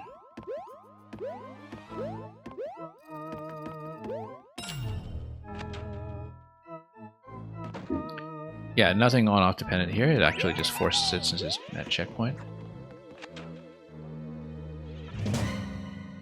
And I don't know, carrying the spring forward will do much for me, but... Okay, on-off over there. So yeah, we actually do need to take damage on it. But then we need to grab a mushroom from this point. Then we just raise the boost this way. Go around. Oh, that looks like it might have been a mistake then. Yeah, no, I should have just snuck around down there and hit those blocks first. I think I actually locked myself. This is locked. That's okay. It just means we'll lose access to the spring, but if it looks like that's required for the secret room eventually, we know how to take the spring through with us at this location. So we'll just keep that in mind when we're looking for potential solutions later. Because we'll just keep an eye open for what the spring could potentially affect in this location. Not much, because it's not like you can be big and carry it through very well, and you do have to be big to bust up a whole bunch of blocks over here, so...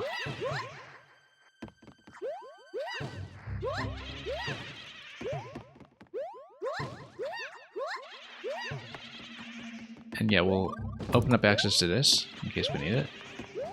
We probably will. Like right now.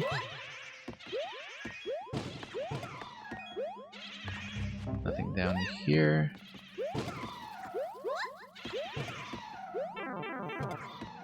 Let's go grab that shroom.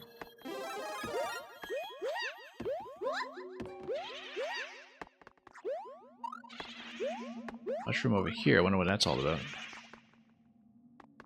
Yeah, we... Oh, I see. It prevents... Yeah.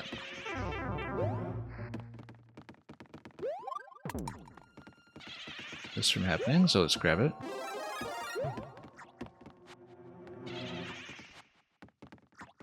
There we go.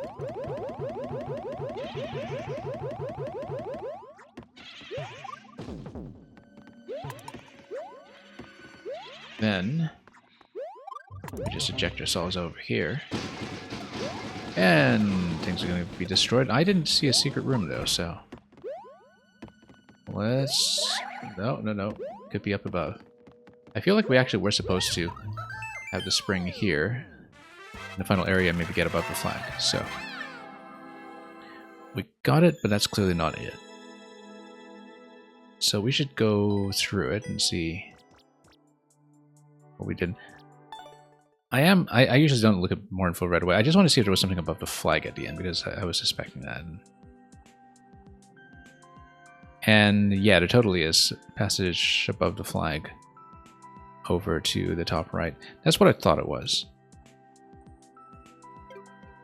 Because that was obviously the most suspicious location. So yeah, it's going to be escorting the spring through, surviving past checkpoints, not despawning the spring, which might be a bit tricky. That's what I'm going to try first. I didn't look carefully at more info because I didn't want to spoil myself too much in case it's not actually the solution. But thank you for the GGs anyway, we'll take it.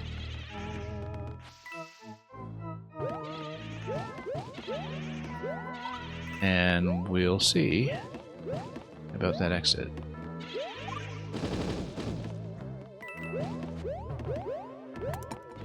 Yeah, pretty clear where to go in this one. I don't know if a state switch affected anything earlier in the level as well. It might have.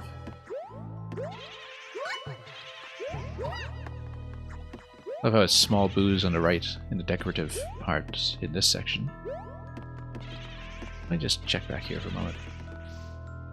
Sure, let's grab one. On the other hand, if I'm small and I wall jump all the way back...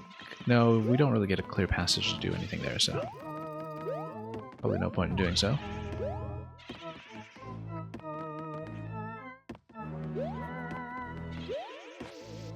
Anyway, let's try to weave through this relatively quickly. We'll keep an eye out for the potential secret.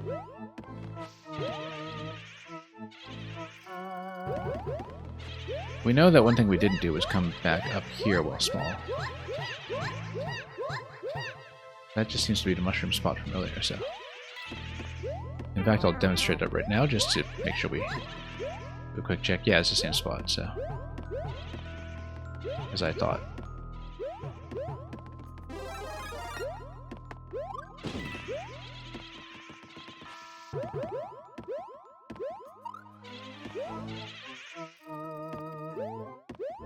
Anyway, let's go back.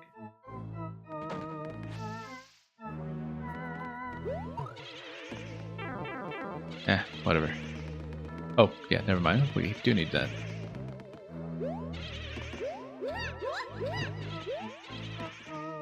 Well, how convenient that this passage is available. Well, there we go.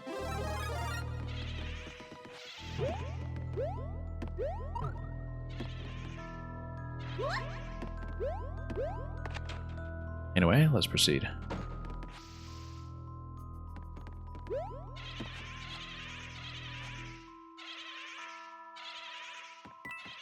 Nope. Over eager here. Get out of here and scout it properly.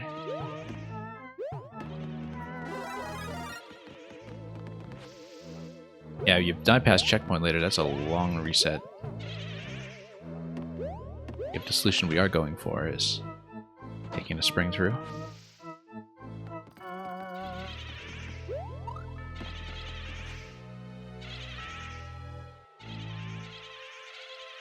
A little bit dependent on when you spawn them in from your horizontal spacing, I think, but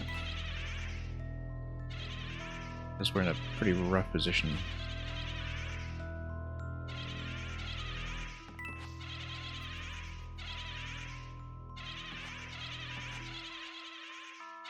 Given that we can't really crouch walk this or anything.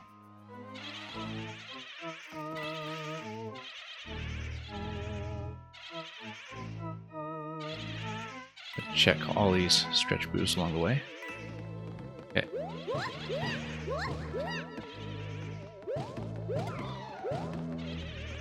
Yeah, and this we know about from earlier.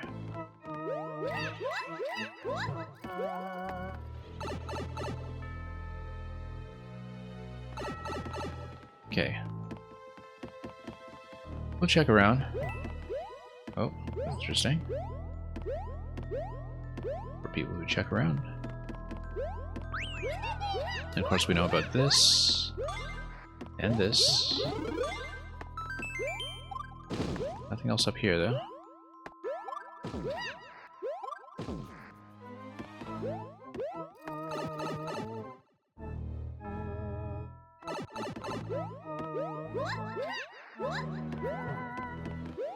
Yeah, I don't know if there are maybe any pipes that I didn't check in this session, but we'll get this done accordingly. I think it is almost certainly taking the spring through with you in the end.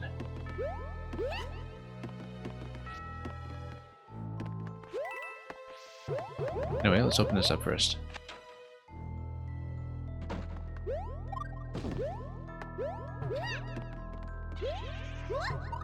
Yeah, okay, we'll drop spring over there. Also, did we check this? I think we did.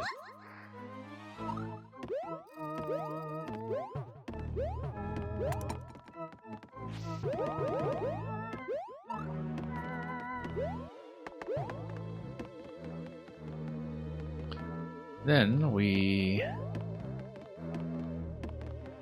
grab everything. Oh yes, we got to bust this down in the off state, so let's do that. Should have done it on our way over to the door earlier, but that's okay. We'll wrap it up quickly. We might run into time trouble at this point anyway if we're trying to finish everything from this segment with the spring, so.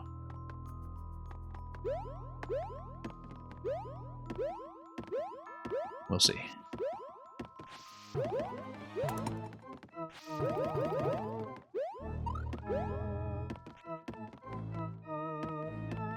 Okay, up we go.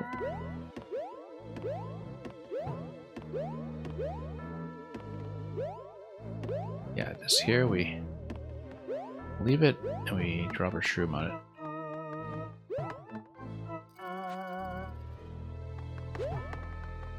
That's not a great placement. Close enough. I hope. Yeah.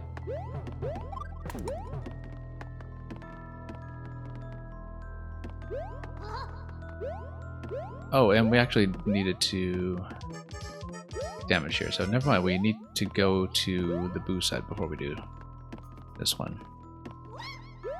I think we're going to have time issues anyway, so it might be totally inconsequential by the time we're finished.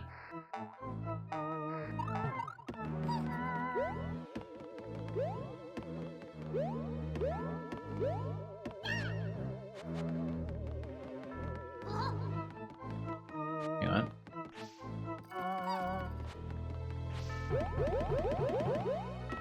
Well, might as well practice this. Make sure we can loop everything through quickly.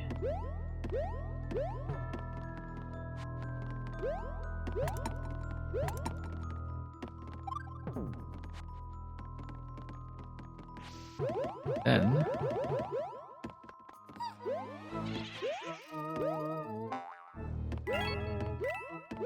We'll blow it open and then we'll... Totally optional, but... Damage here.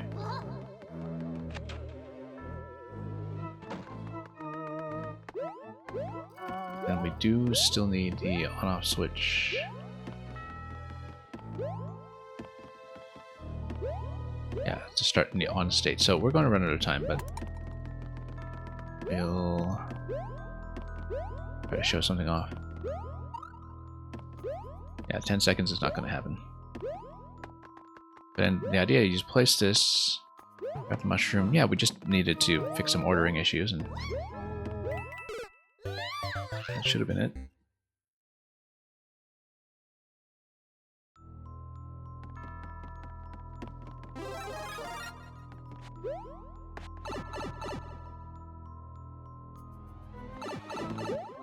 Okay, let's do it again.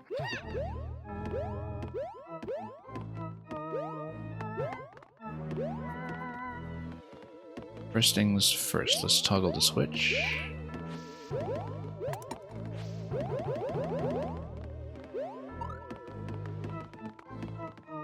And we'll remember this time to bust this open first.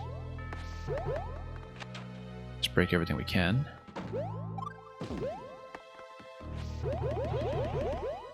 Then just loop back around.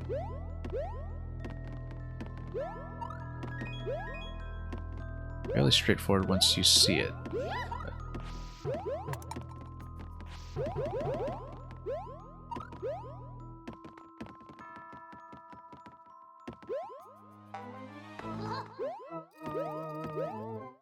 Okay, so it's got to be left side first, with damage source.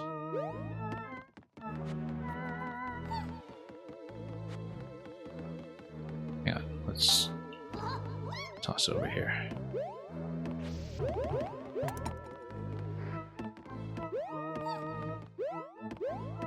Just drop.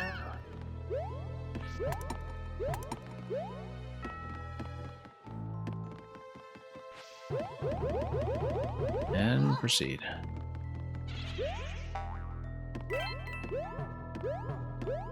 Come on, let's go.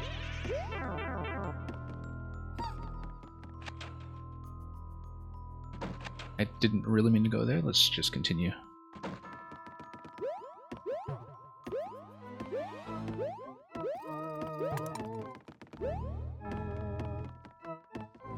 Over here as well. A convenient way for once.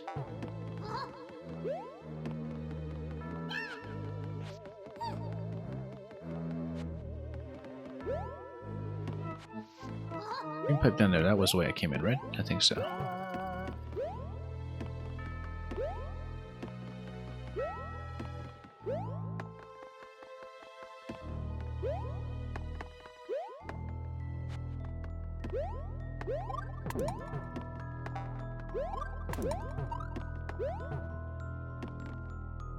Anyway, we'll take it through.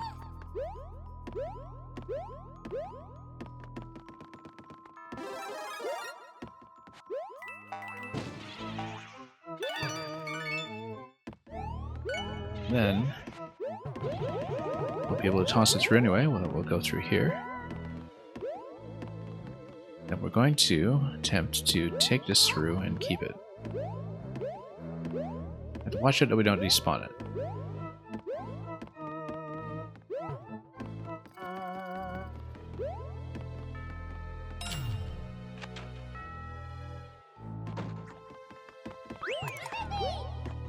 We should have considered skipping checkpoint there, actually.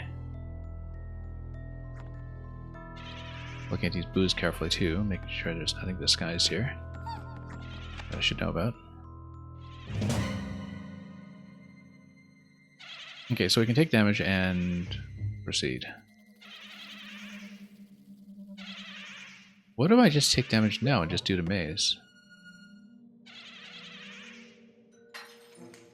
Or just... Oh, no, because it's in the off state. Right, and it is forced to be in the off state. Let me just check something first. Okay, off state. Yeah.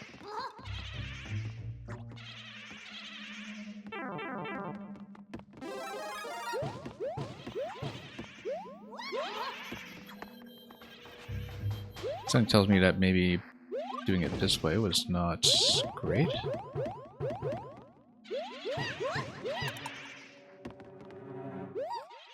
Given that we could very easily lose this, I'm just making sure we don't, you know, lose it in the column that we need.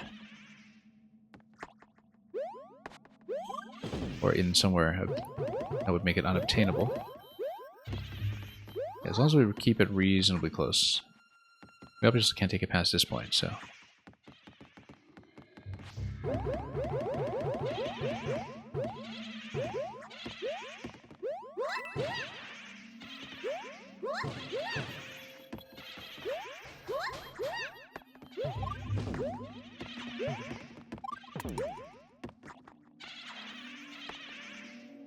Okay, at this point, yeah, I feel like we're going to likely outrange it, but...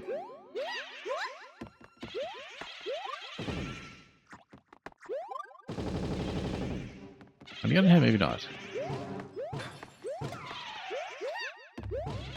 Because we're at the left side scrolling boundary anyway, and the spring is still within this column, so we might, in fact, be okay.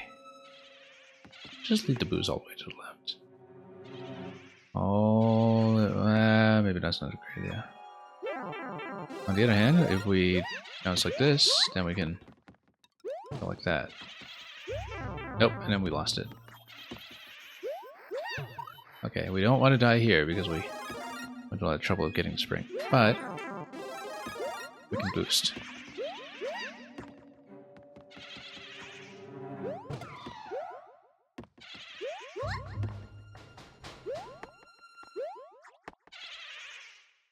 At this point, we do need to take damage here to stop. Yeah, I think vertically everything's loaded. Horizontally, we're still in range.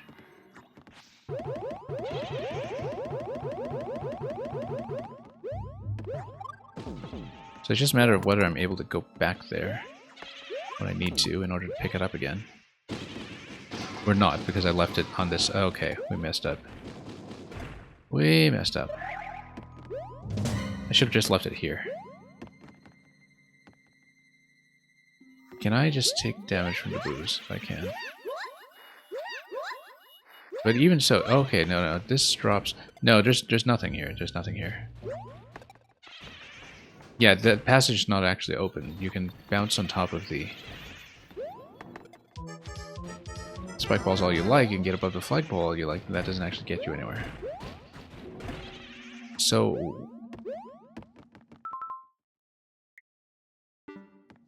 well, we'll have to start over again. Well, let's just grab this for the clear, but...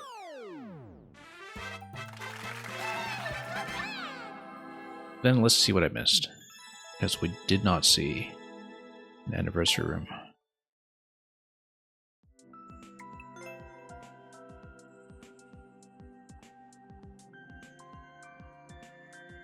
I usually try not to more info this, but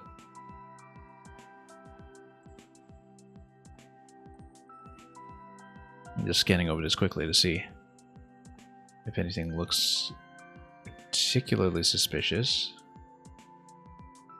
I think everything on this screen is accounted for, though, so... there is that red pipe that seems totally inaccessible that is top center. Oh no, that's not inaccessible, that's just overlaid on a semi-solid, and that's just a mushroom spot.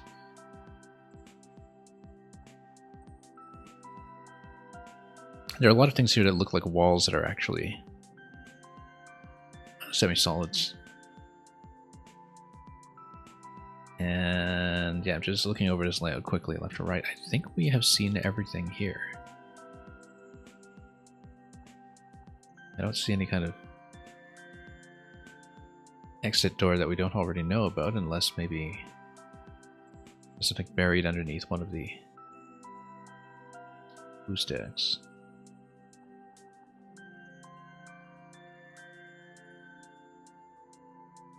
I mean, possibly, you know, somebody who's in the know with the project, do let me know if I shouldn't be hunting.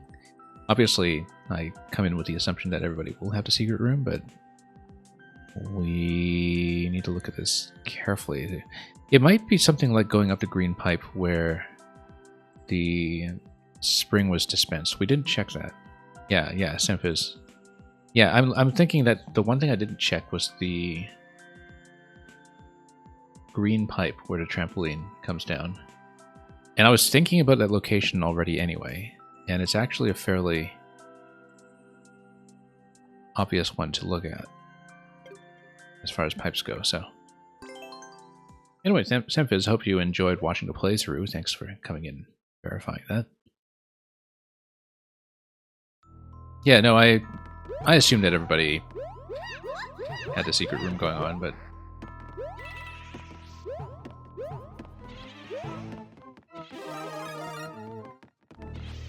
we'll go back and check for it.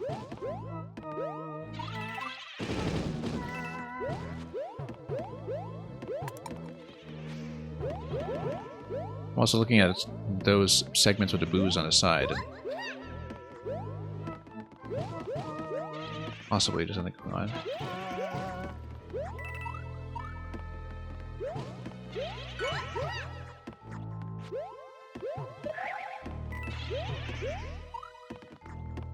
But anyway, we'll try to check thoroughly.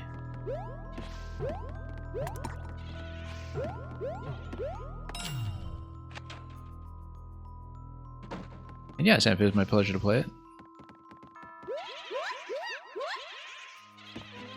Been up there, that's the kind of fallback location for losing the mushroom.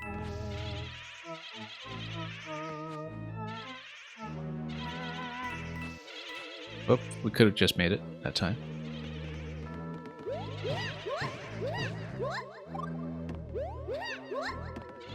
Nothing in the opening arrow area, I don't think. Yeah, I strongly suspect it's the pipe.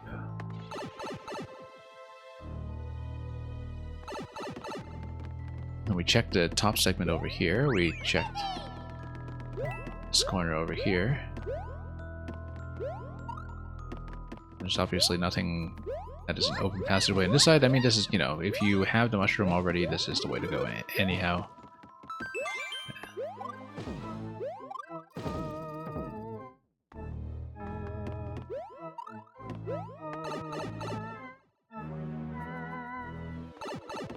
So yeah, this is just the entry point. I thought so. Let's tap this first. I did check the ceilings for the most part.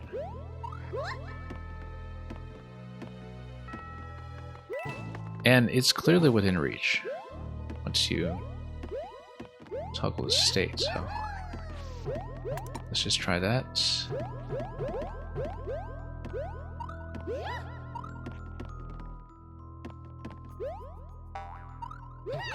Yep, that's it.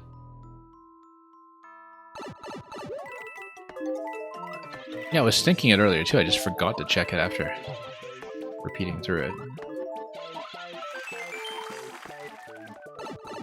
Anyway, that's the 8MC room. Got it quickly. We might as well wrap around it quickly. That's what I was doing with one of the previous levels we played where we had to go back for the secret. I have 2 levels remaining, and that's one by Sasha, and then the troll by Tuta, and hopefully we'll have time to do both today. I mean, it doesn't make sense to leave one for a future stream unless some kind of emergency calls me out. So, let's just wrap around and see if we can do it quickly. If we hit timeout or die for some reason, then I'll just get out, but we're this far already, we can handle it, probably. Oh, we totally didn't open up that brick. Yeah. That's okay. That way, drop that and come back.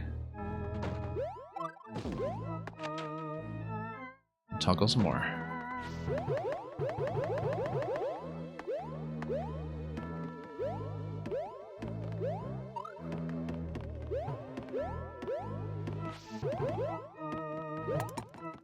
Go back and get it, and then escort it to the left. The trampoline, I mean.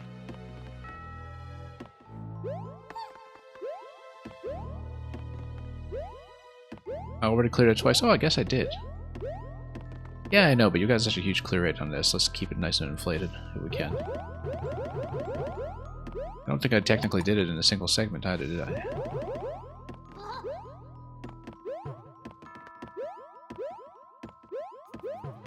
Not that we're anywhere near the record. The record's about 4 minutes. We're not going to beat it. Even though it is nice and lengthy, 4 minutes.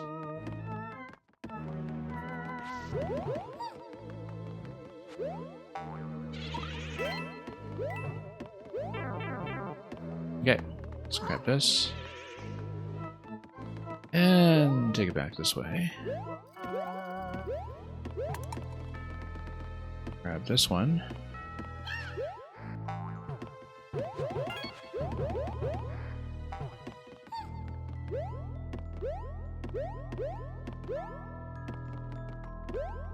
Then, same direction here.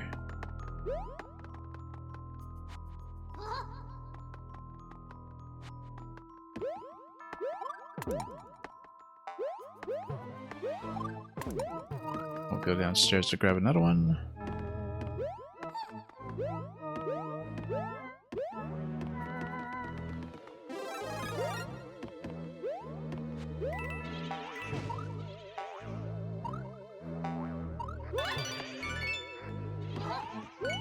Yeah, it actually burns a surprising amount of time. Seeing as how we're at 160 already. Have to be fairly precise about the rest. For a while, you were considering putting the secret where I was trying originally, I see. Yeah, I didn't feel like it was too punishing. I mean, you know, it's a problem if you have to reset because you're past checkpoint and you don't get a crack at a spring. That's the only thing. That would be maybe a little bit rough about it, is that you would need to start to level over if you're past checkpoint. I don't think the location or the way that would be hidden would be particularly bad. It's just the placement in the level, I think, would be a little difficult to ask people to her, but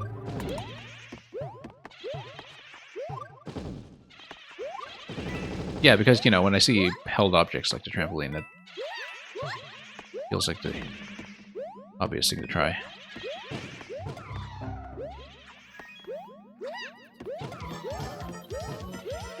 Doing the little damage boost through this column was pretty satisfying too, actually, even though it was not going to do too much for me.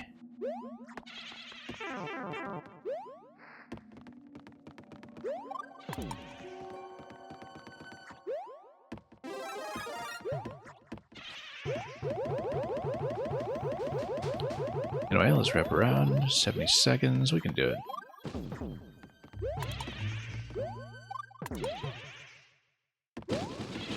And that's it. Top of the flag. See? There you go, true ending.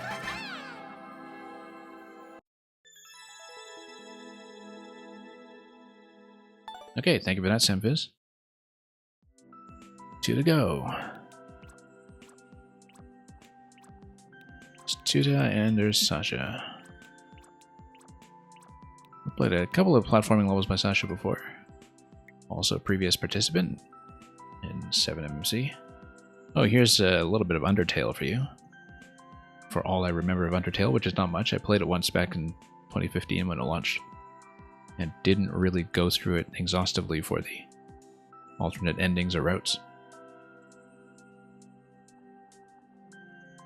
So I don't see why, for a certain generation, Suns is such a big deal, but anyway, I had a great Papyrus will go on a date with you. Yes, you will. Mice holding the record on this one of 42 seconds. A skeleton of fun. It's a music level too, so Undertale music should be coming. Hopefully audio is still working, both the game audio and the microphone, which was glitching out like crazy today.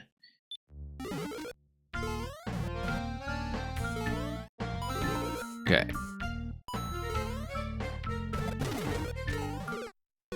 A little bit late there. Sliding a bit too long on the ice. No pink coins or anything here, so we'll look for something like, you know, a stray notebook or a key or just some other kind of alternate exit.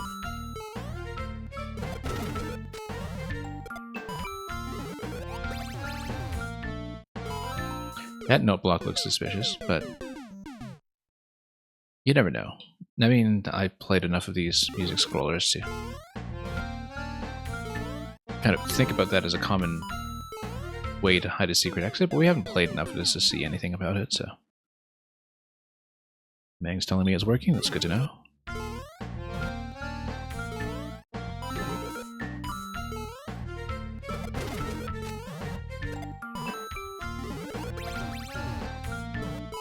Okay. We were supposed to hit that block, probably, to spawn something that would keep me alive there.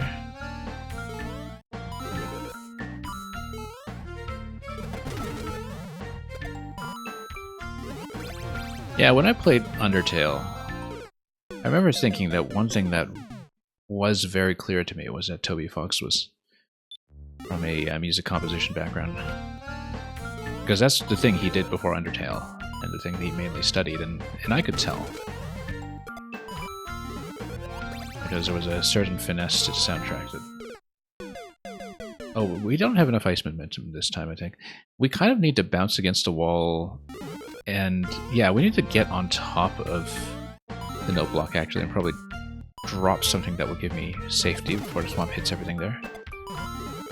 Let's get some fuller jumps in here. Oh, that was way late for some reason.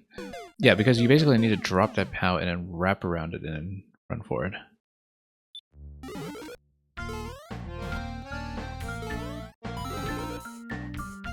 Not only is the soundtrack really good, it's also, I think, really responsible for why, you know, people looked at it like a spiritual successor to games like Earthbound, was that it captured a lot of that specific flavor while having a certain, you know, JRPG extravagance to it. It's a good match for the genre. Yeah, we didn't have enough room on the auto-scroll there, but if we were a bit faster, we could fall into POW and then jump over. Just need to clean up some of the jumps. Whoops. Oh, totally messed that up. Too late now.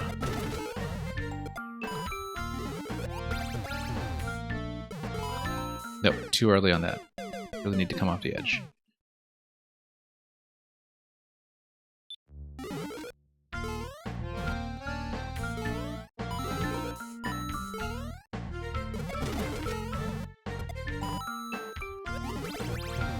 Yeah, I need nice momentum over here. It's a lot more room this time, except we had poor momentum off of the POW. Just needed to run a bit further on that. And bounce on it a bit better. Oh, missed it. It's gonna be a crush. Likely. Yeah, too far behind at that point to catch up. On the auto-scroll boundary.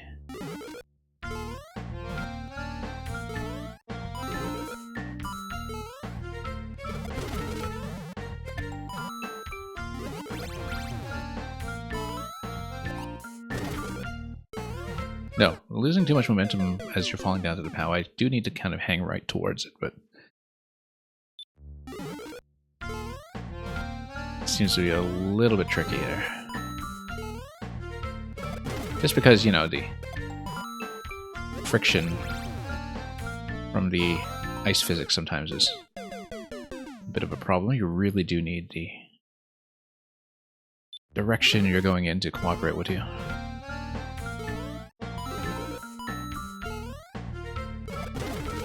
So the ice works to your advantage rather than slowing you down.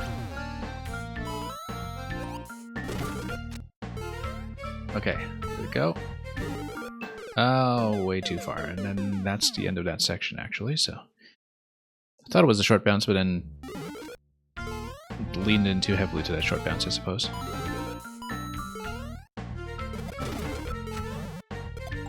No sign so far of where a secret exit could be. But we're still looking.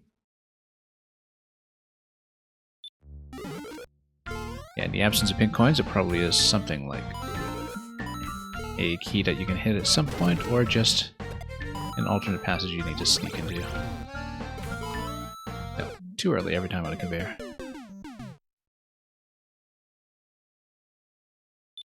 I don't tend to be very risky about jumping off ledges. In Mario or in real life.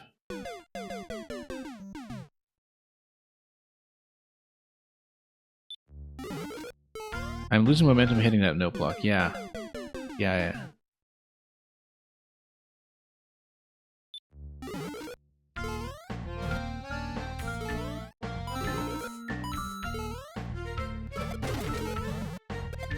I think I can see that.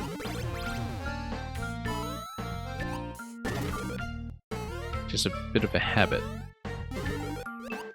Okay. There we go, we get out of there, and then it's going to be checkpoint 1 with Boom Boom.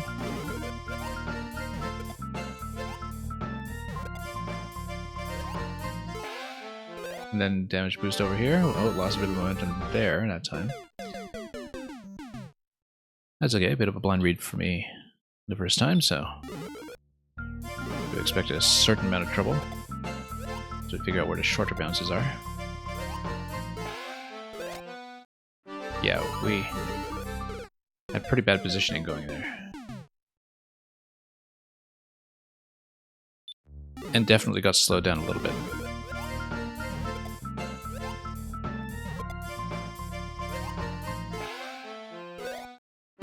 Much better. Oh, wow. Within demolition range. You love how the Shellman sound syncs with the music? Yeah. Very well placed. Like a little drum hit, right? Yeah, so the bomb is hitting me there, but perhaps I need to second bounce on the bomb on the left to get back up then, after I dunk it on the ground. The bomb range is a bit of an issue there. Probably do a shorter jump off the shell there. There we go. Oh, whoops. Took me a moment to read what was going on there with everything on the block up top. Yeah, it is back to the bomb while it's on the ground. That was an easy fix. Oh, too much momentum lost there. Yeah, that little bit of a slowdown is already within range of spawning the winged bomb, and so yeah, that bit of drag going into that segment that is kind of completely compromising.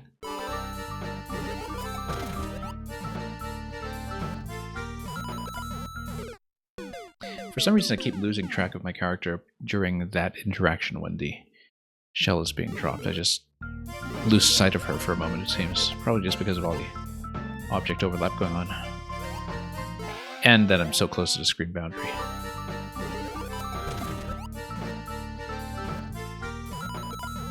Okay, there she is. Oh, nope. Jumped too late there. Still don't see where secret could be, but...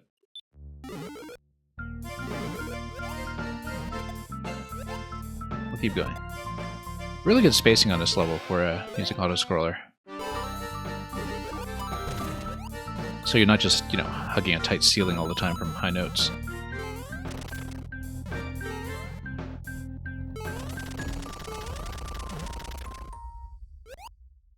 Okay. Why... I wonder if you can go up top there. No, it's ground blocks, though. Yeah, I see that that was the end, but I was trying to scout out that segment, because there's clearly something to the right side there. I wonder how accessible that is, unless I have a door transition first. We'll have to see. But it looked like ground blocks around the ceiling, so... not likely.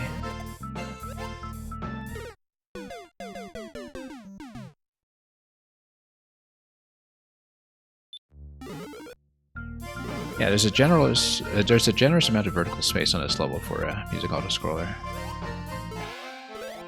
Pretty high up on the camera, actually. Too late, too late. Again, too much drag. Alright, we'll try to take the exit this time in case something like the secret exit is not available until we're past that point. We'll just keep an eye out.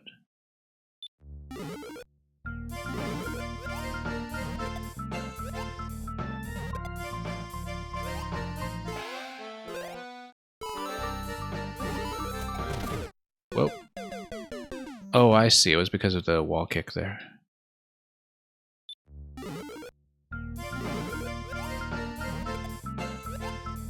Just clipped right through it in the second bounce because it was in a detonated phase. Oh, too much drag there. Yeah, really do need to correct our momentum going into the belt there so we don't get pulled back.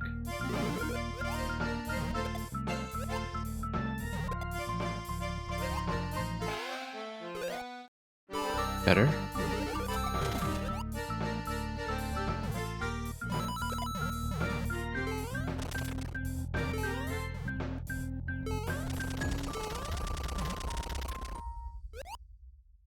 Okay, anything? Okay, so we lost the key. The fact that this gives me a death spot, though, tells me I should check the second segment. And I do have a spot I'm suspecting, so... Because I actually did see a particular note block I missed. And a standard note block, not a music note block.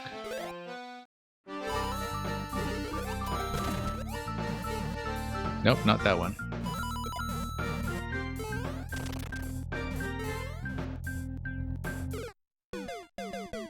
Yes, it's there. It's a safe landing location, as you can see. That's been uncovered by the shell, and there's a note block there that can be hit. It's disguised by the spikes. And the Maker 2 specific interaction of spikes being safe when overlaid with semi-solids like this. Yeah. Let's go. Yep.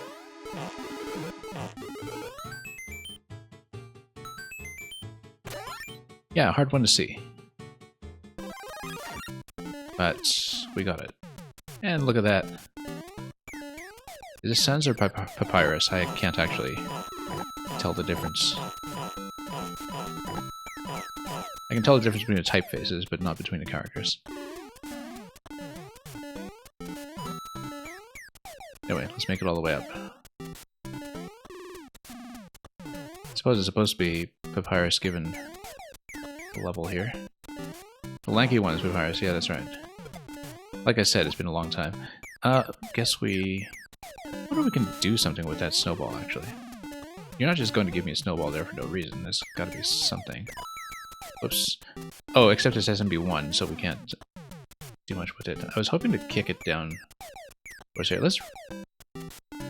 Yeah, it's coming from blocks, so I don't think I get a second shot at it, do I? Because I'm wondering with the position that is in, whether it would have been possible to roll it down here. I think it's just a boo. Let's not die to this. Yeah, there's nothing that would hit, I think. Anyway. Nice little snowball. Let's go for the G. There we go. Just one G. That's all we've managed to earn. Alright, 15 out of 16. Let's finish with the lanky... sorry, not the lanky. I'm reading the chat about Papyrus. The floating troll ship.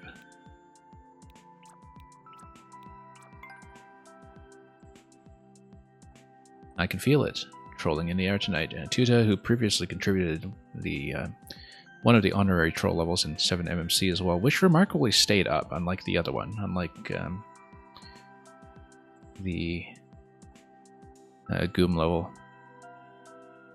I think the 7MMC one still exists. Anyway, I can feel it trolling in the air tonight. Hopefully this one will last a while too. And look at that, Mario just staring up high into the bottom of a ship that looks like it's about to hit him in the nose. There's curvy exclamation marks on the right too. Very nice touch. Anyway, thank you for the G's. We'll try to double that next time.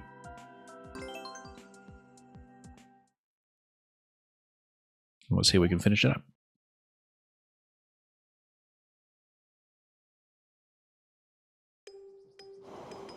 Okay. What does the Yoshi shell do?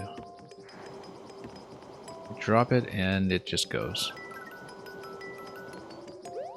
And yeah, you're supposed to be able to melt it, but not if it deflects over here, so. And there's something that you just need to be aware of here when it comes to Yoshi's deflection and low gravity, where you try not to have him get too far here. Yeah, okay, so he deflects this way. I see.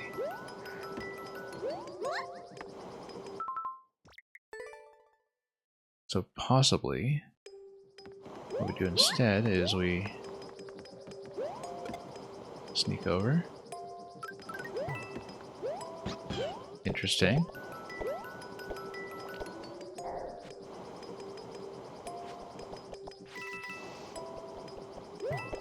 Right and up. Seems like it's encouraging me to try to jump off Yoshi and then like get me into some kind of trouble, maybe? There's a big awe. It looks like that set of question blocks on the right is encouraging me to have Yoshi available.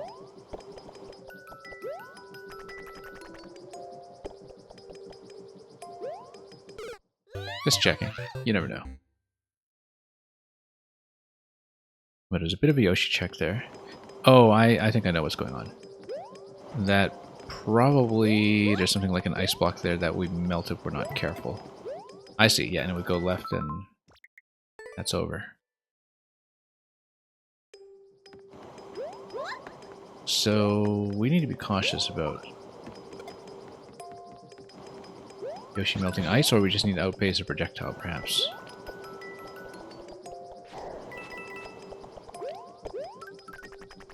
That's what it is, yeah. Yeah, and the question block there is just a distraction.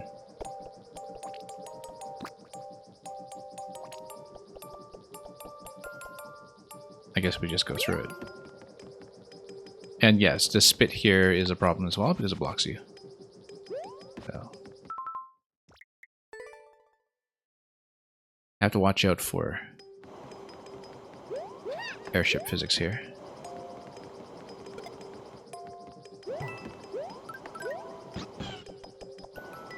Okay, so we just outpace.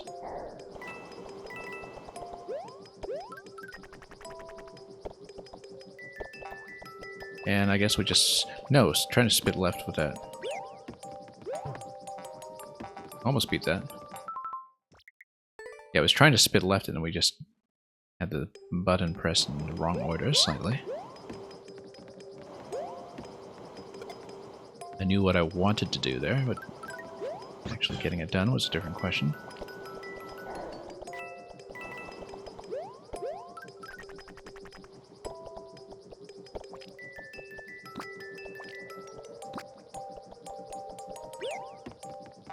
In fact, okay, we weren't able to retain Yoshi here, but we can't anyway because of the Divine Check. Assuming that this is safe. I feel like that open spot above the door was very suspicious.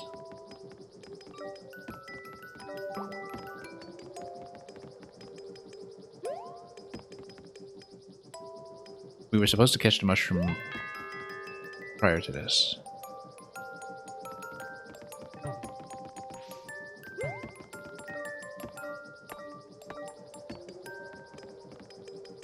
Let me see, because the bonsais kind of prevent me from going too quickly here.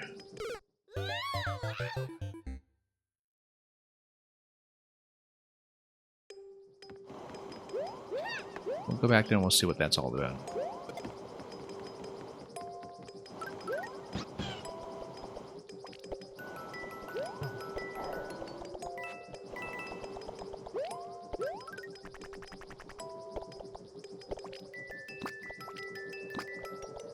Okay, back to the vines.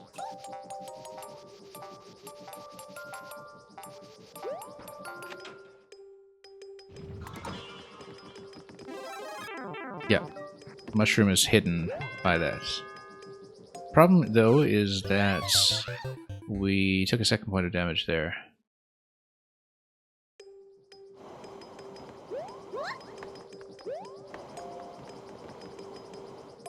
We got the mushroom, but then we lost it. But there is a point at which we can overlap with the mushroom, but not the bonsai, and we just pick it up cautiously and then stay behind the bonsai, I think. Oops, no. It's the awe.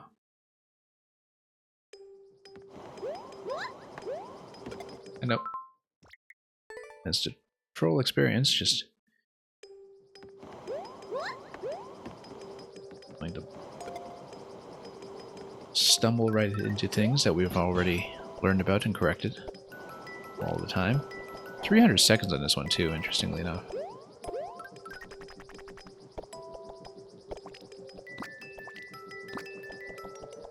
I guess it's expecting us to die relatively quickly.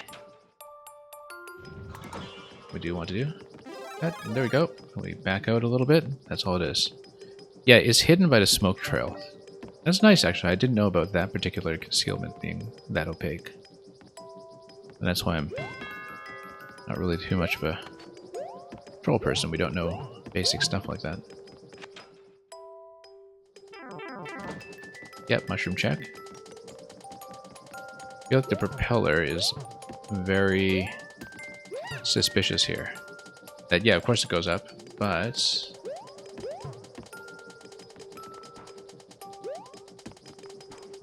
yeah, maybe I just sort of overthought that as a trick, and it's not. It's just right before checkpoint, but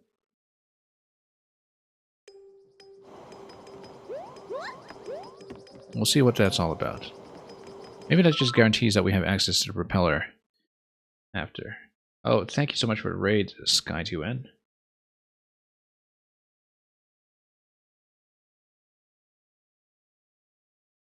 Hogwarts Legacy, I hope that's going well. I don't know if you're playing it on the new Switch port or on one of the platforms where it's a little more continuous and looks better.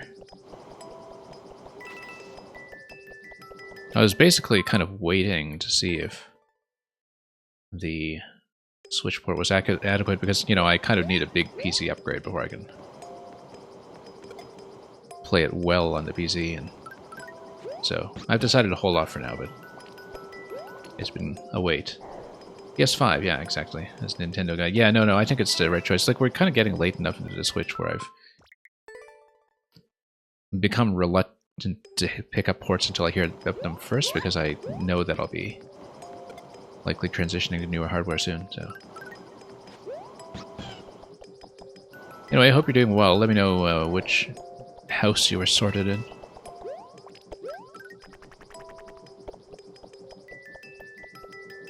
And yeah, welcome as well, SB Galaxies. Oh, nope. Come on. This way. Yeah, we're on the last of 16 levels in the 8th anniversary community anthology that was put together for Mario Maker 2.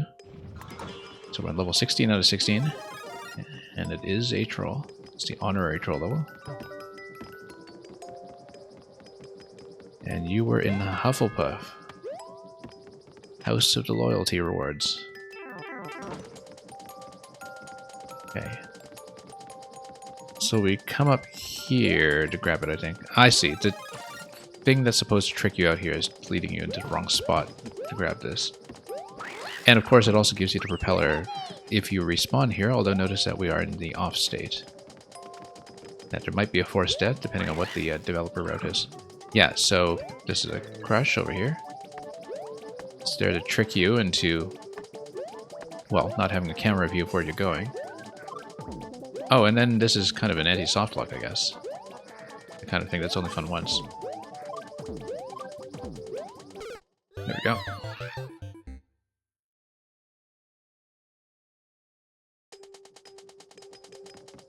And yeah, SB Galaxies, Lore Music, hope everybody's having great fun over there.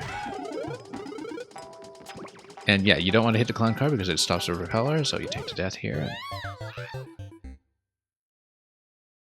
The kind of thing you see once. Then we'll see how the propeller dips in here. Okay, no issues.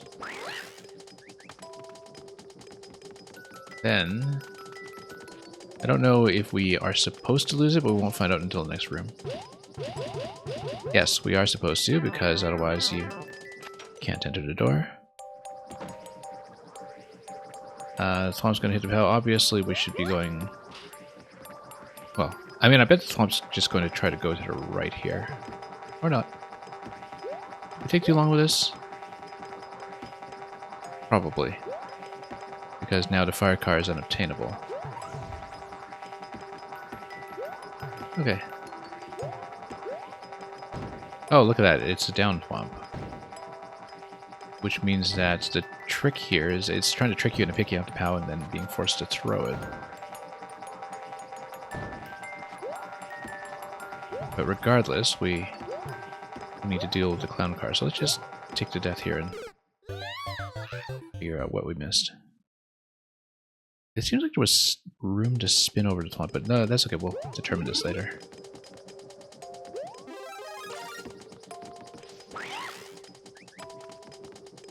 Well, do the crush. And through the door we go. Through the power-up check. I see. Yeah, it picks up, but then... that doesn't help then. Possibly we just need to be fast. Given that it takes a moment for the Twister to come and pick it up. Yeah, we might just need to rush it. And if you're rushing it, then you should take the POW and Thwomp route, so you can go straight with no waiting for the platform.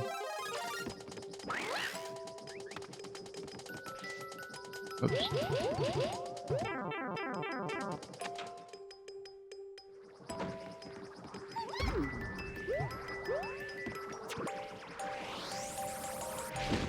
Okay, there we go.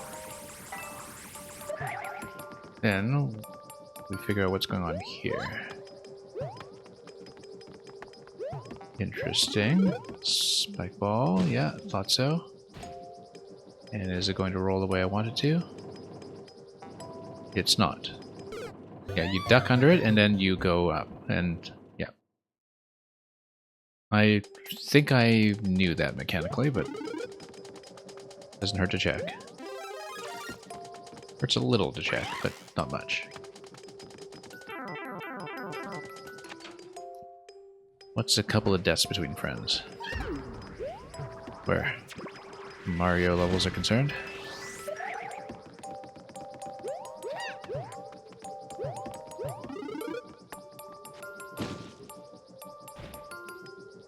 Yeah, it looks like we just go up from here.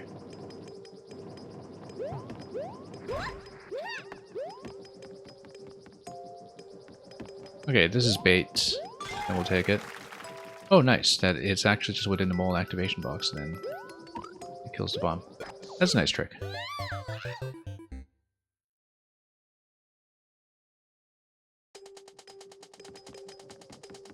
Actually, I'm not exactly sure what the series of triggers there is for the mole there, because mole placements are a very complex affair. We did understand it systematically a while ago, just because we used it for puzzles so much, but as a player...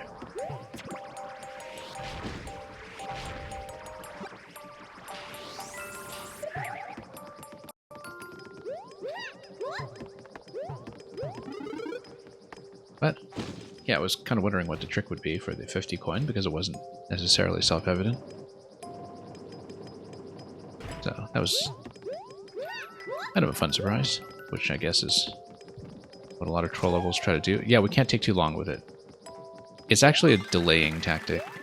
It's not that the 50 triggers anything, it's just that, you know, by then you're within the mole's activation box, which is a rectangle around it from its point of origin where it's placed in the editor, and, you know, when you're within the activation box, it just goes up whichever ground column it's in. In that particular instance, the 50 coin was a delaying tactic, and it turns out my stopping to look at it cautiously was also a successful delay on the level's part.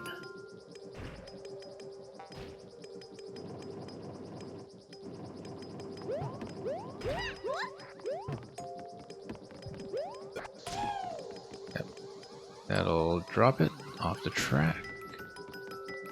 Seemingly.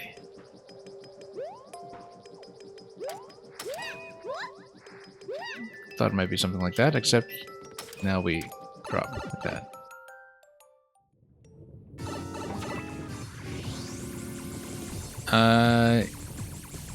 It's trying to tell me to drop the blaster, which will probably drop too high or something.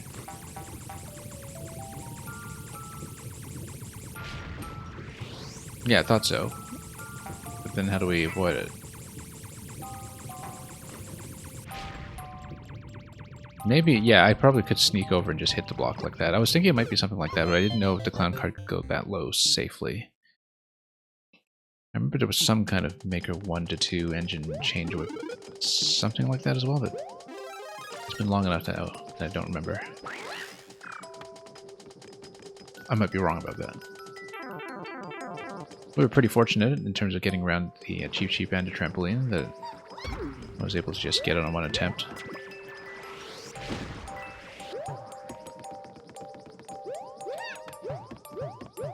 Yeah, pretty gentle, though. You get tricked by something once and then you go around it. And it's pretty clear in most cases that the traps are traps. It's just that sometimes we just activate them anyway, not necessarily deliberately out of curiosity, but yeah, once you're within a certain area, then that happens. Yeah, let's go down then. I wasn't sure if I could go low enough to activate whatever this is. We're bouncing into a block here, which tells me that maybe I'm able to bounce there and hit something. But maybe that's not the way.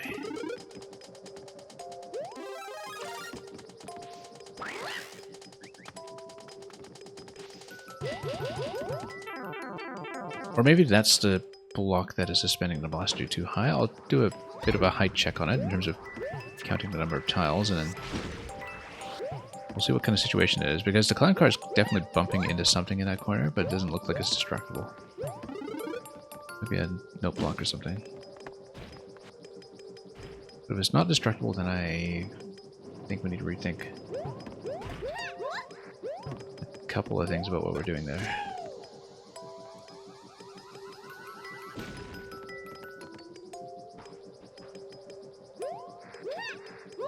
Also, still haven't found a secret room.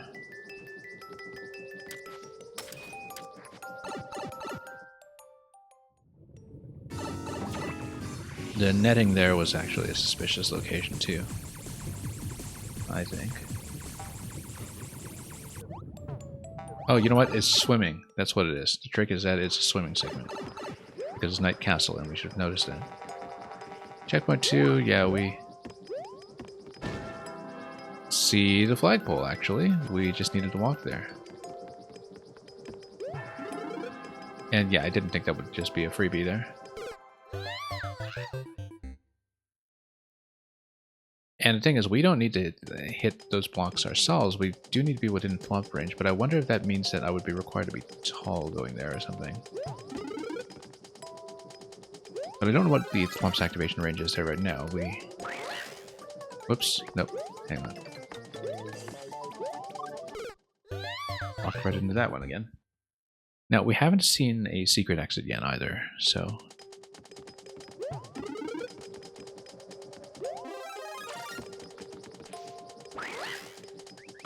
And that's something to keep in mind.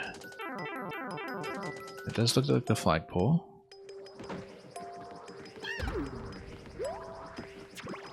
And you know, as a troller, you don't know if secret exits are going to be particularly devious.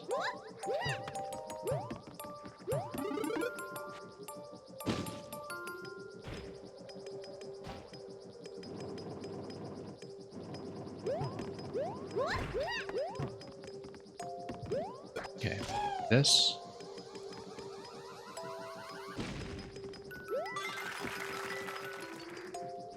As we'll grab that coin for good measure.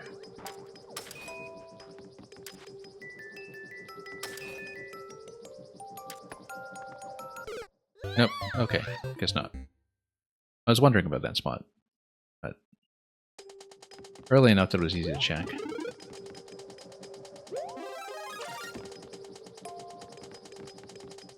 Yeah, I'm just looking at this. There was a door under this that we came in through, so nothing too special to look at there.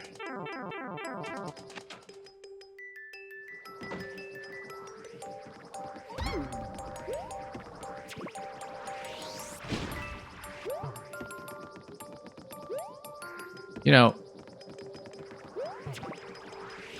no, it's not within range to open that up. And it's not like the projectiles can go through walls anyway.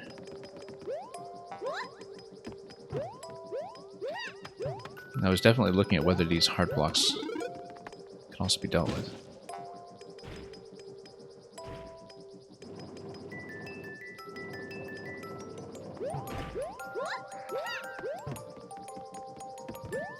Yeah, we should go for the clear first, in case we need to start over. The flagpole screen does give away how much, or how little rather, space there is to work with at that point in the level, so...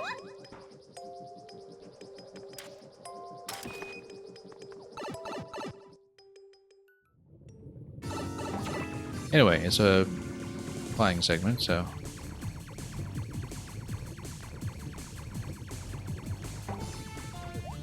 Floating.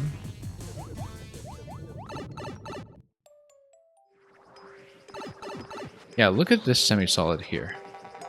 Strongly implies that there's something below the passage that we can come up through. We're not really within range. I guess we are. Yeah, well, I mean, pretty limited what you can do. Yeah, there's something down below there for sure. You can see something blink. Like it was eradicated at the end. Or maybe that's just the bottom of the flag. But it seemed like there was something down there for sure.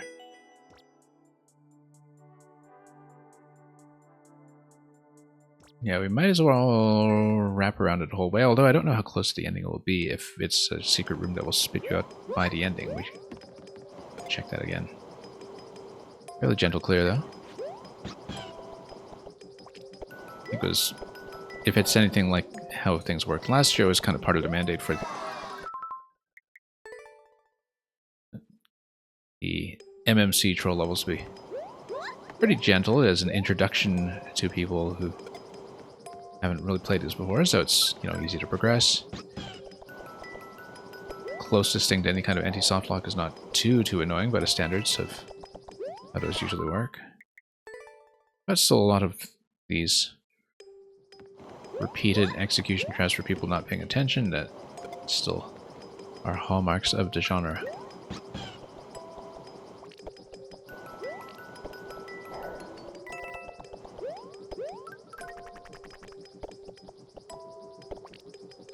No. No, no, no, no, no. That was a mistake. I was trying to throw it back and I, for some reason, just couldn't reverse it in time.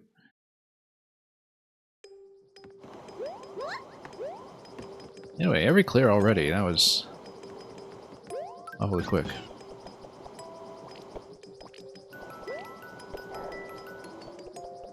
Oops. No. Too hesitant, as usual. Well, let's get back to where we were. We've seen a whole level at this point. We know all these things that it's throwing at us, but still enough to cause some trouble, apparently. It could be that the secret room is accessible from the final screen, because then if there's a door or something in the last bit of the area that is past the flag, there's still ample time to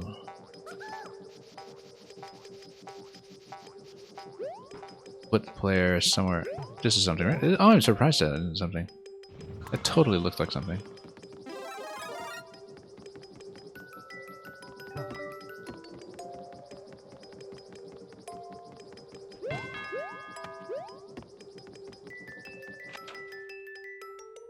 Anyway, I was in the middle of saying something. I completely lost track of it.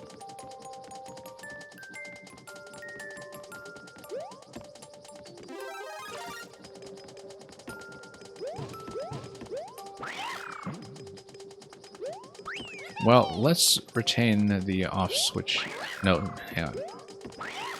Here, because coming out of this room in the off state is not something we had done previously. That could entirely be possibly relevant, given that there's no state switching anywhere here yet. So perhaps just a single segment clear.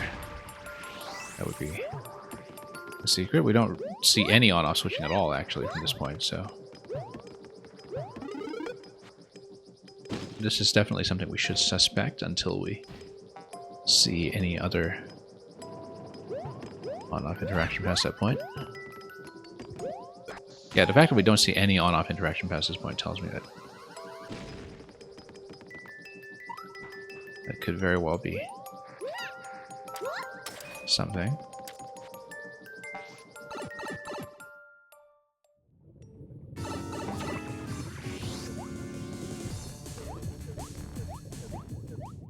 Yeah, I don't know if there's maybe a concealed pipe or some other area here. Let's release this first. And let's spin on the swamp afterwards just to play with it a bit. Go up. Hi. Look at that. And yeah, look at that. It's with the on-off state preserved as well, so we were correct about that. That it is dependent on clearing it from prior to checkpoint.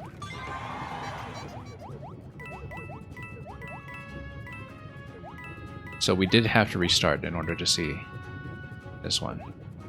So look at that, all secrets. We completed everything. The only real huge snag here was misreading coin 2 from Therumon and spending, what was it, probably 2 hours or so just trying the wrong thing. But other than that, I think we did fairly well here. I didn't really read that many of the comments today, actually. I mean, we're still early enough in the release, and it's a small enough release that I'm not expecting much in the way of comment art, but... The Castle Swim one was excellent, because the thing is, it's right in front of your face. The theme is extremely readable. And yet it's just one of those psychological tricks where, you know, you just don't really even think of that as a possibility for the longest time, because, you know, we're so used to just having the themes be invisible to us. In spite of the fact that we had seen a little bit of Night Castle at that point.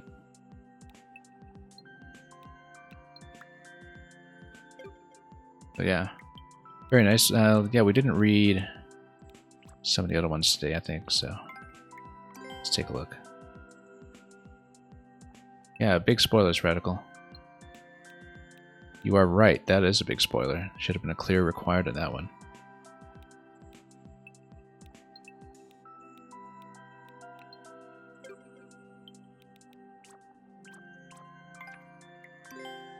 I'm just kind of reading through these in case there's anything that jumped out at me.